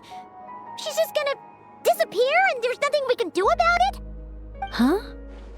Wait, why all this pessimism? Was it the way I phrased this question?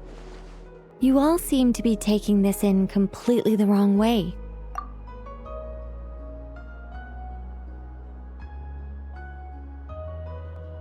Well, just because she's never had a real name in the past doesn't mean she can't have one now.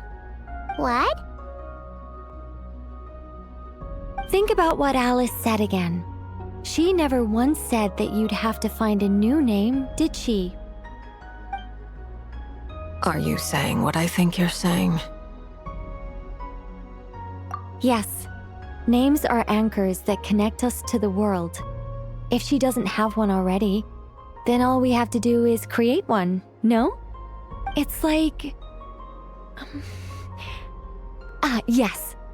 Traveler, when you first arrived in Tyvat, do you think you would have turned around if someone behind you shouted, "Hey, Tumaini"? But what about now? I understand what you mean. Life is a long journey. Even the friends and family by our side can change over time. When people call you by different names, what matters isn't so much the words themselves, but what they symbolize. And of course, whether that resonates with you. Lumine. So, close your eyes and picture the moon goddess in your mind. If you were to call out to her in this moment, What would you say?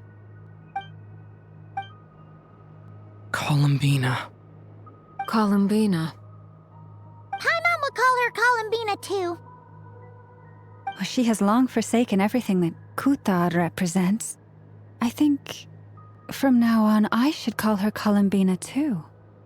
Well, it sounds to me like you found your answer. Are you sure?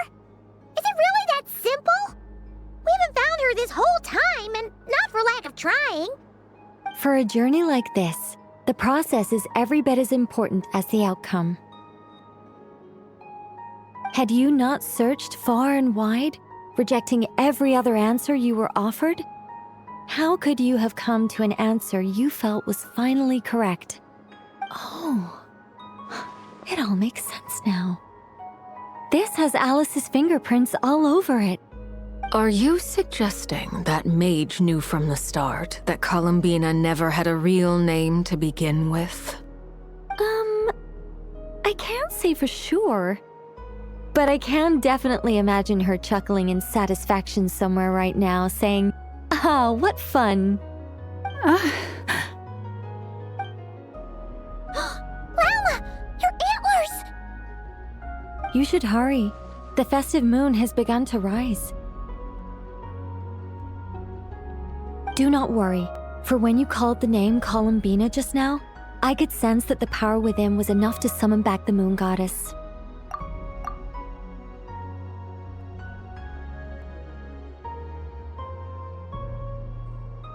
The power within what? The name? Yes. So, the thing is...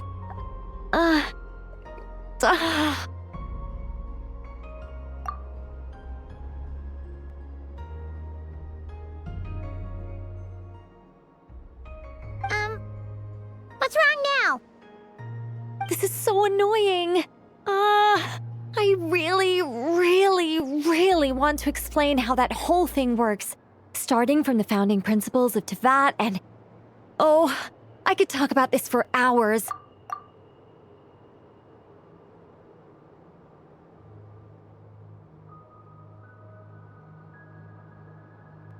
But... deep breaths, Nicole. Deep breaths. You're an angel. A sober, sensible, solemn angel who has her priorities straight. Okay then. Sorry for asking. Clearly a bad call on Paimon's part. Anyway, you all need to hurry. Last thing, remember how it felt when you called out that name. Then it is agreed. By the name Columbina, we shall find her. Then we'll throw her the best Moon Prayer Night party ever! And at last, we will send her home.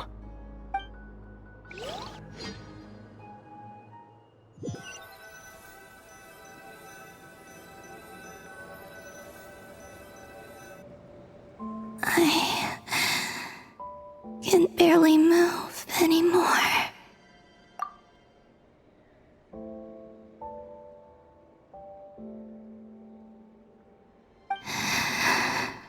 My consciousness is fading away.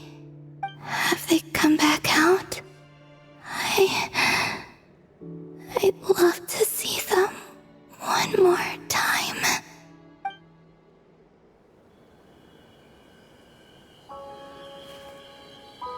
They didn't make it.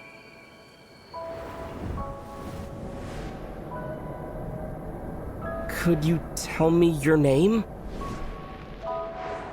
My name is... Columbina!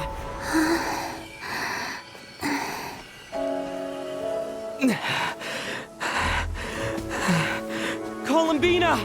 Are you here? Columbina! That's the name you gave when we first met. And it's what I've called you ever since. Columbina. It's a fine name. I have many fond memories of Columbina, and so do all of your friends.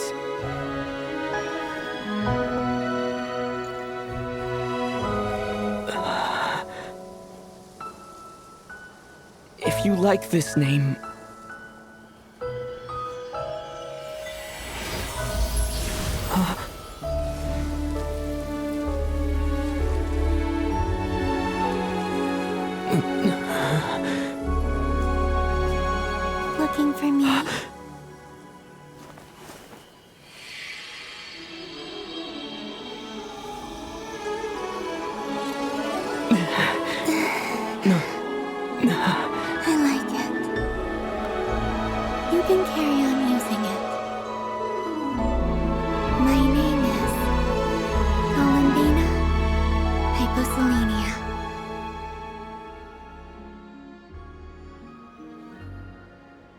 Columbina hyposelenia. That's a wonderful name. I never thought that Columbina would become my real name.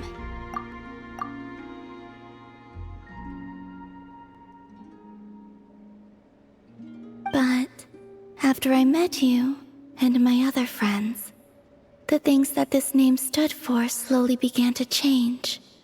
It went from being a Fatui code name to something my friends call me.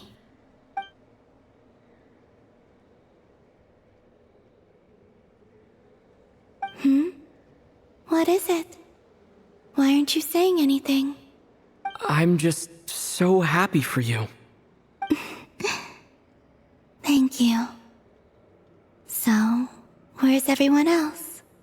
We can go and meet them very soon. Everyone went to different places to try calling your name. Great. I'd like to thank them as well. Everyone's done so much for me. Searching for my name, entering those ancient ruins. Huh? Wait, so you were... Yes, I was there. Not physically, but my consciousness was still holding on. I followed you the whole way. Starting from when? You turned around and called out my name while you were in Nasha Town. Do you remember?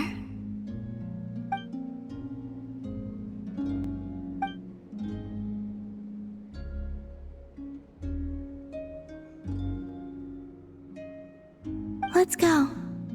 We don't want to keep them waiting. Sure. In that case, come with me. But... Before that, could you call my name one more time? Sure. Come with me, Columbina hyposelenia.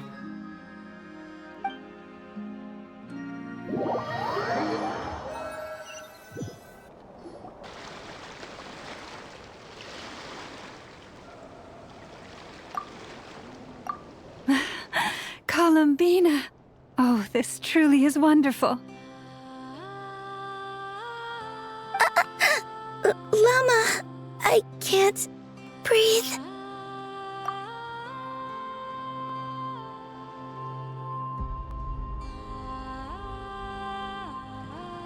Ha-ha! Just in time for Moon Prayer Night!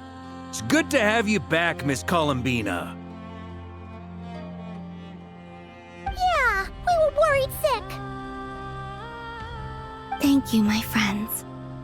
With your help, I now have a name that belongs to me. Columbina hyposelenia. Where's the second half from? You added it yourself? That's right. It means... Born beneath the moon.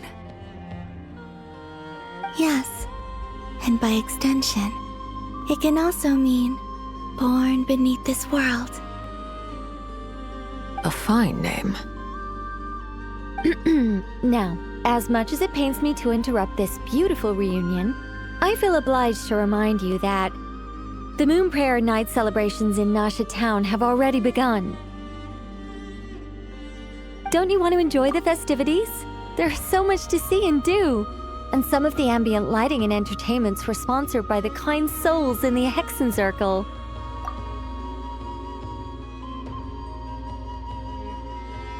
Nicole?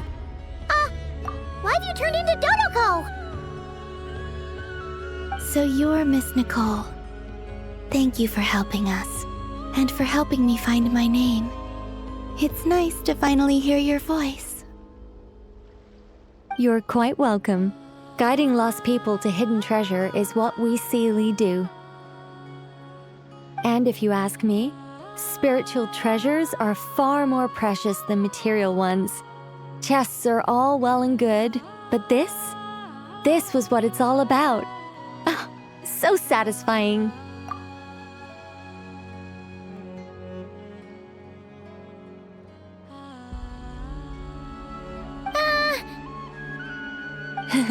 Anyway, I had to go help Alice. It seems like she ran into some trouble. That's why I couldn't be here in person. But don't worry, we're with you in spirit. We'll be celebrating right along with you. Keep an eye out for the Hexenzirkel's festive stalls in Nasha Town. I think you'll like what we came up with. Alice said she even managed to rope B in this time. The Frost Moon Scions have also prepared various attractions. I believe Aino, Nefer, and their crew are setting things up as we speak. On that note, Nefer, about that request I made. It's all in hand. Yehoda is on site to ensure that everything goes off without a hitch. Wonderful. In that case, Traveler? Huh? Come on, Columbina. It's time to celebrate the best moon prayer night ever.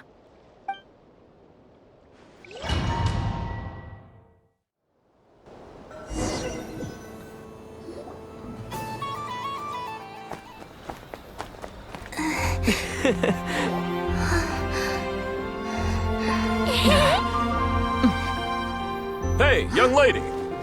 Would you like some moon prayer night candy? Happy moon prayer night. Oh, yeah. I almost forgot to say. Welcome home, moon goddess.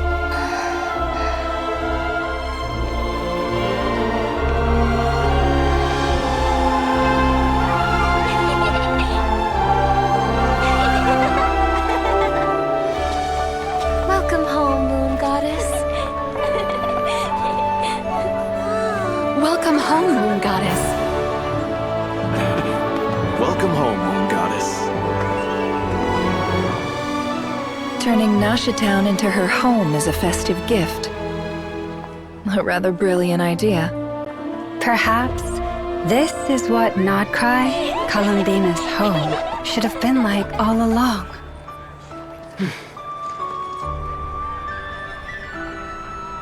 Thank you for the gift. I like it a lot.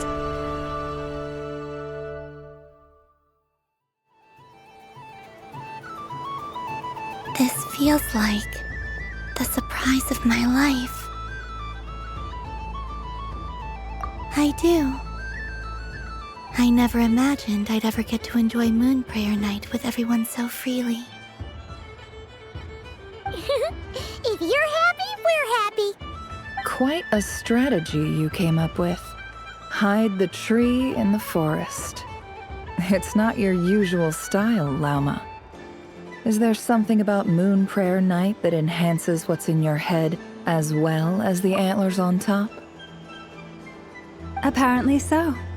It even inspired a perennial penny pincher to use their resources for a greater cause. It truly is a magical festival.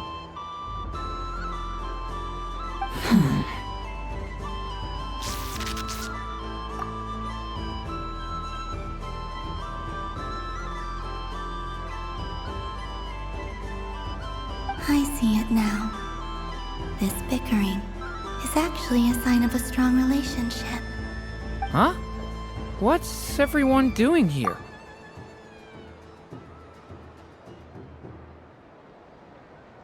Oh! Miss Columbina, you're back! Yes, I'm fine now. Thanks for your concern. How's your progress with Alice's assignment? Very well indeed. I've never heard her sound so excited. Not like this. This time, her excitement seems more serious. Seems like she's had a major breakthrough. She said she'll contact us once she knows more. In the meantime, we're free to relax and have some fun. Enjoy the time off while it lasts. I have a feeling that our next task won't be so simple.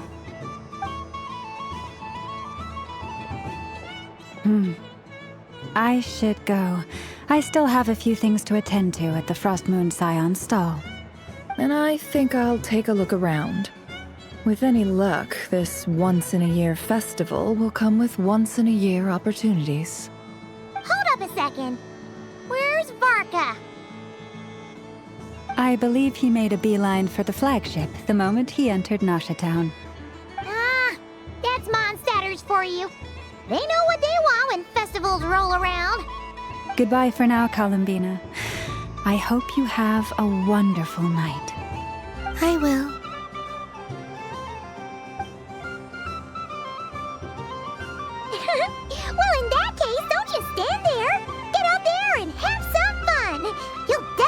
get a warm welcome at every stall. Oh, also, take this map with you. It's a guide to the festival.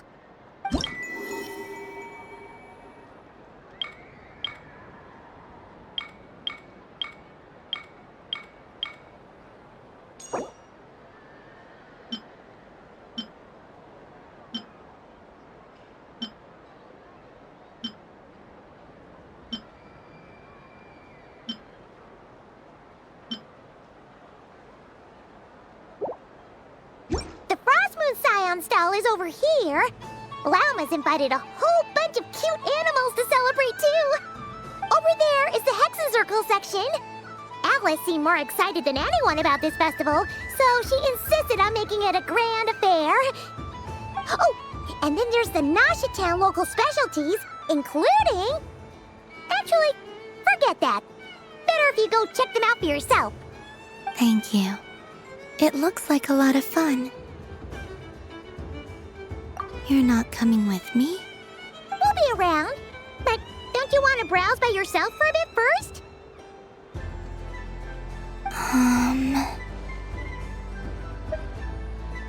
Yep.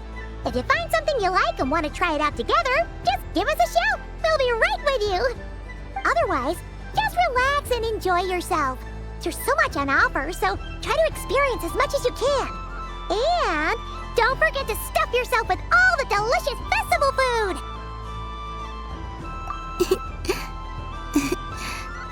All right then. Off I go. Where should I go first?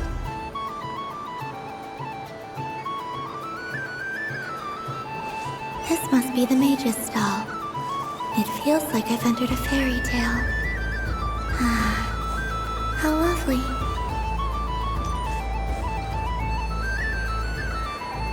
But I was aiming right at it! Aw, what a pity. I saw it with my own eyes. You were so close. So very close.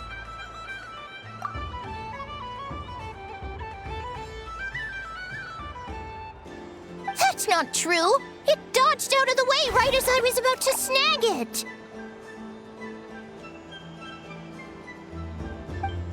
I'm sorry? You heard me! This paper frog can move! I swear! Dear, oh dear, what are you saying? How could a paper frog move? Unless you believe there really is magic in this world. But even if I, the mere humble merchant that I am, knew such magic, surely I would not use it on a paper frog. I'd sooner give Mora legs, so it could walk right into my purse.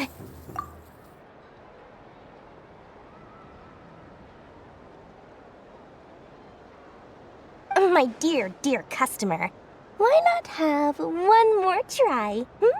This time I'll give you 12% off, a very generous discount for one of my most regular customers.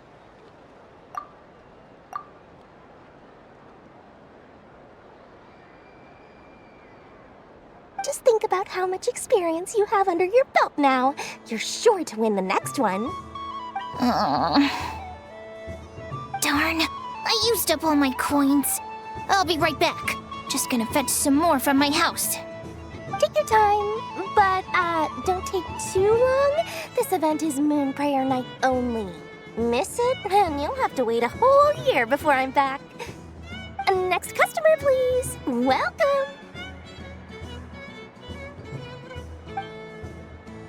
Hello. Whoa! What's this big one doing over here?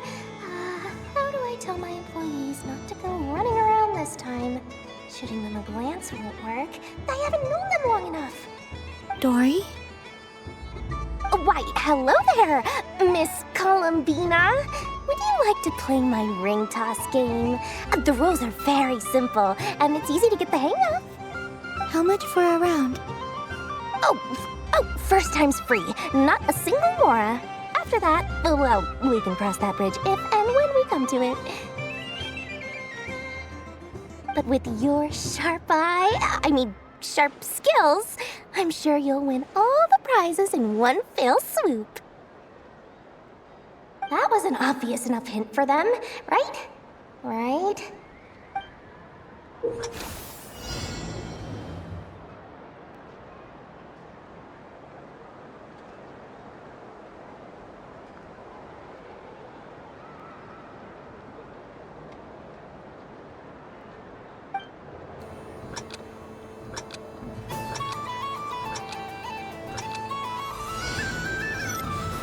Here comes the ring! Oh, peanuts.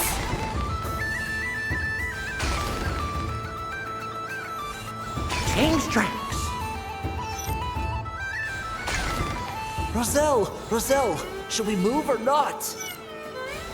Just a tiny bit. All right, then I'll... Oh, sugar plums, not the clock hands. How do I move the legs again?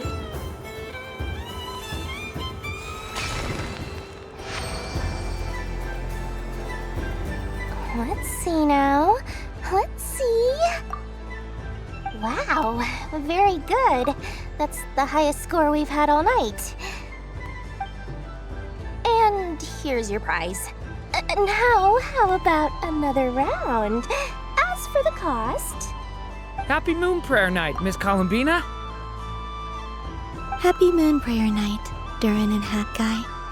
Are you here to play the game? Yes.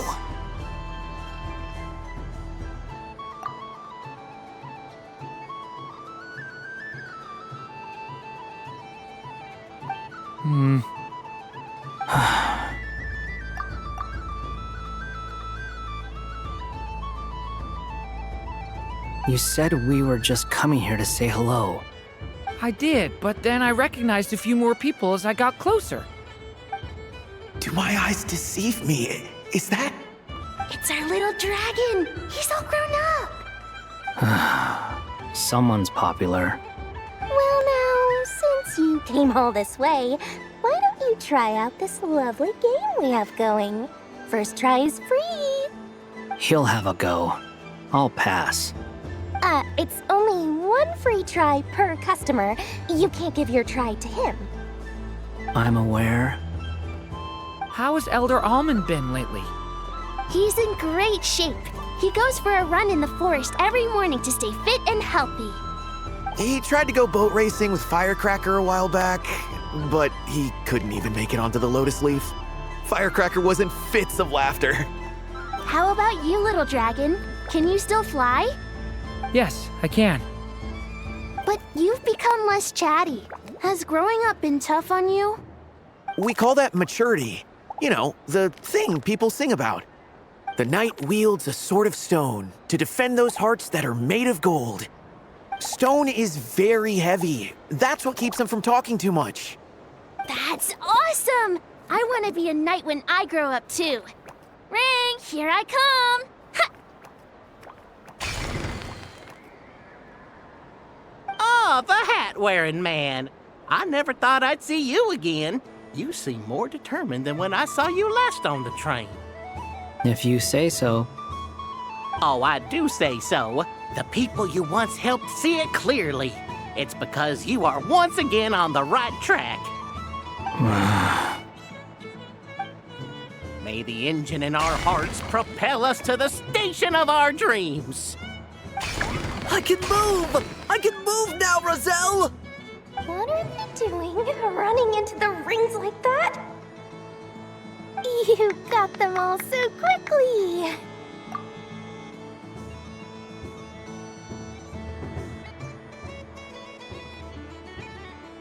I have never seen anything like this in all my travels! Is this guy actually an old friend of theirs? But how? They're origami animals and clockwork people from a fairy tale! Getting to know them would be quite an arduous task, unless they share a hometown? I have to get to the bottom of this. Next time I see the Great Mage Alice, I shall demand answers. Thank you, Dory. I had a lot of fun. Now for your prize. Where did I put it? Give me a moment to dig it out. Oh, sweet grand prize. How I wish I didn't have to let you go.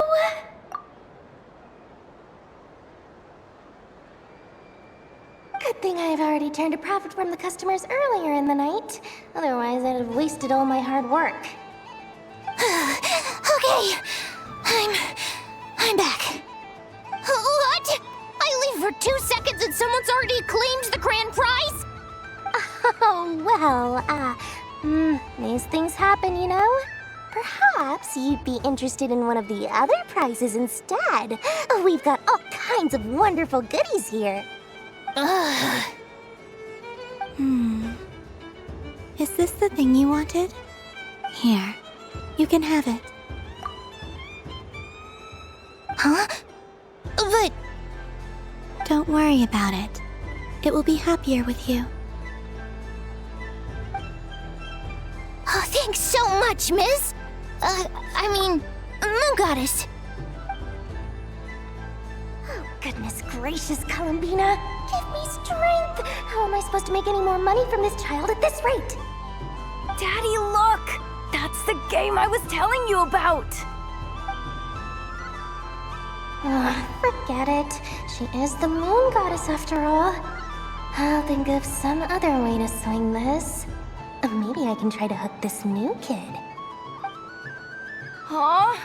Oh, someone already won the grand prize. You can take mine if you want. What?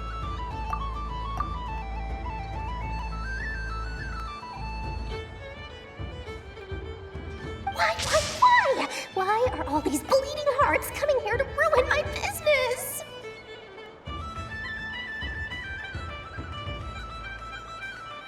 Happy Moon Prayer Night, everyone.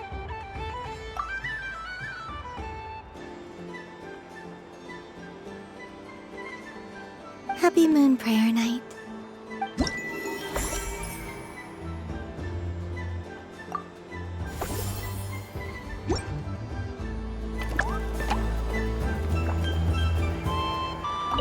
If all the prizes are gone, I might as well close up shop for the day. But you haven't had your fill of fun yet, right? So the next time a customer shows up, you're going to have to run faster, all right? And remember, run out of the rings, not into them.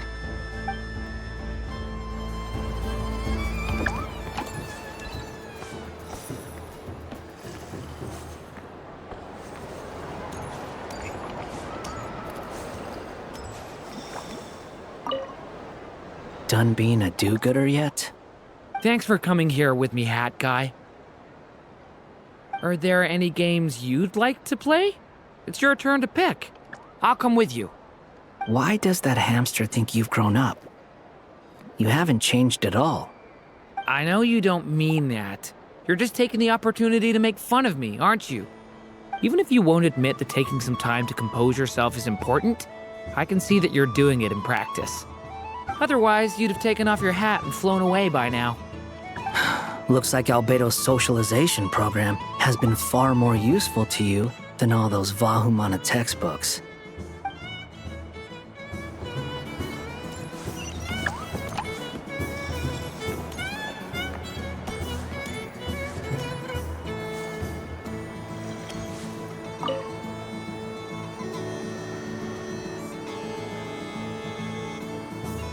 I wouldn't say it's unfair, exactly.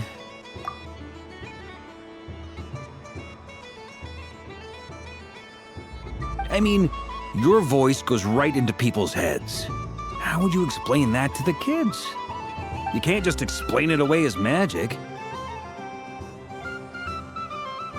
Is something the matter? Ah, Miss Columbina! No, nothing you need to worry yourself about. Impeccable timing. Stick around for a second, Miss Columbina. I need your input on something. This self-proclaimed Knight of Justice has yet to give me a satisfactory answer. I, for one, would like to hear your verdict on the matter.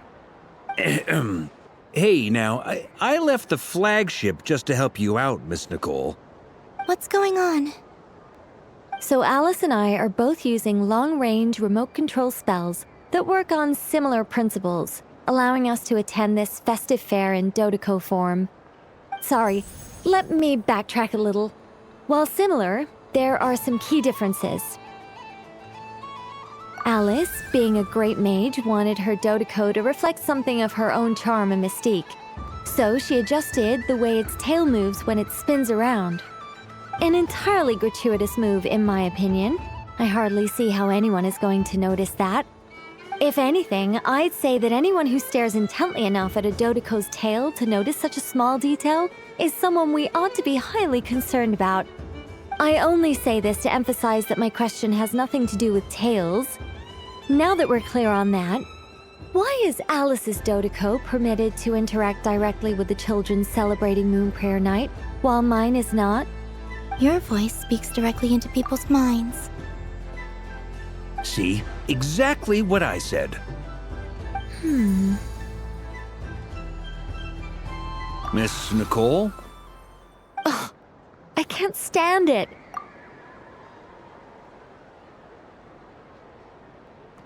I know that probably makes me sound like a whiny child acting out in front of their parents. And it's a little embarrassing now that I think about it. But hey, I said it now, I can't take it back. That would be even more embarrassing. Also, don't go reading too much into that analogy. It was off the top of my head. I'm actually an awful lot older than either of you. Miss Nicole, are you saying that you'd like someone to play the game you've prepared? I'm not so invested in that. It's just something cobbled together using items I borrowed from Alice. She probably didn't even make them herself. The point is, I want to know everyone's thoughts after they receive their prizes. But as you've said, I can't just ask. I've been biting my lip for so long, and I've had no one to vent my frustrations on. I thought this was going to be a nice, straightforward festival where I'd get the chance to guide people to treasure. Well, can I play? I can't guarantee that I'll win a prize, but... You will? I'd like to try. Then what are we waiting for? Let the game begin! It's like they forgot I was ever here. Ha ha ha ha.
Congratulations, Miss Columbina!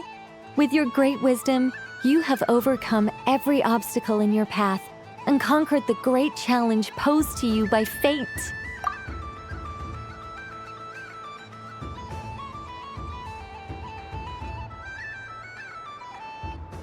Fate? Well, something to that effect.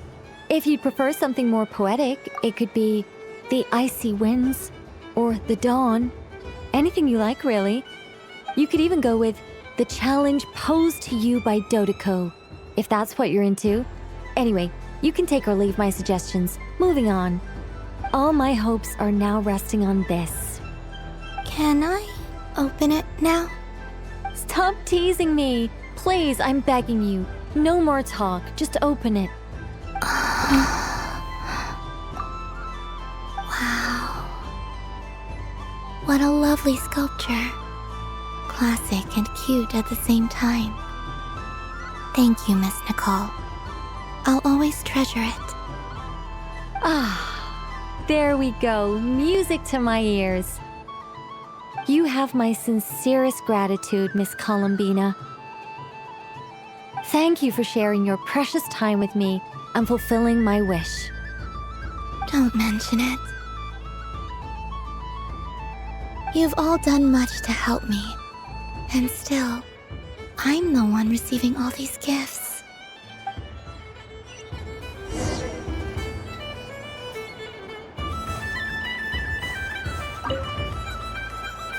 A soft and furry creature that bounces and jumps. Welcome home, Moon Goddess.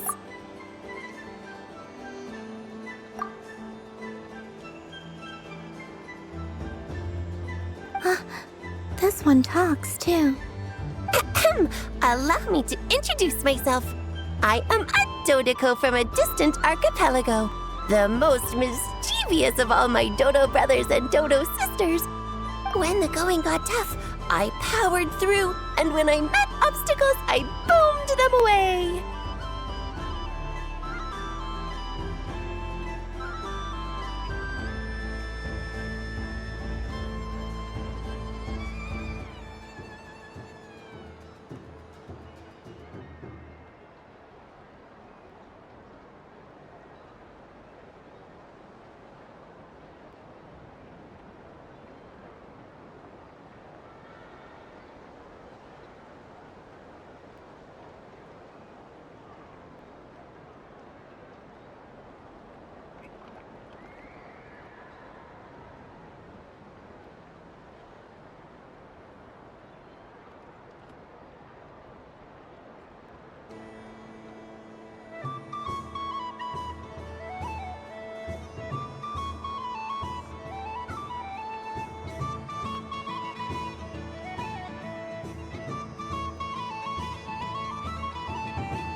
That sounds like a lot of fun. Doesn't it just? Oh, but then the trouble started. Recently, I found a lovely beach, the same beautiful jelly color as my hometown, and so I dove in to have a look. Only to find it overgrown with seagrass and nasty little spiky fish everywhere, looking to turn me into a Dodocos kebab. I made it back to shore by the skin of my teeth, but my tail was sorely hurt. Couldn't you just boom them away? Oh, I wanted to, believe me. But I've heard that you, Moon Goddess, can understand animal speech. The last thing I wanted was to cause a gigantic fuss and get taken to court by a school of spiky fish. I'd be driven out of these waters for good, and my winter holiday would be ruined. And so, dear Moon Goddess, I was wondering if you might lend me your allegiance. Are you roping me into a crime?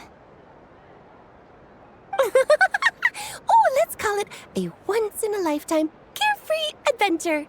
Does that sound better? All the festival goers tonight are dressed up as the Moon Goddess. But there's nothing to say that the Moon Goddess can't disguise herself as a Dodocos, is there? Besides, this is your home. You should be free to be whoever you wish. I'm afraid I'm not well acquainted with Dodocos, Madam Mage. Oh, that's quite all right. We Dodocos are innocent, happy creatures with a free-spirited nature. Many, like myself, are mischievous troublemakers. Others are lazy souls who like nothing better than to lie down on a nice rock and take a nap. In our eyes, every creature who yearns for happiness and freedom is a Dodoco. But perhaps in yours, we Dodoco are a fluffier and more mischievous breed of Kuhenki.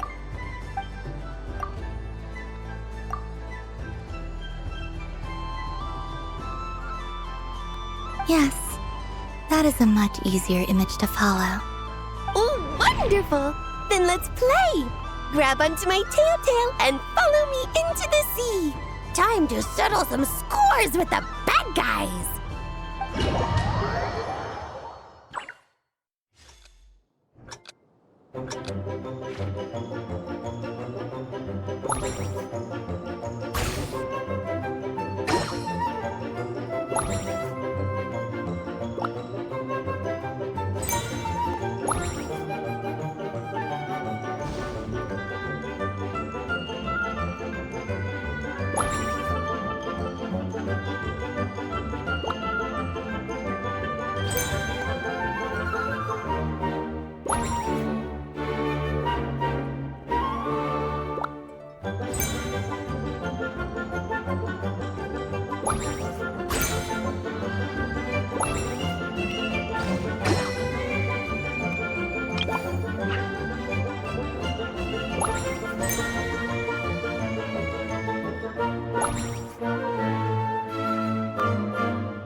Remarkable talent!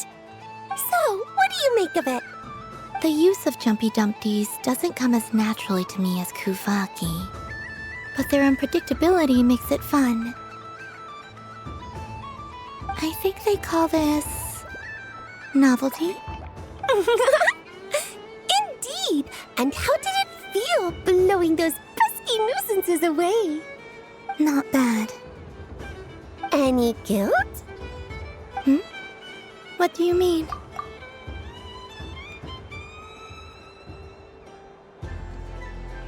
Oh, wonderful! Lovely answers to all 3 questions. You've passed the safety test.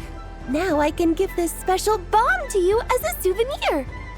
Remember, if you find any meanies living on the moon, you can use this to boom them into oblivion. I will. Up for another round of Fish Blast? Oh, I mean of bye-bye, bad fishies!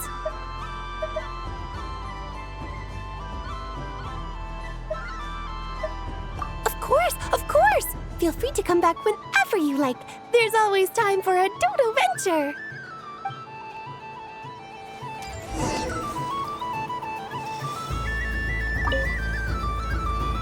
Welcome home, Moon Goddess. Oh, you're the genuine article. Alice was right. This Moon Prayer Night was worth watching after all. Another one that talks. Greetings. Pleased to make your acquaintance. I am the Hexenzirkel member they call B. Barbeloth Trismegistus.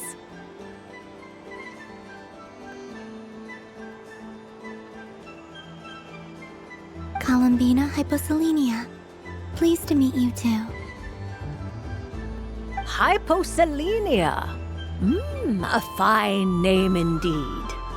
Now then, Miss Columbina, do you wish to hear a mage's divination? Divination? The Frost Moon Scions used to ask me what would happen in the future. Is this like that? From the perspective of the one seeking answers, perhaps. As you look to your journey ahead, if you seek to understand the unknown, resolve your doubts, and soothe the confusion in your heart, divination could be for you. The unknowns on my journey. Of course, if one wishes to peer into fate, then hydromancy is the more precise option. But that is a complex affair, and to relegate that majestic art to the status of a festive amusement would seem somewhat uncouth. Besides, it is sometimes better to not know fate with great certainty. Hence, I shall use the suitably festive Luna Arcana to tell your fortune instead. It is more popular with the youth in any case. Lunar Arcana. Indeed. Unlike hydromancy, this will only display possibilities and trends. People like to think of themselves as creatures of agency and free will. Peering too far and too clearly into the future is detrimental to both body and soul. I'd like to give it a try. Of course you may. Come then, take a seat, Miss Columbina. Before we begin, are there any specific questions you would like to ask? Let's stick to general possibilities and trends, like you suggested. Ah, very well.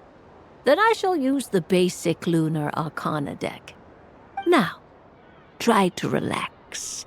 Cast your mind upon the things you have experienced and the things you are soon to experience.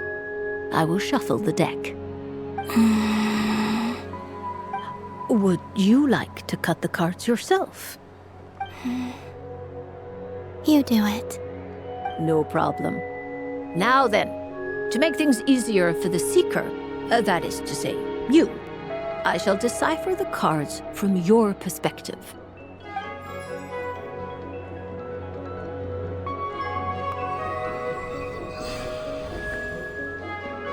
Please, draw the first Lunar Arcana. This represents destiny and is the foundation for the divination as a whole. Now, draw your second card. This will stand for the past, the sum of all your experiences that have come before. And now the third Arcana. This is the present, your interpretation of the current moment. Finally, the last card. This shall speak of the future, which... Oh. Kuvaki Pulse? Fascinating. I've never encountered this before in my role as a diviner.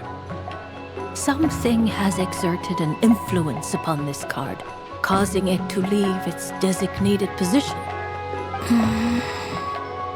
What do you make of this, Miss Columbina? Perhaps this is the guiding hand of fate in action. Of course, if you wish, you can choose to deny the validity of this card and draw the future for yourself. No, it's fine. Let's go with this one. A bold decision. I must say I'm looking forward to the results.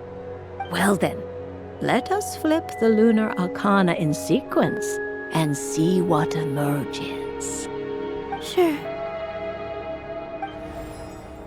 First, Destiny. No surprises here. The card that represents yours is the moon. The moon. Indeed. The moon can represent the truth at some times, but deception at others. False peace, destructive calamity, and the world-changing power that lies within. When the moon is placed on the destiny tile, it indicates that your destiny is not what it may appear on the surface. Instead, it may yet have a hidden side. It symbolizes a journey through the fog, fraught with uncertainty and deception, where one must face inner challenges head-on. I don't understand. Patience, my dear. This is but the first card, which serves as a basis for the interpretations that follow. Our divination will only grow clearer from here on out. Now then, flip the second card, the one that speaks for the past. The Hermit, but inverted. Inverted? Yes. The Hermit symbolizes solitude, introspection, and the pursuit of truth. When inverted, it represents isolation, truth out of reach, and a path that leads one astray. Combined with the moon as one's destiny, the Hermit inverted represents a choice you made to stand alone in the past. It was a choice made not out of fear or arrogance, but for reasons that others could not perceive. You fumbled through the darkness without a guide, but you did not find your way.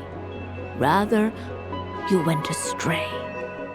More than once, it would seem. Is this about how I became Kutar despite not wishing to become a god? And how I joined the Fatui because I yearned for a place to belong? I suspect only you know the answer to this question. All is not lost. The past is in the past, and so it shall remain. Shall we look into the present now? Oh my, the lovers. One of the most interesting Luna Arcana. What does this one mean?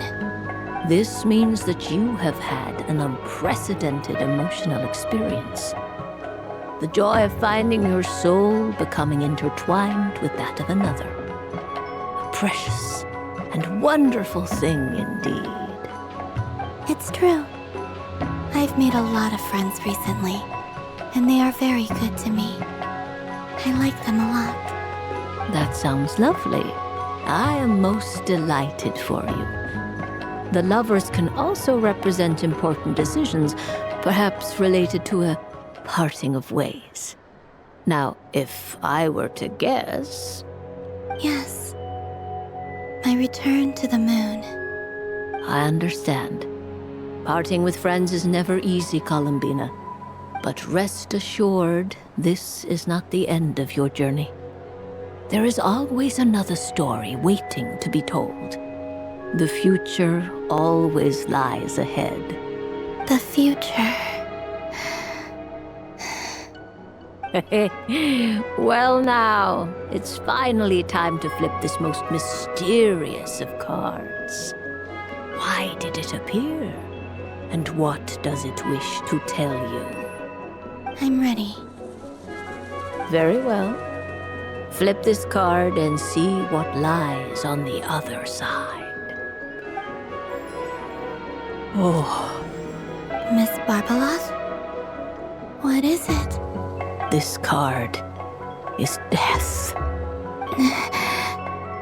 That doesn't sound very good. It depends on how we interpret it. It is true that it can represent an agonizing death, a complete and utter end, but at the same time, it can also represent rebirth. Do not forget that your destiny card is the moon. That lends your future many different potential meanings. If death spells the end, is it unavoidable? As I have said, divination can only display general trends. It is a rough guide, but it does not show predetermined outcomes. Allow me to summarize it for you. In the past, you may have lost your way, but now you have gained new connections and new strength. You now face an important decision, one that may bring about a great change in what is yet to be. This change might, in turn, be the end of all things, or their beginning. But remember, everything is subject to change because of the moon present in your destiny. You must see the truth clearly and face your innermost thoughts. The truth. my innermost thoughts. Thank you, Miss Barbeloth. Don't mention it. Some people dislike divinations, for fear of glimpsing an ending to their story that they wish was not so. But I can see that you're different. The result of this divination will not sway your decision. This is a rare quality, and one that diviners always hope to see in the seeker. We are here merely to guide, not to exert undue influence. I understand. Go then and illuminate your future, Miss Columbina. The moonlight that shines from you now is most captivating.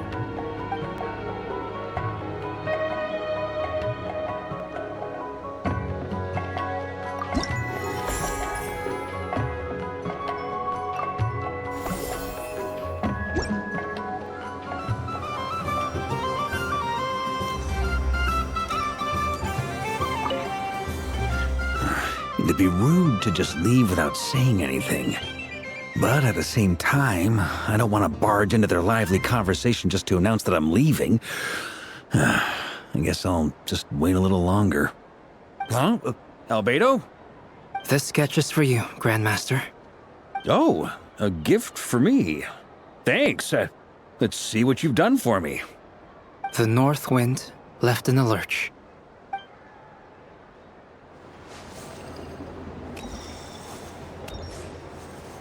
The death card made a most enigmatic appearance. The moon for which Miss Columbina is bound, I fear. Fretting is of no avail. I will have a chat with Alice about it sometime.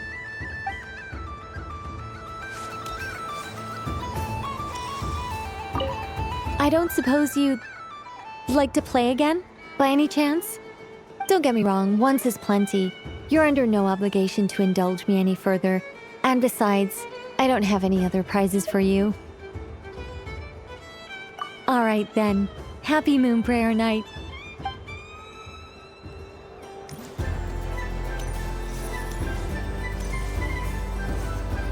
Up for another round of fish boss? Oh, I mean of bye-bye bad fishies?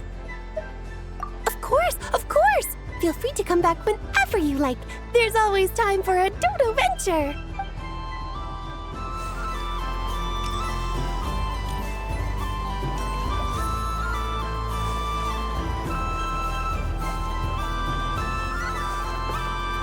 What's this? Should I give it a try?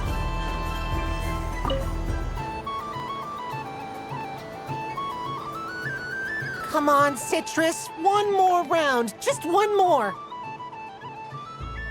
But my neck... oof. It's acting up again. You should take a break. Health comes first. Yeah, don't push yourself. We'll find someone else. Hey, don't look at me. I'm the referee. What are we gonna do then? Do you need any help? Yes, we do. We need one more player for our game. All right. Could you teach me how to play? It's really simple. You just throw the dice and move by that number of tiles. First one to reach the finish line wins. Rolling a hamster means you move one tile. A paper frog is 2 tiles, and a flying squirrel is 3 tiles. 'Cause they go the fastest. Okay, I get it. So, we're all set? In that case, please take your places and let the game begin!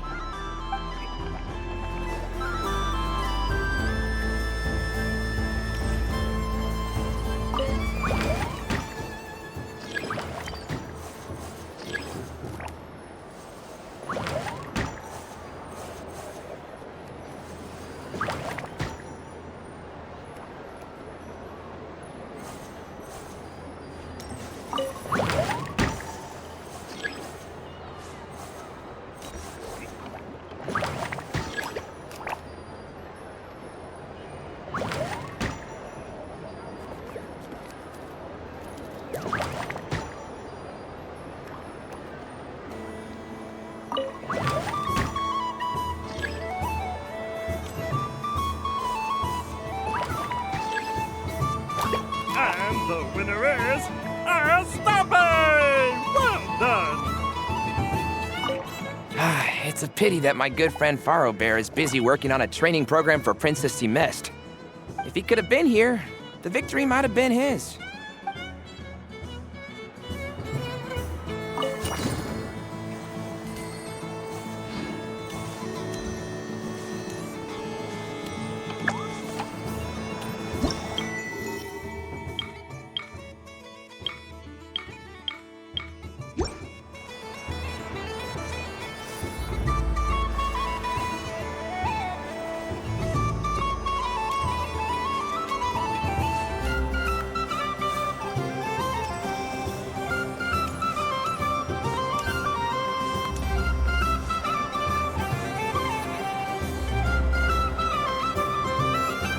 Dodocos Whirligig! Come check out Dodocos Whirligig!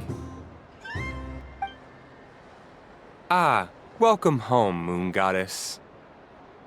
Might I ask what this is? Ah, it's a very special amusement sponsored by the great mage herself. Ride on a soft and furry Dodoco and embark on an unforgettable adventure. I say that, but I'm just following a script here. Who is this mage, anyway? And what the heck is a Dodoco? I'd like to ride. No problem. But, are you by yourself? Is that not okay? Oh, no, it's fine.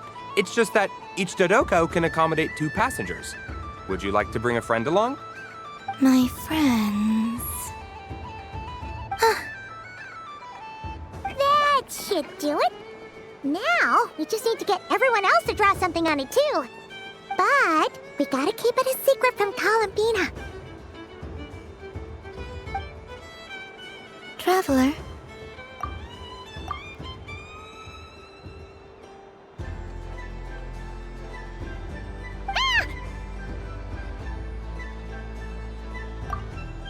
I want to go on that ride. Will you join me?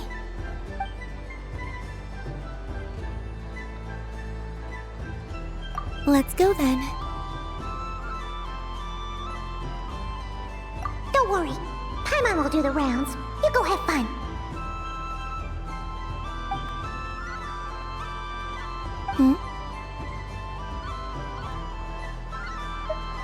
All right. I think we have to wait in line over there. Please take your seats. For safety reasons, you mustn't try to leave the ride before it comes to a complete stop.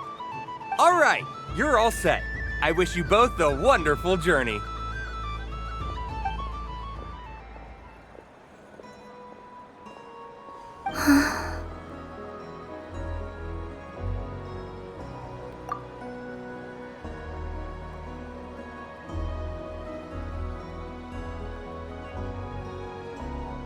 Not bad. It reminds me of riding a moon lane. Sometimes, the Kuhenki circle around me like this, playing their beautiful melodies. Yeah, I'm going to miss them.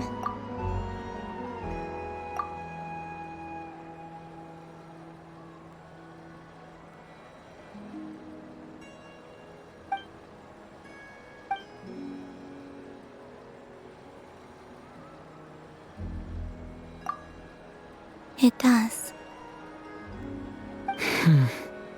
I've felt scared in the past, too. But this is a little different.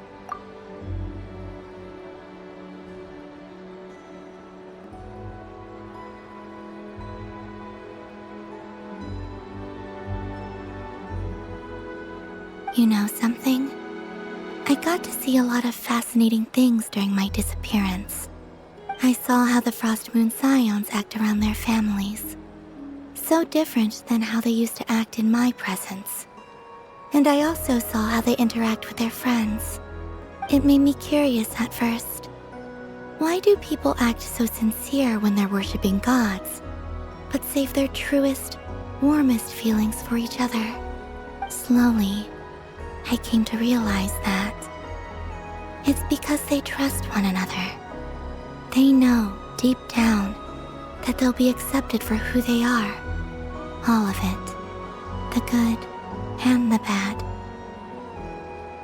I know. I knew it the moment you started calling out my name. What I fear now is the end. I fear losing all this the very night I have gained it. Hmm?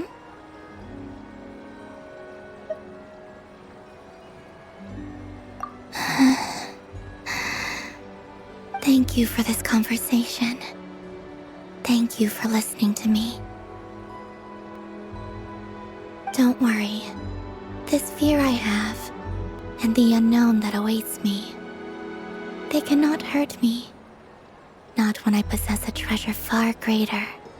I just want you to remember this version of me, the real me, on this final night together.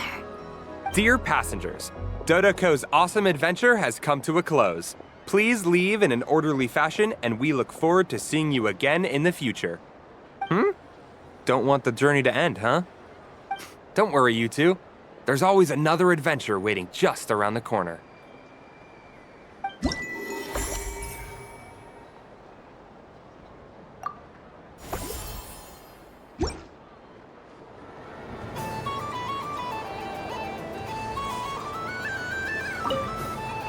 Dodocos Whirligig. Come ride on a soft and furry Dodoco and embark on an unforgettable adventure.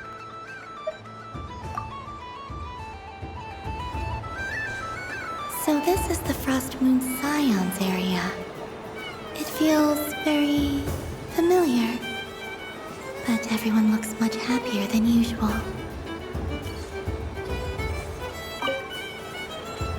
Fun ride, huh? You and Columbina looked pretty sad to leave. This isn't gonna make Paimon dizzy, is it?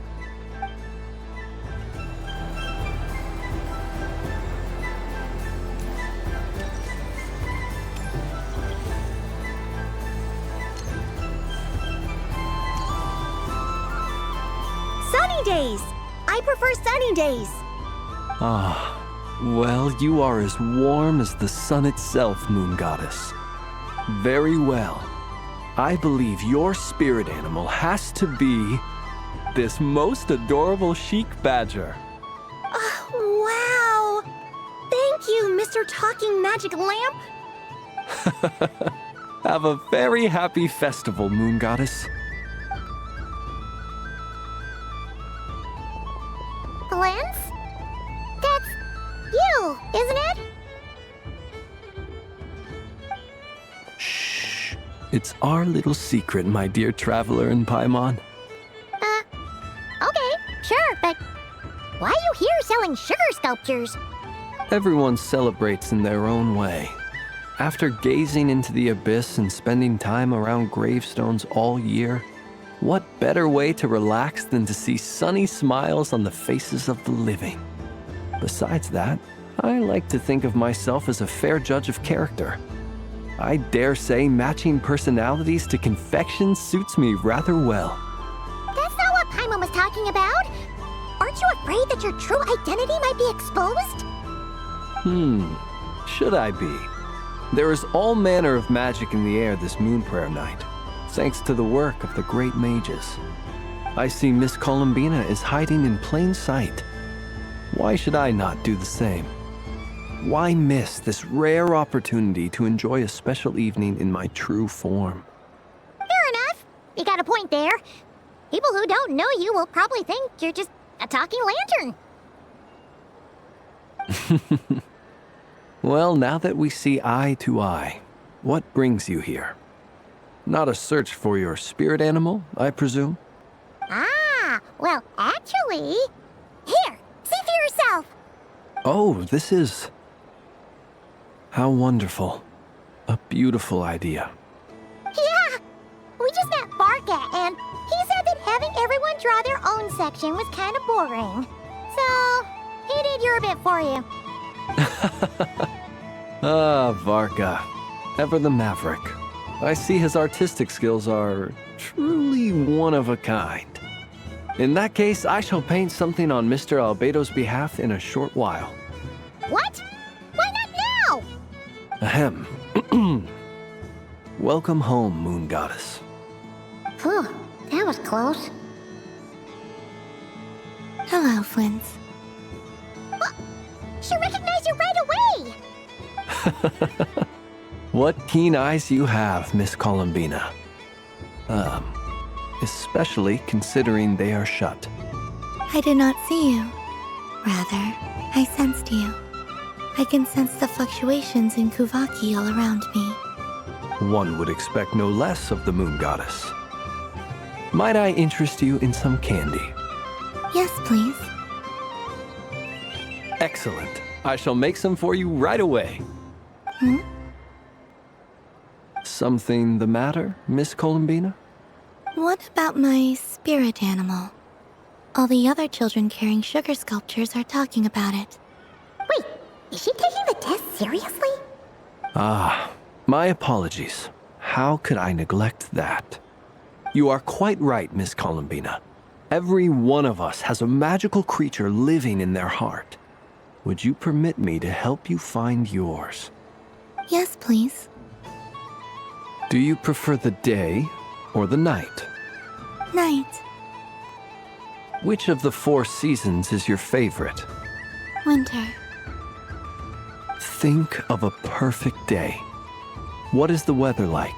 Sunny, rainy, or perhaps cloudy? Rainy in the morning, sunny at night. What kind of answer is that? Forests, lakes, and open seas. Which do you prefer of these? I like them all. Imagine you opened your very own shop. What would you sell there? Moonlight, I think. Wow! Paimon would totally shop there. It wouldn't cost anything. You'd just need to visit. Aha! I believe I know what your spirit animal is. Here, for you. Oh, it's a Kohenki!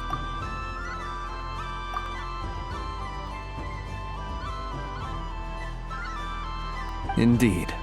A free-spirited being with a deep love for all things here in Nod Krai, who selflessly lends her aid to as many people as she can reach. It is the perfect fit for you, Miss Columbina.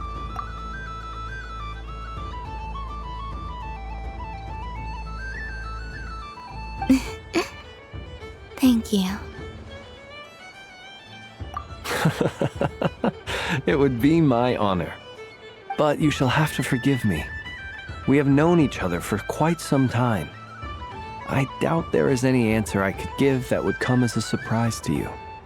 So instead, would you accept this sugar sculpture as a token of our friendship? It's a lantern. Hey, why don't you two go enjoy your candy over there? Paimon wants to try out this spirit animal thing too. Right, Blintz? Come on, play ball. I got this drawing done. But I want to hear Paimon's answers. But it'll probably take ages. Paimon's a complex soul. And we don't want your candy to melt while you wait, huh? Oh. Okay then.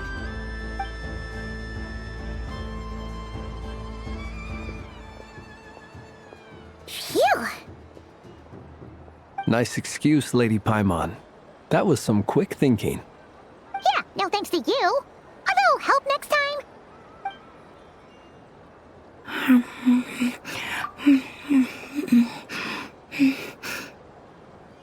It's sweet. Is that Laka berry? I wonder what flavor the traveler got. This way, this way! It's the candy-selling lantern! I'm coming! Of course. Traveler, maybe we can share?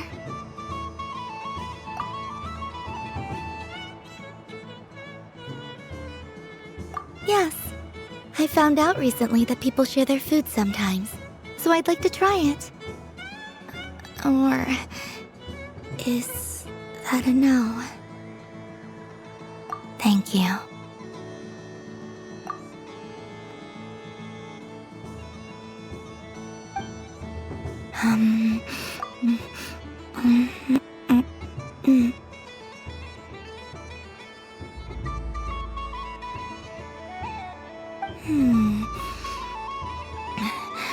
Yours is a little more sour than mine.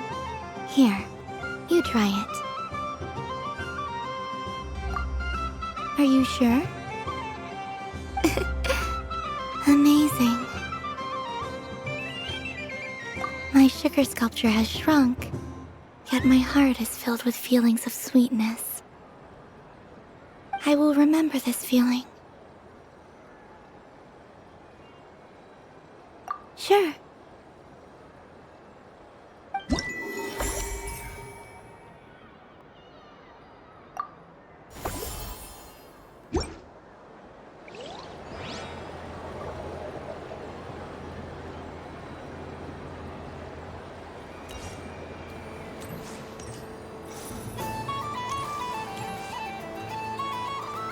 What's this? Should I give it a try?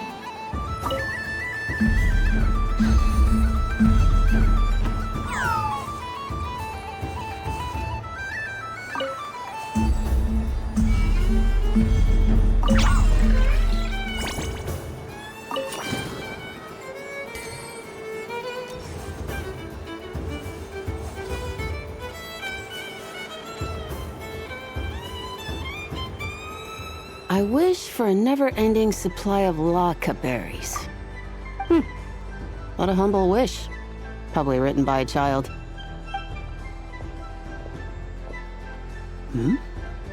Is that Llama the Moon Chanter?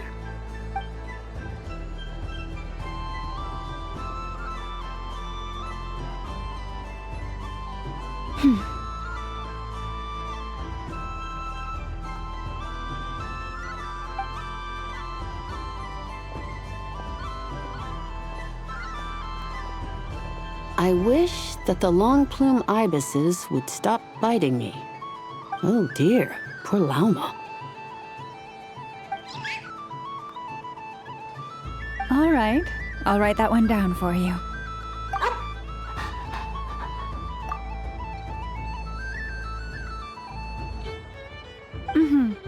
I got it. While everyone else is celebrating Moon Prayer Night, you're as busy as ever. I don't mind. It's rewarding work. A good kind of busy.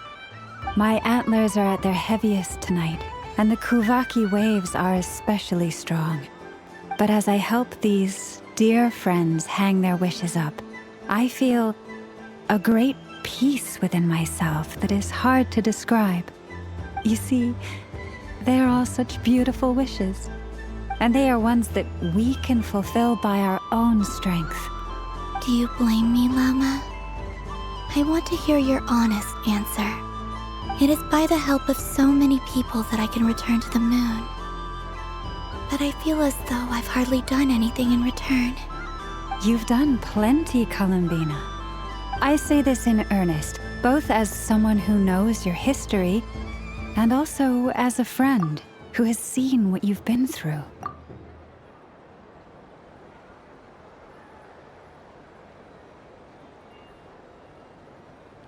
What about as a moon chanter? I feel proud to honor our moon goddess's wish. And I'm sure any moon chanter in history would have felt the same way. Thank you for your kind words, Llama. But... Since you asked for my honesty, I won't lie to you. My feelings are mixed right now. Besides pride, I also feel... I suppose it's a reluctance to let go. Once you return to the moon, we will be far apart and separated by a false sky. I'm sure those of us left behind will gaze up at that sky, yearning for the moon once in a while, just as you used to do.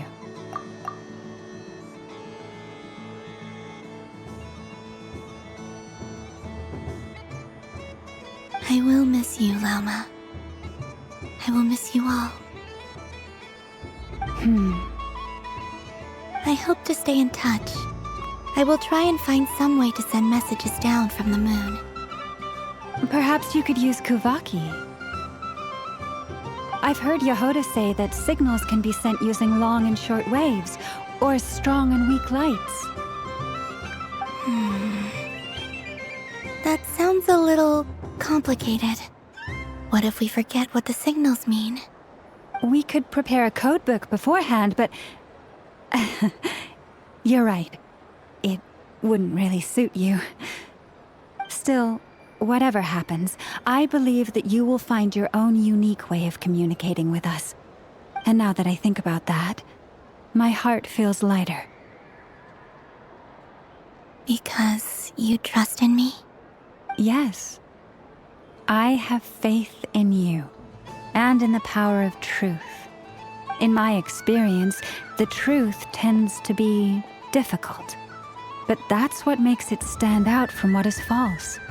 So I'm confident that your thoughts and your love will shine through the curtain of lies. We will know it when we see it. Thank you. Now, could you help me hang up my wish? Is this? I wish that all who dwell in this moonlit world can find a place to belong. And I wish that I shall one day see my friends again. It's 2 wishes. I hope that's not too greedy of me. Not at all. And I think you speak for us all with the second one.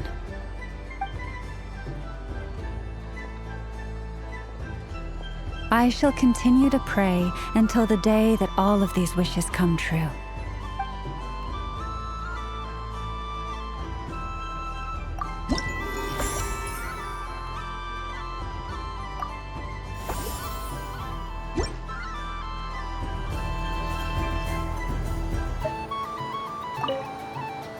Yes. May everyone's wishes come true.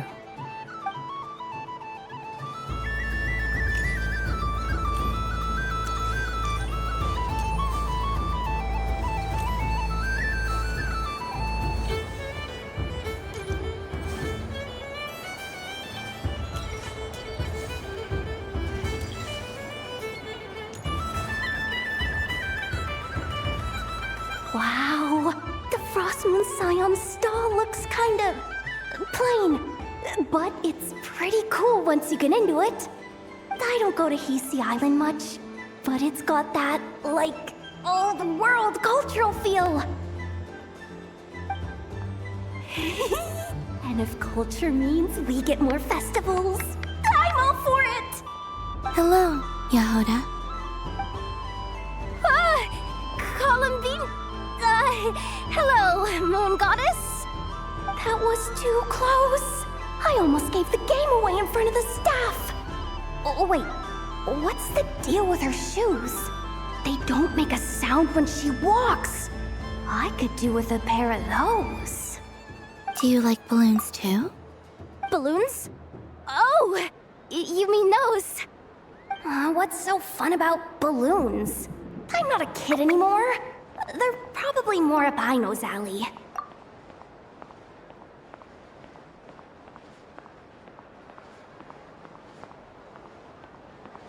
Yes.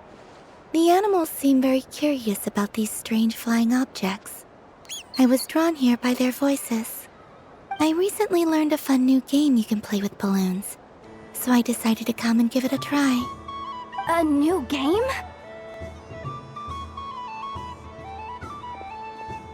Hello. Welcome home, Moon Goddess. Here to buy some balloons? Yes. Could you give me a few that haven't been inflated yet?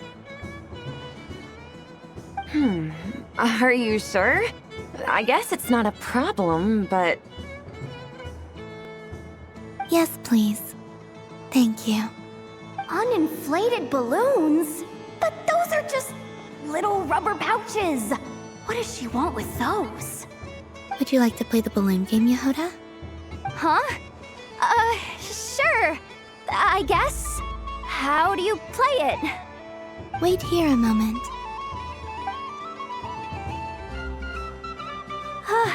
Oh. This is so weird. What have I got myself into now?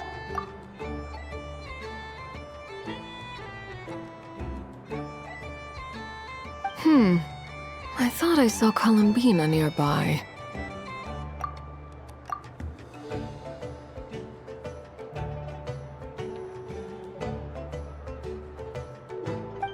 Uh-oh! That's the fourth Harbinger! Although she's helped us out quite a bit, she's good people, right? Is she looking for Columbina? Oh, guess that's my ticket out of here. I'm not sure my heart can take being sandwiched between two Harbingers.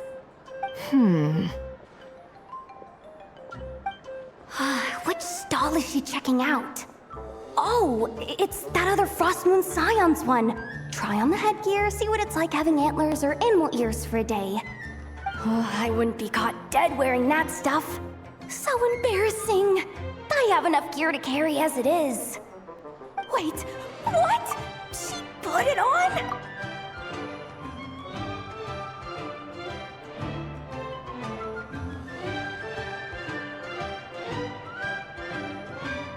How peculiar. This would take some getting used to. I wonder if this is what it's like for Lynette.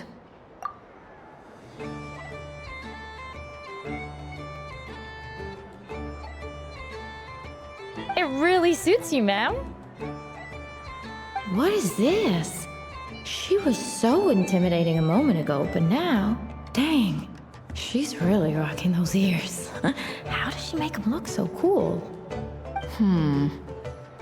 I suppose I may as well keep them on for now. All part of the festive experience. She's coming this way. How do you do, Miss Yehoda? Oh, jeez. Don't talk to me while wearing that thing. Where am I supposed to look? Oh, hey there. I'm looking for Columbina. Have you seen her?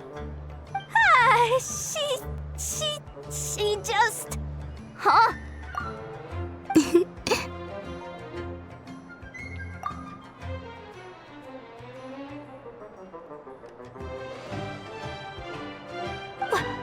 Oh, wait. Is that what she meant by balloon game? Yeah. Huh? No fair! How come I get caught in the crossfire?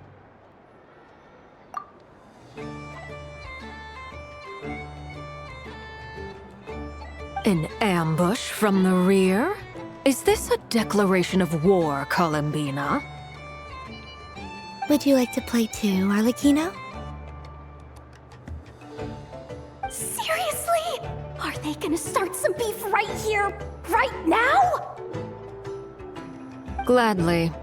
That said, I believe there is another who would like to join. Boss Nev!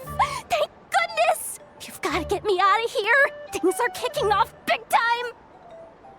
Hello there. I'd like 10... no, make that 20 balloons, please. Uninflated. What?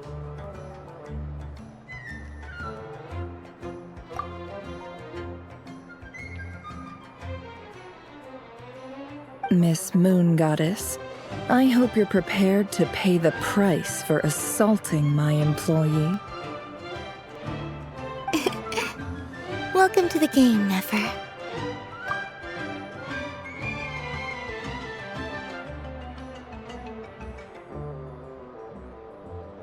Just to be clear, let's keep this a fair fight, okay?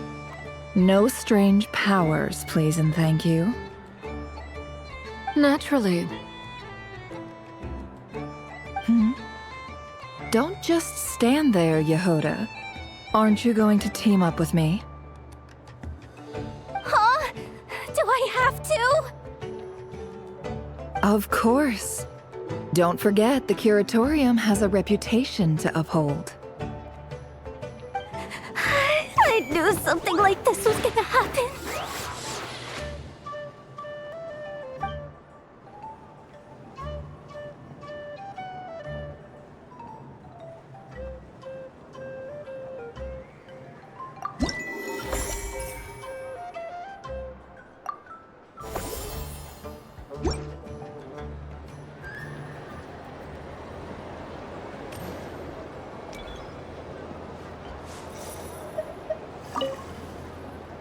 I've seen Linny and the other children play this game before. It would seem that it's not a bad way to relax, once in a while.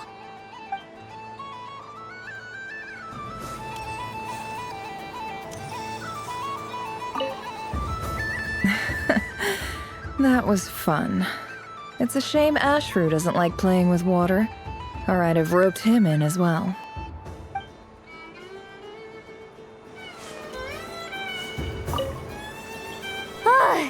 I just had a water fight with 2 Fatui Harbingers. Pretty scary, but also surprisingly fun.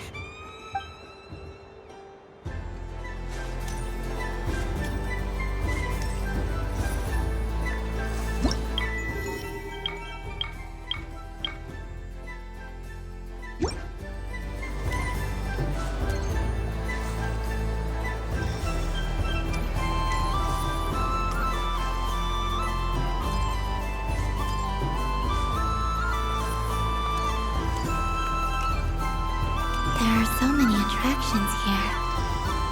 Since I rarely get out, I might as well make the most of it.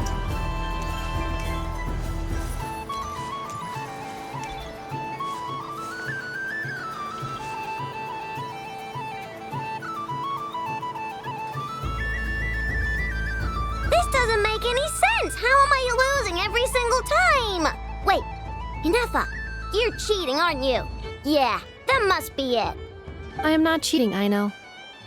Uh-oh, sounds like Inefa's turning into a big baloney bot. I think it's time for some serious maintenance. Moon Goddess, help me. Miss Columbina, Aino is attempting to cheat. What the? I'm not the cheater! You're the cheater! How dare you throw it back at me?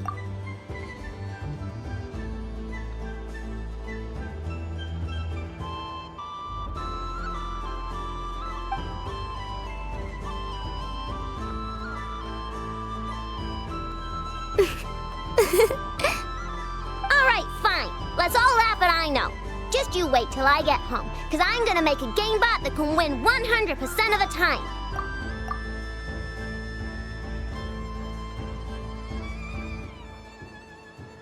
Let's see you laugh when I come back and beat your butts. You'll all have your heads covered in stickers when I'm through with you. We came to check everything was okay after all that yelling, but,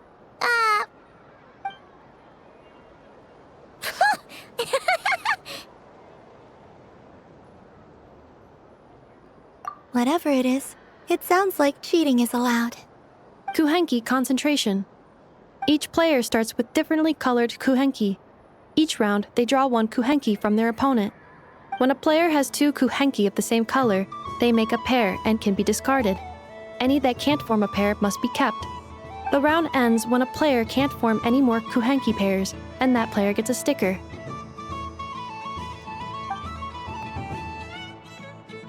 ooh! Can 4 people play as well? That is fine, so long as the turn order is fixed beforehand. Alrighty then. In that case, the 2 of us will join as 1 team. Okay, but if you lose, you're both getting stickered. I don't want to hear any excuses. Sure. And if we win? If you win, only one of you gets to sticker someone else. I have taken to calling this. I know logic. Hey, lay off me, alright? Okay, so we're starting the game from scratch again, which means all my stickers so far don't count. Looks like Luonatar is the Kuhenki of honor for this game. Anyway, let's go clockwise, starting from Inefa.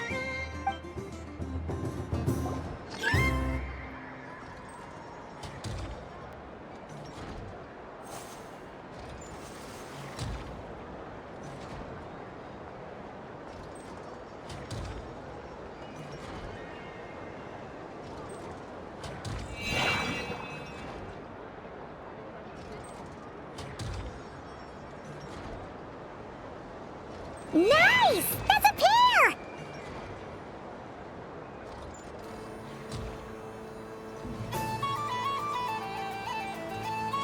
Go, go, fly!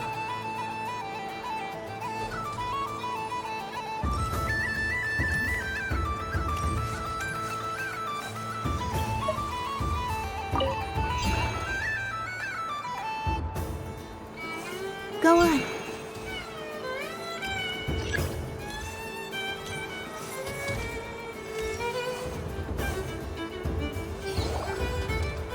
I have a pair.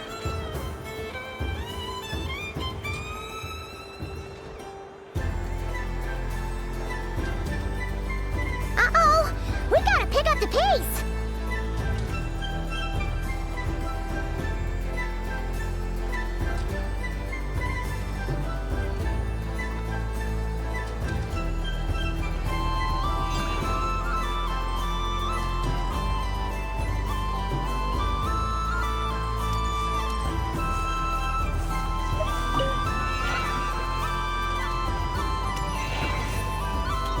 I win.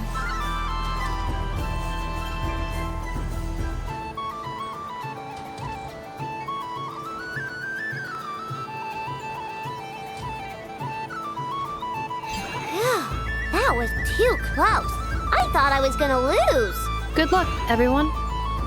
Oh, we're out!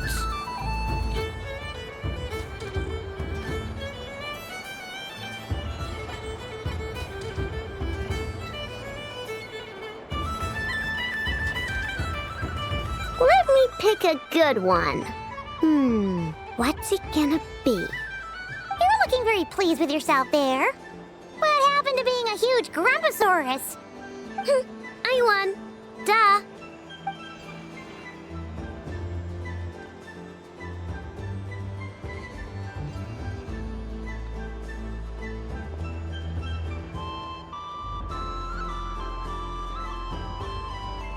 Oh, me again? Don't fidget too much, Ino, or the sticker's going to fall off. I don't care. If it falls off, it falls off. If a pair of Kuhenki get discarded, why not a pair of stickers? Huh? Huh?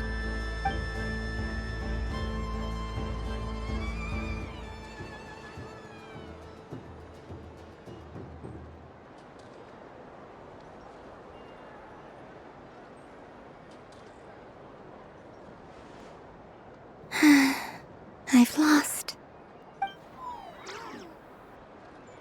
Sticker, sticker, sticker!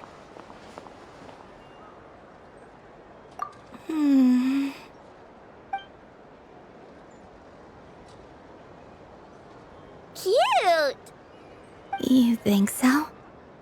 Shame. I can't see it for myself.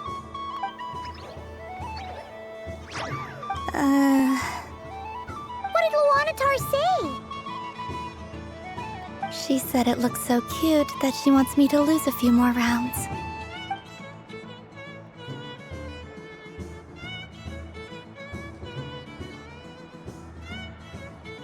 Who put these stickers on Paima's eyebrows? Ugh, she can barely see. All right, now, I think we got enough evidence to prove that there's a serious problem here. Yes, I agree as well. The culprit is...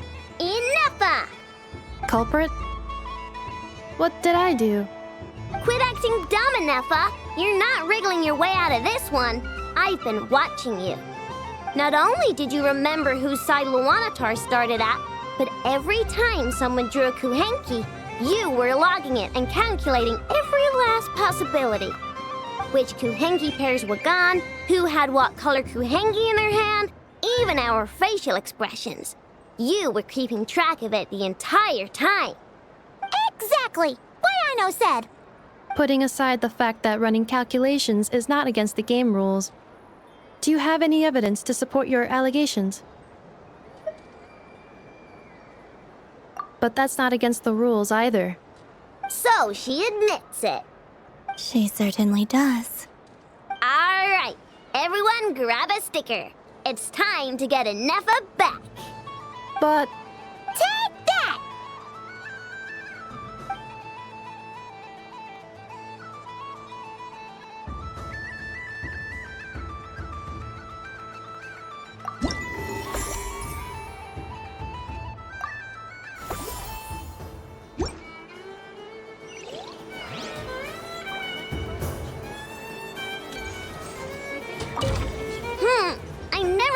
games with you ever again, Enougha!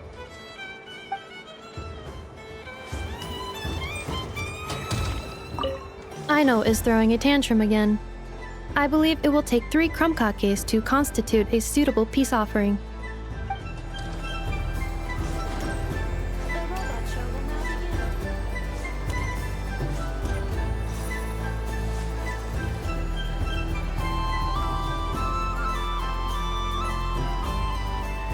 Well, look who it is. I heard someone went and disappeared on us the moment we let her out of our sight. They looked all over for you. Frankly, I didn't think you'd be back for Moon Prayer Night. Were you worried about me, Sandrone?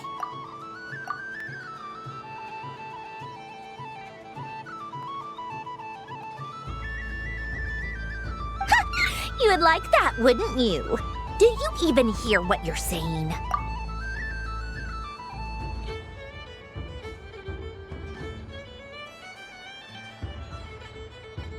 It seems to me like you disguised yourself with festive headgear, just so that you could come see me on Moon Prayer Night and make sure I'm okay. You didn't even bring Polonia with you. You? I thought you couldn't see. I cannot. But I sense the confusion of those around us rippling through the Kuvaki currents. Based on what I know about you, let me guess what you're wearing. Is it cat ears? Shut up! I'm only here to protect the Fatui's interest in this territory. Running into you was pure bad luck. Really? But you were the one who asked Arlecchino to help everyone find my name. Columbina! Ugh! Just one more word, and I'll unscrew your vocal cords.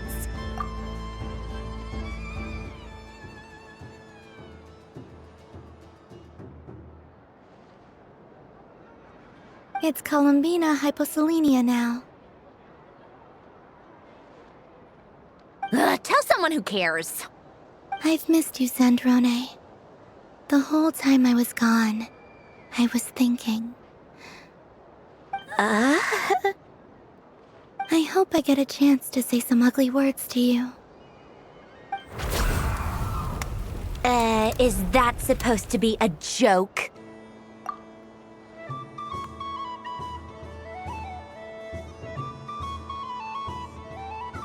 Anyway, let's go play that game. What? You mean that frostfin whale? Yes. It's some kind of game where you get bitten if you step on the wrong tooth. Seems like fun. Who in their right mind would wanna... Because you're not a scaredy cat. Fine! You wanna play? Let's play. Don't complain when I kick your sorry butt. Lovely. You old geezer! I'm gonna beat the pants off you! Just you watch! I almost forgot. Sandrone? What is it now? You'd better not lose, or I'm going to beat your head in. What?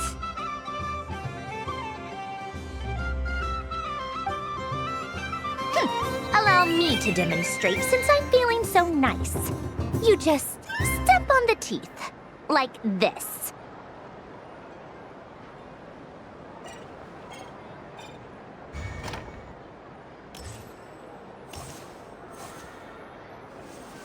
Which should I pick?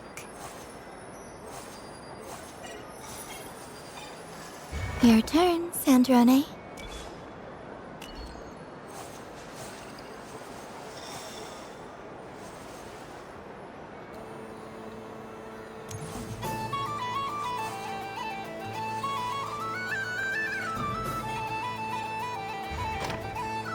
Don't come crying to me if you get bitten.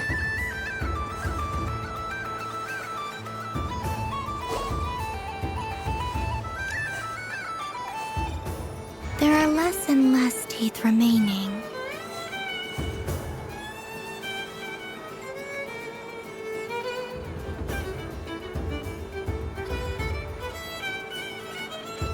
Huh?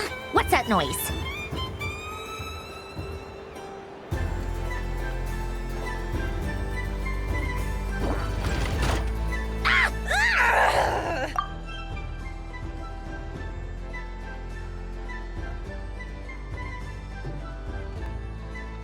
I think you might have picked a bad tooth, Sandrone. Shut it! Do you need any help? It seems like you're stuck.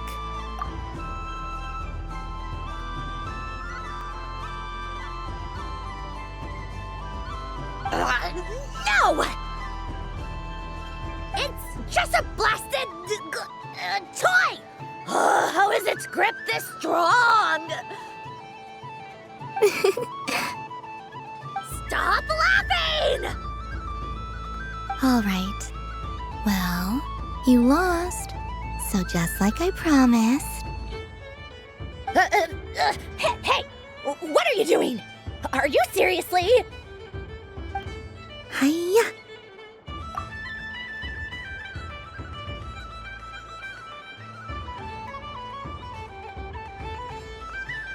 Why, you... Oh, just you wait! Rematch! Are you all right, Sandrone? That was quite a strong bite. Are your clockwork parts?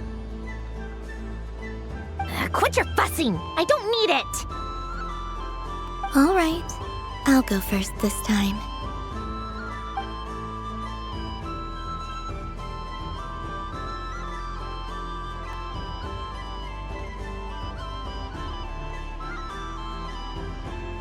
I see it now. She can sense which teeth are rigged. So I just need to avoid the same ones that she does.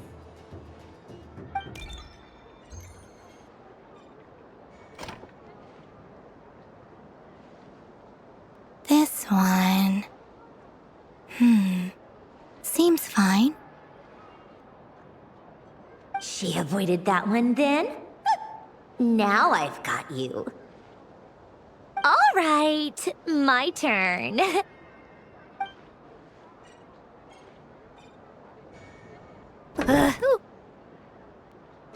What?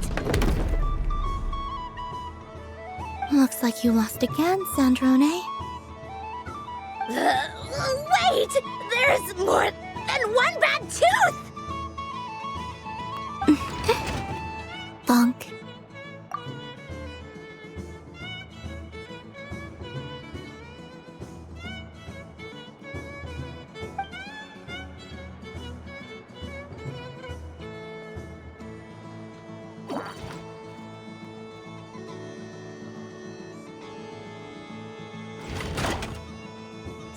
Stupid game! What idiot came up with this? Are you all right, Sandrone? You said some nasty things just now. Oh, I'm peachy. Should I let you bonk me on the head as well? Ah, forget it! Come on, bonk away. It can be your consolation prize for losing so badly. I told you, forget it! Gah, you've always been so annoying. Singing right outside my door, inviting yourself to my tea parties, going AWOL. And now you're off to the moon or something.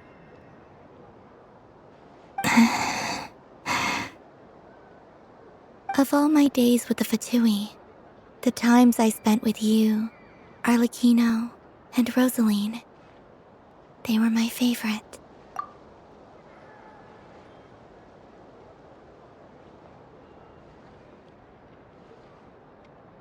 I will not forget them, just as I shall not forget this moment.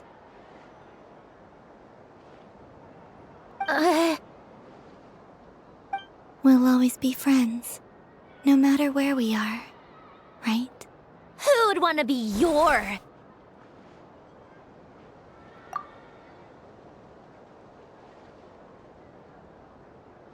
I'll miss you, Sandrone.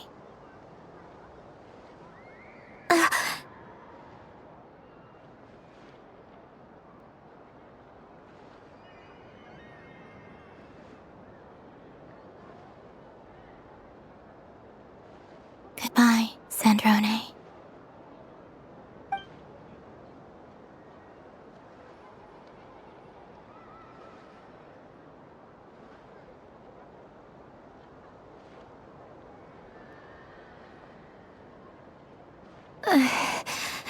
I'll miss you too, Columbina.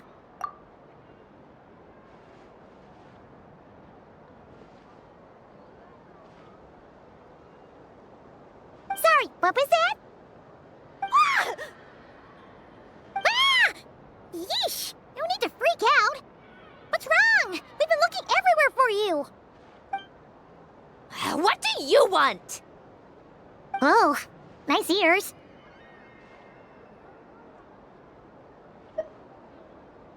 What do you want? This. Huh? It's your turn to draw something. You're one of her friends too, aren't you?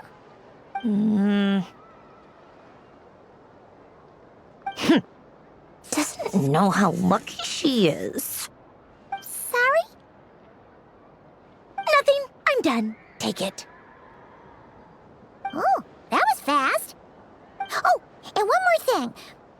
Last time we spoke, you mentioned you were interested in the Narcissan Kreuz Ordo's research, remember? There were too many people when we last met, so we didn't get the chance to do this.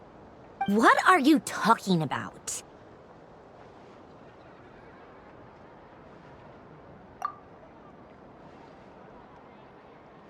This is... Oh. Alain, Renee, and Marianne. Huh. The Holy Blade. A savior's plaything. It's not about whether I approve or not. These people, they would sacrifice themselves for the sake of the world. Especially Alain Guillotin and Renee. That is something I would never choose to do. Still, I didn't know they had any pictures left from that time. If I'd have thought to bring a camera, I'd have... What? Yeah, of you being bitten by the frostfin whale and Columbina bonking you on the head. Tear it up! Now!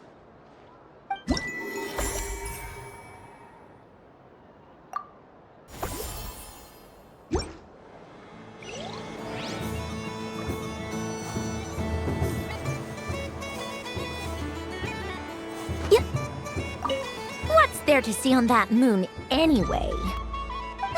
Let her go up there and cry alone. See if I care.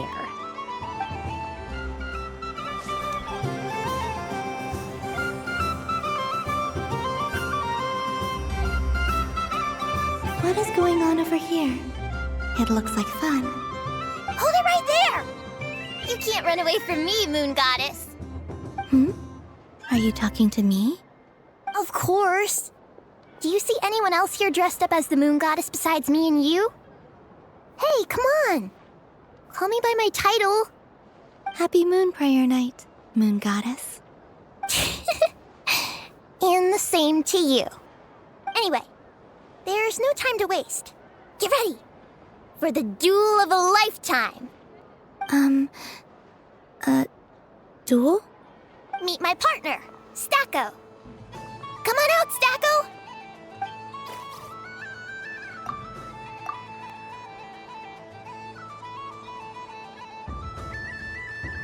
Well, don't just stand there.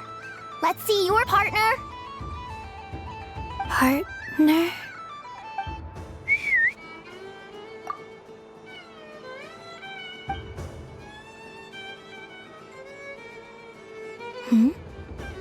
So I need to select a partner and command them in battle. Partner. I need a partner.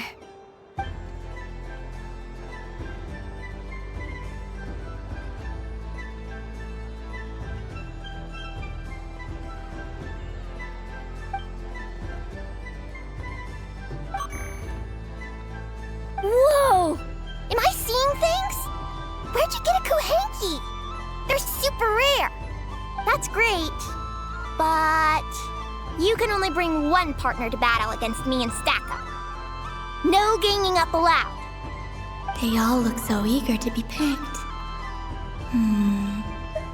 Which one should I choose?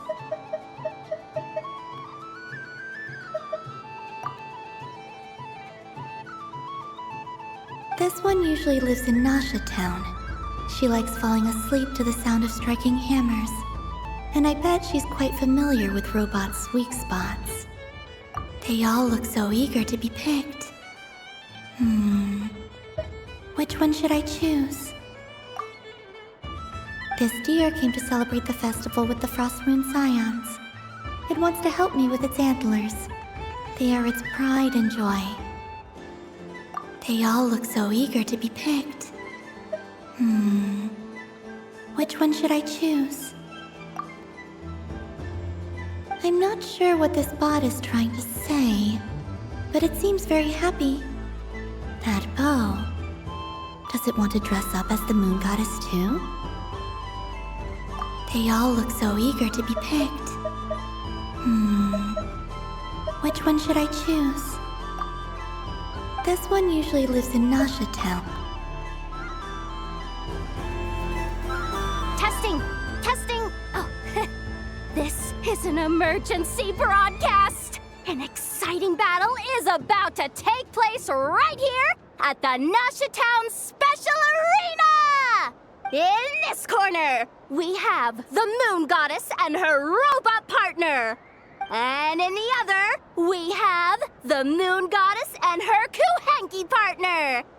Only one Moon Goddess can be victorious in this ultimate battle of destiny. But who will it be? There's only one way to find out. Now, without further ado, let the Battle of the Moons begin! I don't care who we're up against. Stacko and I ain't gonna lose.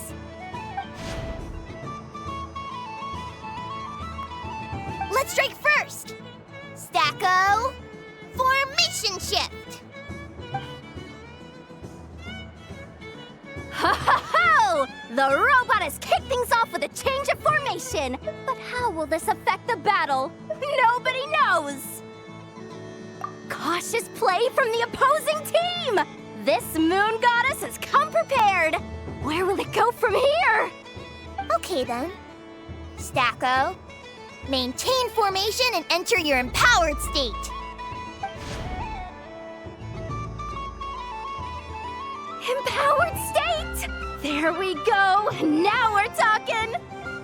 Absorbing the immense Kuvaki present on Moon Prayer Night, this lean, mean machine has greatly increased its offensive power! Oh, they chose defense! But Stacko's about to attack with full force! Is it too little too late? The battle is heating up fast! I'm about to start sweating machine oil over here! Go for it, Stacko! Set Kuvaki to maximum! Can their opponents withstand this blow? And what will this Moon Goddess do? Don't be afraid. Fight however you wish. It's a moon lane! A deft use of a moon lane allows the Kuhenki to dodge the blow, and now it's spiraling around its foe in circles! One loop, two loops, the robot's screen is bugging out! It's getting dizzy! Stacko! Oh, Stacko is down for the count! Our winner is the Moon Goddess! The slightly taller one, I mean. You did your best, Stacko.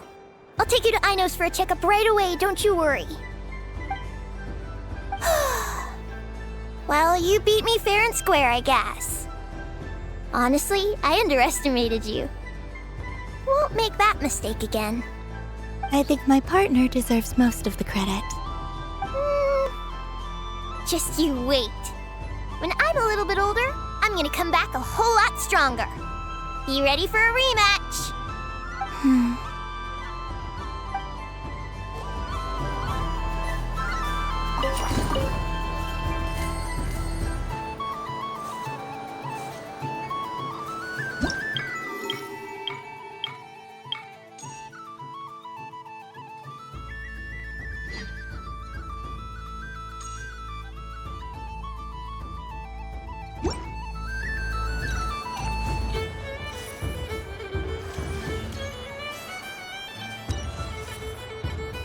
Moon Prayer Candy! Beautiful, tasty Moon Prayer Candy!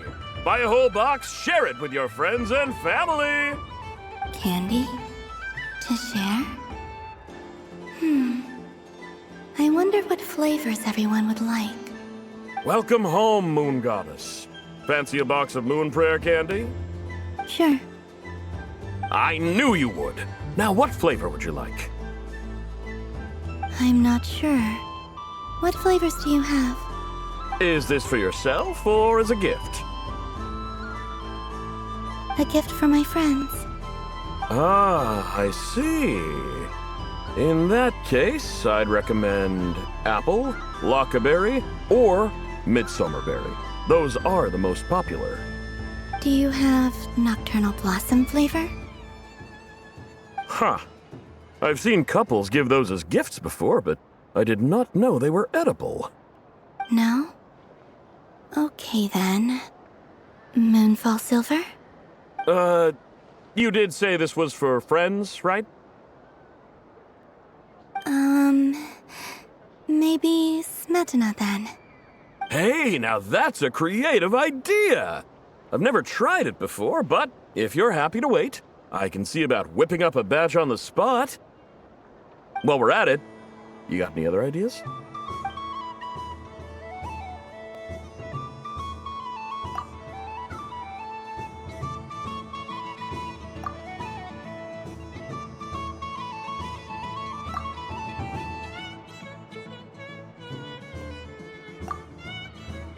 Here you go.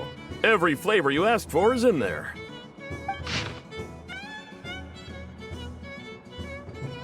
Thank you. I should be the one thanking you! You brought me a whole bunch of new business. It's like a genuine blessing from the Moon Goddess. I hope you and your friends have a lovely night.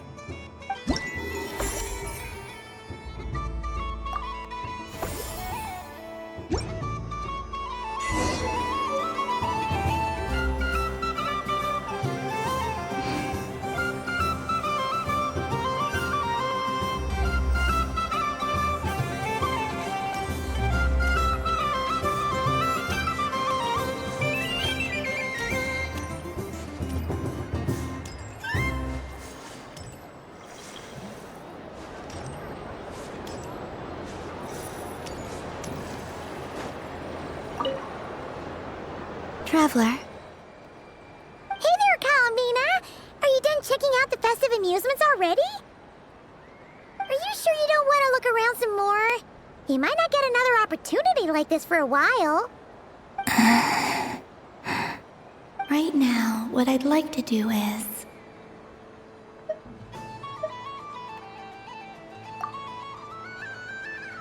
Oh! Candy for us? Thanks a bunch, Columbina! Don't mind if we do. Whoa! This one's intense. But it's so tasty. What about you, Traveler? How does yours taste? Oh, sounds good. Paimon's drooling now. Are there any more Smetana candies in the box? Yes, I believe so. Okay, gotcha. Let's see.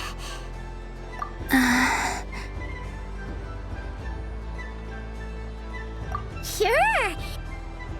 This one, and yep, this one looks right too. Okay, that's 3. Here we go. 1 per person.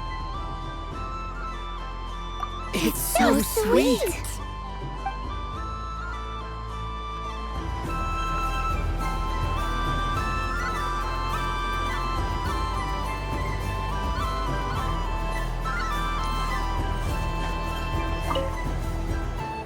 Traveler. Columbina! Finished with the festival already? Really? You're sure you don't want to have a little more fun out there? Final answer? Yes, I am sure.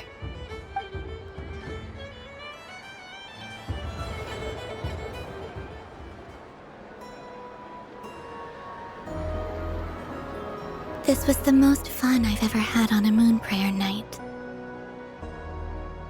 Everywhere I went, people were saying, "Welcome home," and there were friends at every turn. I only wish it could last longer than one night. Oh. Yes, you're right. The moon prayer blossoms. Ooh, look! Look! Moon prayer night has come.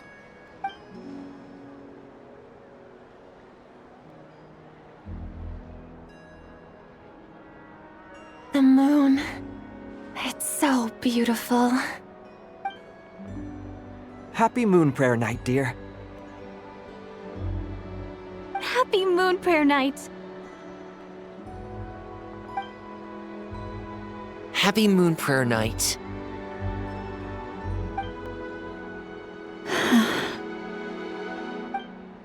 Aww. Huh.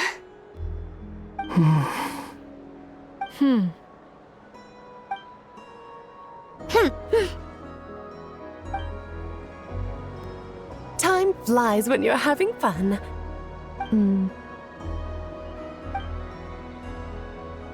Oh. Looks like the time has come. Columbina. You're heading off then? Yes, to the ruins you mentioned. And from there, back home to the moon. Wait! I know? At least... Take one of our craft shop's crumb cookies up to the moon with you. You know, for a snack. Sure. Why not? The Curatorium of Secrets believes in proper farewells. No story should be left without a satisfactory endnote. Never. Farewells are an important affair for the Ratniki, too. We never know when we might meet again. Haha! And here I thought grand farewells wouldn't suit tonight's mood. But I suppose friendly passion is not to be stopped, eh?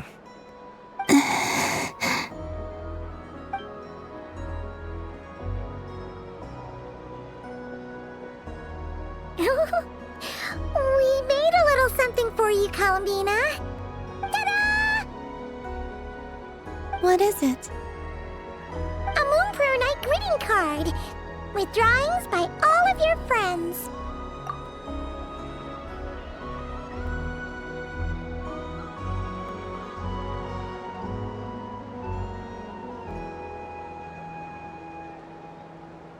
You did mention that you'd like a portrait done, so I took the liberty of creating one for you.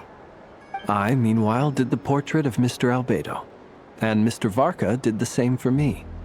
I mean, I think my work was pretty true to life, don't you think? The picture of Ashru was my doing. The two of you seem to get along rather well. Wait, was I the only one who did a full-body picture? Oh, that's so embarrassing. I did pictures of me and Anefa. I did my own portrait and one for Hat Guy. Plus, there's the two mages, Arlecchino and Sandrone. So, if you ever miss us, just flip the card open and we'll all be right there with you. I don't know what to say. Thank you so much, everyone. This whole moon prayer night was more than I could have ever asked for. It is the greatest gift I have ever received. Lama, I figured it out. Figured what out? Remember how the Frost Moon Scions used to use milk as invisible ink to write hidden messages?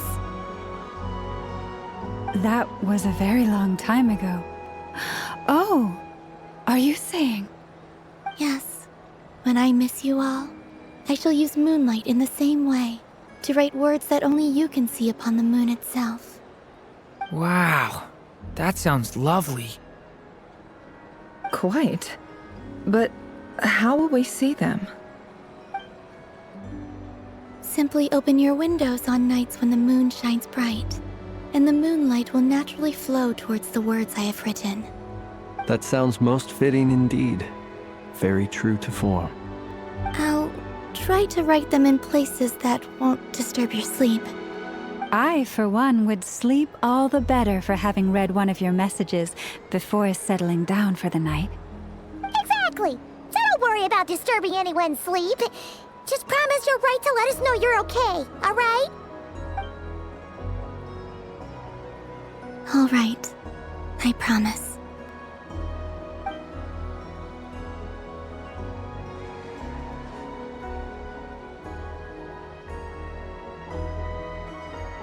In that case, Columbina.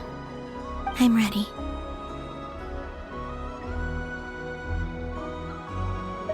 Very well. Let's go.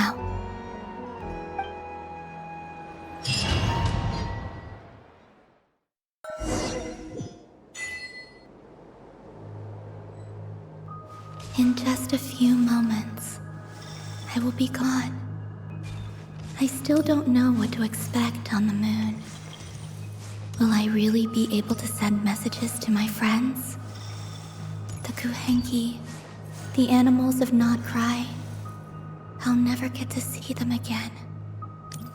I wonder where I'll be when the next moon prayer night comes.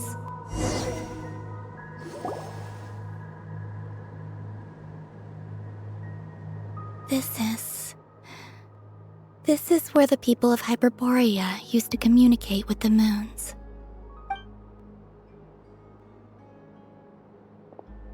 Eternal moon, frost moon, iridescent moon.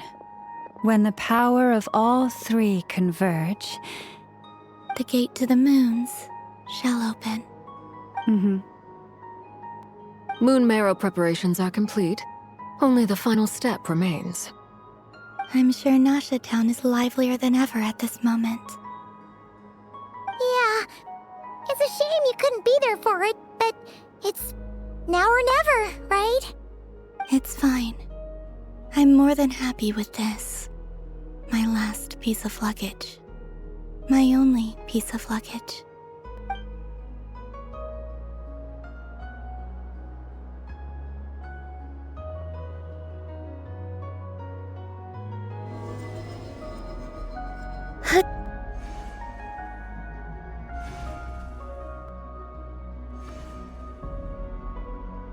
I can already feel the moon calling to me.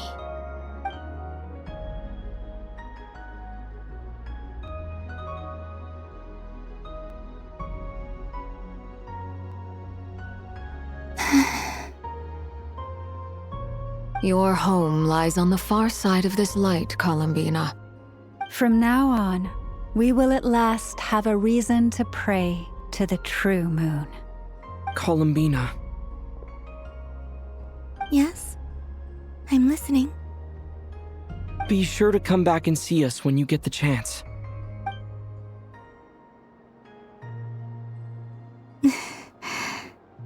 Of course.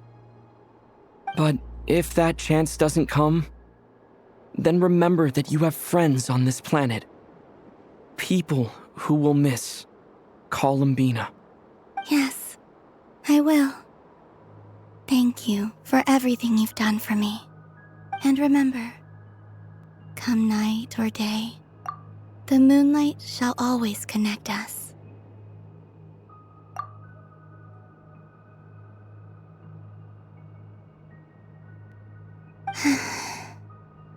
Well then, farewell, my friends.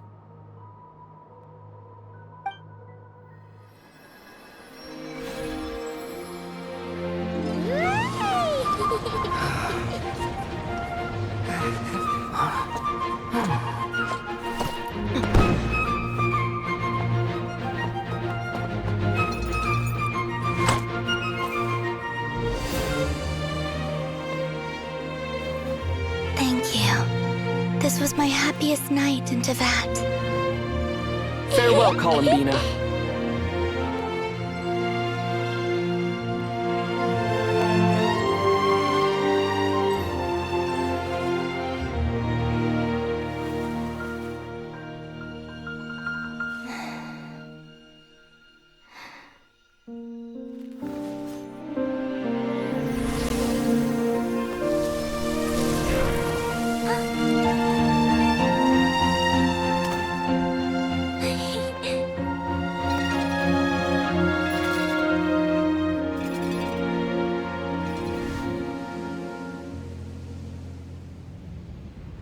The moon really is closer than ever tonight.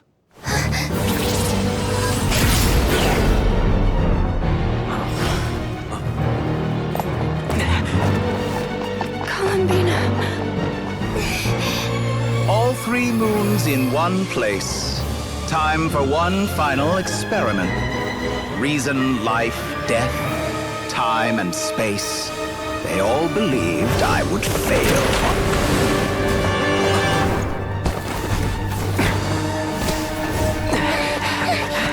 How could this happen? But Tyvat's primordial power never did belong to the throne of heaven.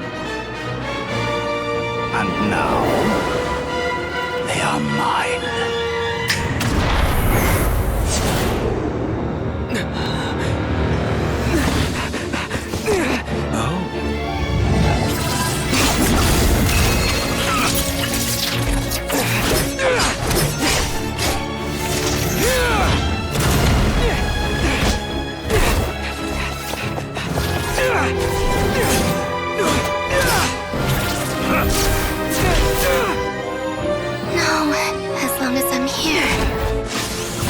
Is free to wield the 3 moons' power.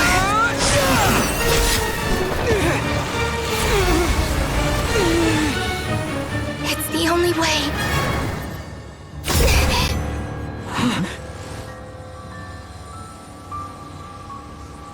I guess I won't be going home today. Columbina! No!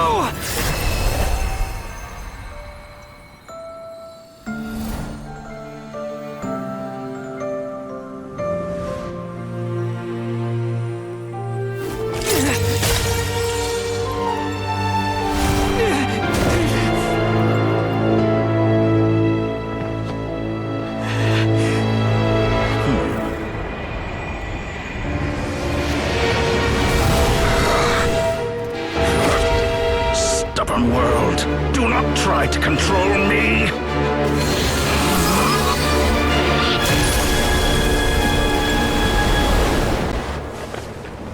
Columbina.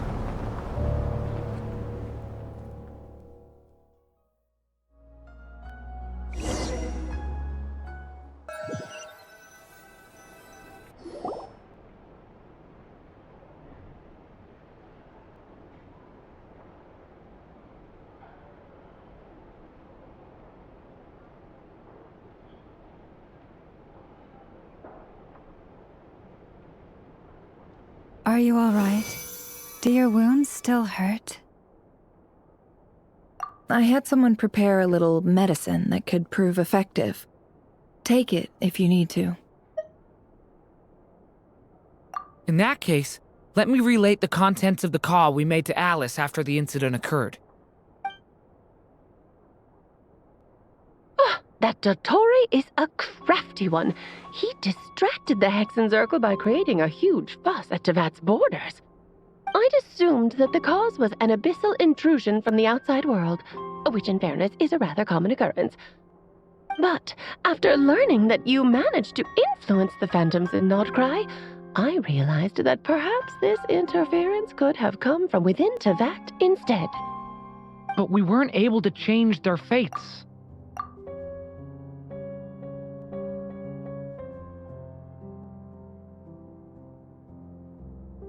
True, you couldn't change how their stories ended, but you did build some variables around yourself.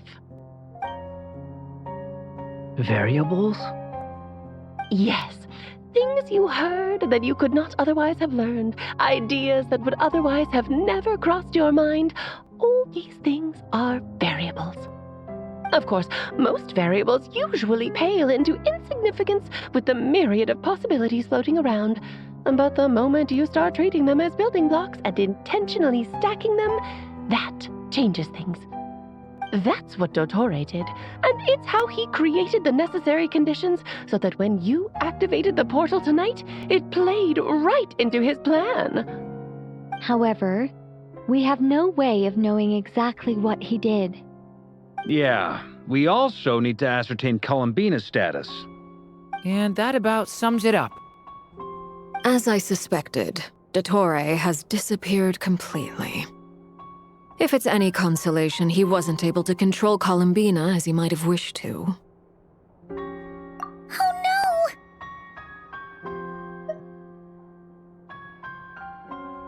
What? She did what? All we saw was Dottore appeared and used some kind of power. The next thing we knew, he and Columbina were gone and you were falling into the sea.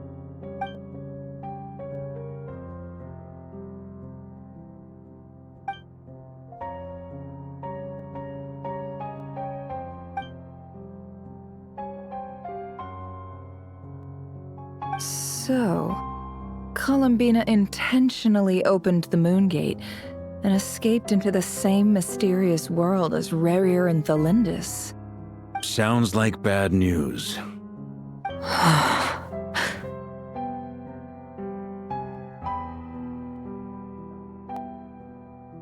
Seen in that way, the trilunar syzygy and Rerir's emergence, Dottore might have been pulling the strings in both cases. According to Miss Alice, he is attempting to transcend his destiny and finish an experiment that only a god might complete. An utter lunatic. Wait a sec, where's Hat Guy? Seems like he'd want to be here for this. He took off with the Dodo communication device after we spoke to Alice.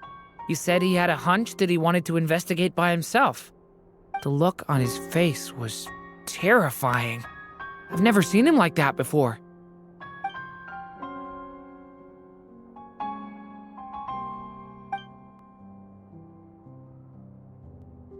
I'm back. Hat Guy! I went to look for the Hyperborean phantoms again. I think I've gotten to the bottom of it. I got them to talk to Nicole on the other end of the communications line. Turns out, the history they describe is different from how Nicole remembers it. Really? But how? Surely Nicole can't have been wrong.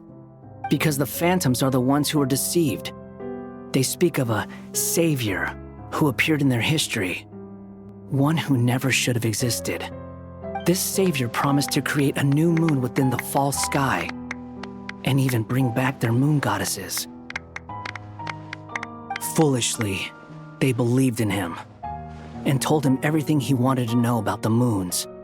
It's obvious that this was Dottore's doing. Now you mention it, the first time we entered the Hyperborean ruins, we heard the phantoms discussing their history, and I remember Nicole commenting that something sounded a little strange. But Dottore shouldn't have been able to get in there in the first place! He didn't. Nicole said that this was an anomalous state triggered by disruptions in the causal connections between phantoms from the same era. The variables that Dottore put in place were substantial enough that they even affected phantoms that he never met. So it's not that their memories were unclear. They'd been tampered with. That's exactly the possibility Dottore was trying to manufacture. He turned these variables into knowledge and engineered the situation so all that knowledge would fall into his hands.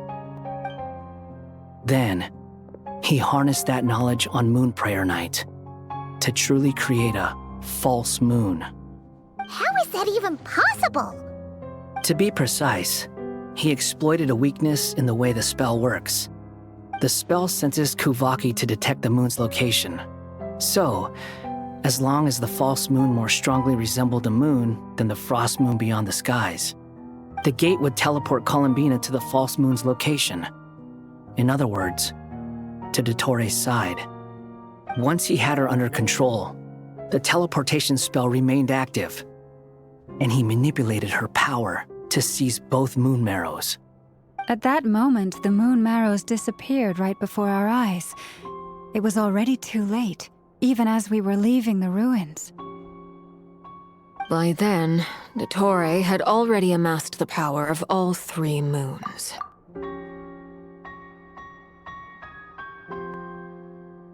So, where does that leave us? What do we do now? I'd certainly like to know what Her Majesty thinks, now that the concerns I expressed to her have come to pass. But we cannot simply sit and wait for her to decide the matter. And in any case, it is not the Fatui Harbinger Damselette who sees us as her friends, but rather Columbina Hyposelenia.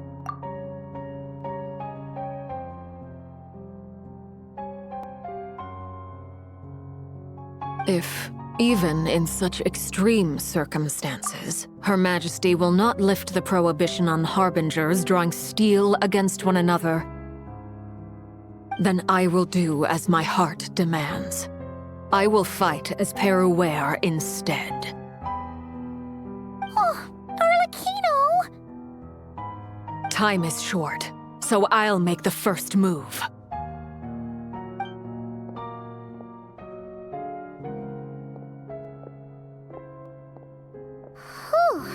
Even Arlecchino seems to be losing her cool now.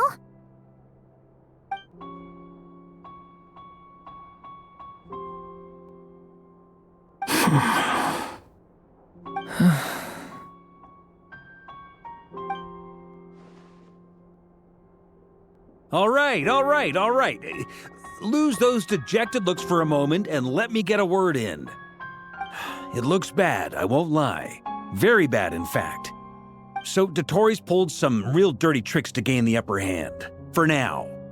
And yeah, it's to the point where even the mages say that his variables have affected destiny.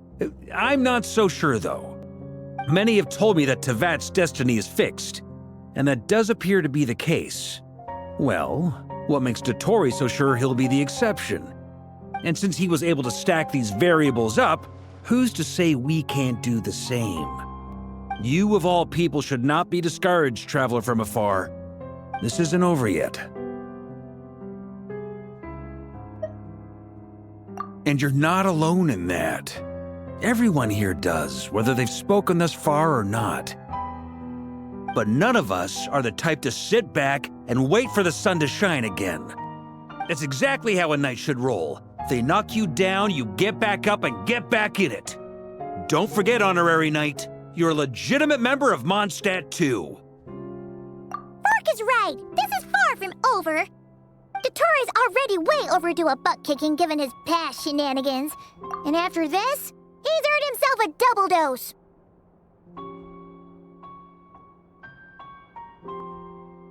That's what I'm talking about! How's everyone else feeling? I'll use Kuvaki to investigate Columbina's whereabouts. I am not ready to give up either.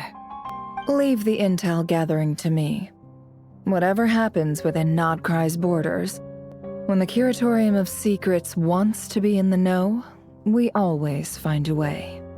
Aino and I will do all we can to support you. We will attempt to reverse engineer Dotori's actions and seek a breakthrough that way. Alice and Nicole are busy dealing with an emergency at Tyvat's borders, so they can't return just yet. But they're both very angry about this. They've asked Albedo and me to act on the Hexenzirkel's behalf and do everything in our power to fight back against Dotori. Are you ready then?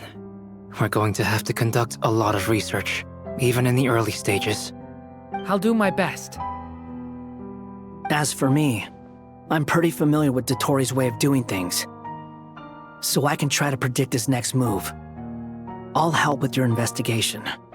Nice! Looks like we have our basic division of labor. I'll get in touch with Flints and Itlua, get them to have a chat with their Starshiner.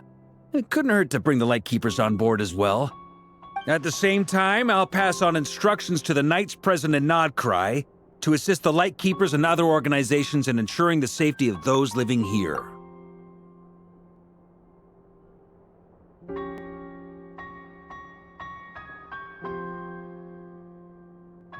Yeah! We'll show him!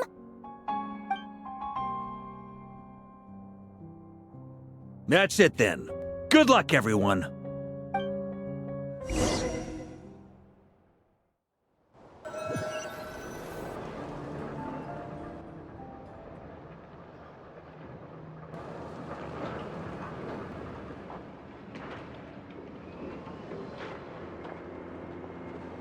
I never thought that Columbina would become my real name.